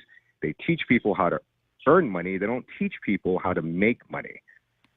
So, again, there's only three things that are going to happen as it relates to Guam. You're either going to graduate from high school, go right into the workforce. You're either going to join the military or do both, or do something entrepreneurial. But very rarely is the latter ever done. So, you're right. And how are we going to encourage them now? How do we encourage them? Congratulations, entrepreneurs. We get you in a situation. I like the regime's bill that provides for no tax up to a certain level, and then 3% tax beyond that up to another level. I think that's a wonderful thing. I think it might be just what entrepreneurs need to be able to take that next step and buy that food truck or get that pop-up tent or sign the lease on the deal. But the first time I hire an employee, all of a sudden I've got a cost that is going to be associated with that employee. I immediately have to pay minimum wage, and then I've got all this compliance nonsense that I'm going to have to deal with, and I've got to hire accountants and all of this other stuff. And then pretty soon, that dream of being my own boss, entrepreneur, all of a sudden doesn't feel like it's worth it, because as you point out, that's going to eat into the margin. You kill your competition. You don't take away all their customers. You just take away enough customers so that their margin is squeezed, and that's how you dry out a competitor. And what's going to happen is, you start increasing taxes all over the place. Business owners aren't stupid. You got to understand the federal business tax codes are specifically designed to favor business owners because it creates jobs, and if you create jobs, you create more taxpayers, more tax revenue. It's very simple, quote unquote, in theory. However, it's a matter of really reaching a consensus from both sides. There's nothing wrong with paying taxes. It's how it's being facilitated that is disturbing the quality of life for business owners, and clearly the quality of life, because there are millions of absolutely wonderful middle working class people who are not getting paid what they're worth, because the agency, whether it be federal or state, cannot afford it, and or the private sector middle working class employees are not getting their fair share of what they've worked their butts off. The whole notion, maybe if I just go back and get my fifth degree, I can put myself into $400,000 in student debt, and I can get my $3,000 increment at my job. That's the most backwards pseudo-voodoo economic approach that I've ever heard in my life. I had to disappoint an employee once upon a time. He came back to me. He says, "Well, I got my degree in business from the university, and so where's my raise?" I said, "I'd never guaranteed that you were going to get a raise for getting a degree. Show me how much more you can do." And his productivity didn't improve all that much. Not like we were making a whole lot more money as a result of him having a business degree. And so I didn't have any reason to pay him any extra. He eventually went off and found a company where he could put that degree to work, but mine wasn't it. Well, here's the pattern. Why is that the majority of the Forbes richest individuals in the United States, and most of the multi-millionaires, how come they're college, high school dropouts, and then they hire the kids and the individuals with the degrees? There's a pattern here. Yeah. So, it doesn't, I've met a lot of people with degrees, but they're as dumb as a doorknob. So, I don't concur as far as that having a degree is an intrinsic representation of an individual's ability to facilitate value for their employer. I'm going to hire you just because I like the way you talk, Nate. Listen, one other thing I want you to ponder as we get into this conversation, and somebody's going to need to bring it up to these 10 senators. Only job they've ever really had in their lives is, have you ever run a business, guys? Have you ever sweated it out with your accountant trying to figure out how you're going to make payroll this week? No, you haven't. Tried to hit payroll. Yeah. It's a headache in itself. Yeah. So to these guys, we also have to ask the question of what is going to happen in shops that have guys that are already in and around $9.25 an hour. Do they get an increase? That ain't going to happen. That ain't going to happen. So the guys that have been sweating it out for the last couple of years work their way up to $9.25. Here comes another guy fresh off the street, doesn't know jack about jack, and he's going to get $9.25 as well. It's called compression, and it's going to make things very, very difficult in that particular shop that you're working in. No, it's called pseudo-economics, not, and depression. You got to change the C to D. So, well, we've got the compression between the senior members and the newer members, and it's going to make it that much more difficult for senior members in an organization to move further and to continue to distinguish themselves. In closing, let me give you an example on how easy. Look, we're in the information era. This is the technology era. Yeah. Let me share with you how easy it is to make a substantial amount of money per year without needing a degree, without getting a job, without starting a enterprise per se. Mm-hmm. I have a buddy of mine, lives in San Diego, and if you ever on Instagram, you ever see these Instagram videos where they're slicing cakes and pies and they're playing with slime? You've seen videos like that? Yeah. They're playing with okay. So my friend Fred in San Diego, he has 2 Instagram pages, and all he does with his wife is they promote slime, freaking slime. And you know how much he earned last year? $625,000. Oh God. Yeah, $625,000 off freaking slime videos. There's that toddler who makes $11 million a year on YouTube by promoting toys. Right. Okay. So there's no excuse, as it is now at the cusp of 2020, to make a fortune if you just spent 50 hours educating yourself on something that you absolutely love and harness that and using the internet as a platform. There's no excuse. So again, the problem as it relates to Guam is that we've become so complacent and comfortable living the island life that the tradition, going to work, going to school, going to the military, there's nothing wrong with that. But I want everybody to go out there and get their side hustle on so that, look, if my job, I'm not going to rely on job security because that's an oxymoron in 2019. Okay? I like the phrase you used there, side hustle. Hey, dude, I gotta finish up the show with a break, so we'll talk again soon because I got a feeling that this is going to be one of those very contentious deals over at the legislature. All right, Ray. Good. It's good hearing from you. Take care. Always good hearing from you, Nate. 888-825-5888-TALK.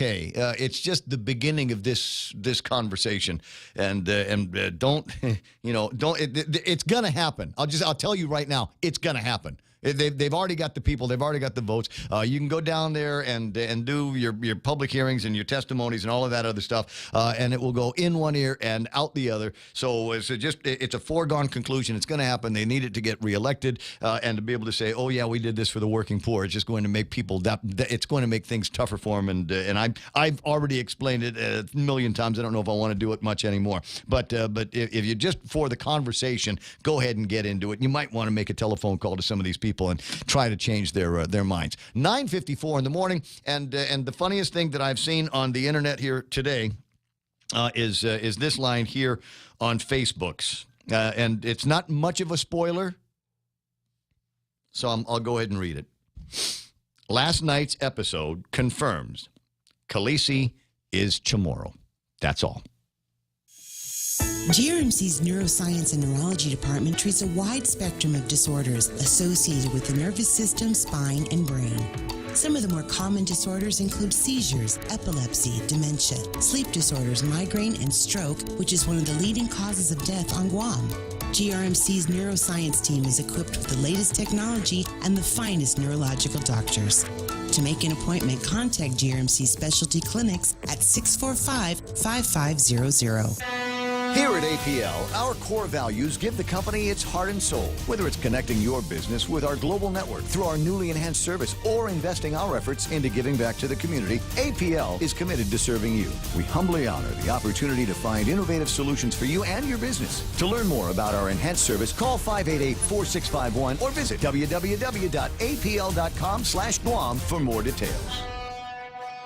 Security Title is honored to join in sponsoring Ray Gibson on the Point. Half a day. I'm Rita Tidigli of Manila, and this is where I start my day, listening to the voices of our community and sharing thoughts about issues that affect all of us. It all boils down to our people and our land. Ingatan ang iyong tahanan. Protect your home. When purchasing or refinancing your home, remember to call the professionals at Security Title, just like you call Ray Gibson in the morning.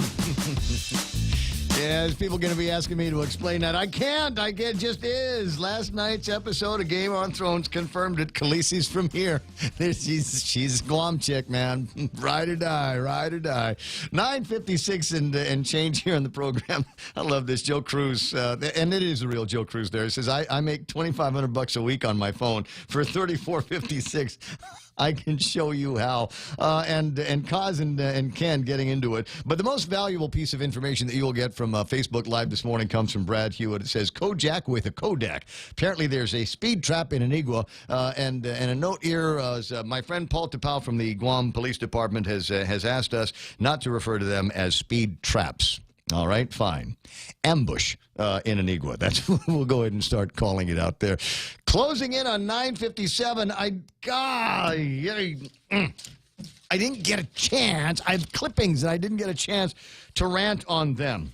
The next time you run into a millennial that sits around in the fondness of communism and socialism, and we'll go ahead and let the state run things, tell them about this in today's Daily Post, PDN. Cuba declares crisis, begins food rationing in Cuba. Isn't that where all of the elite entertainers, President Barack Obama, and going down there and seeing all the great work that our communist brothers, our comrades, did with Cuba and the great socialism that they enjoy down there? The Cuban government announced Friday that it is launching widespread rationing of chicken, eggs, rice, beans, soap, and other basic ingredients in the face of a grave economic crisis. Now, of course, they're blaming Trump for this. But everybody knows there's probably all kinds of other issues that have come up, including the collapse of the Russian economy and Russia supporting Cuba for as long as they did. So it never fails. You'll find somebody, a millennial out there that might have heard something from one of their politics or econ professors talking about how great socialism is. Yeah, that's it. Tell it to the guys in Cuba while they're standing in line for eggs, for chickens. It's beans. These are basics. Right? There's another story here, and I'm going to save this for tomorrow and riff on this. This is another one of those cases where Judge Anita Sokola has decided to be the nice guy and let somebody off. This is interesting. Allowed for a plea agreement for somebody that had already been busted in a controlled buy by the task force guys. They went through the process. He was dealing drugs. He sold drugs to cops in a controlled buy, and they gave him a plea agreement. What could he have possibly offered that would create a situation where the government, the Attorney General's office, and even the courts would be able to say, "Oh, I'm glad we got a plea agreement out of this guy. Isn't that great? What will we do with all the sacred knowledge and wisdom of Guam's criminal underworld without this particular case?" So I'll play around with this tomorrow because it ticks me off, and I hope it ticks you off as well. It's 10 o'clock in the morning, the radio station KUSG. I got you. This is 93.3. The Point. Bob Klitsky at 4. Brian Kilmeade next after Fox News Live. This is The Point. Thanks for listening. Thanks for watching. See you later.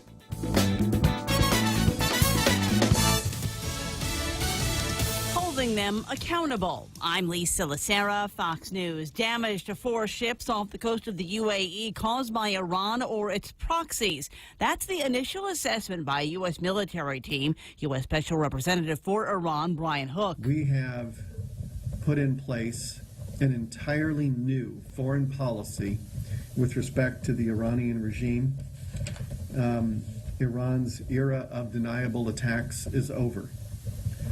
Tehran will be held accountable for the attacks of its proxies. Earlier today, President Trump discussed the escalating tensions. We'll see what happens with Iran. If they do anything, it will be a very bad mistake. If they do anything, I'm hearing little stories about Iran. If they do anything, they will suffer greatly. We'll see what happens.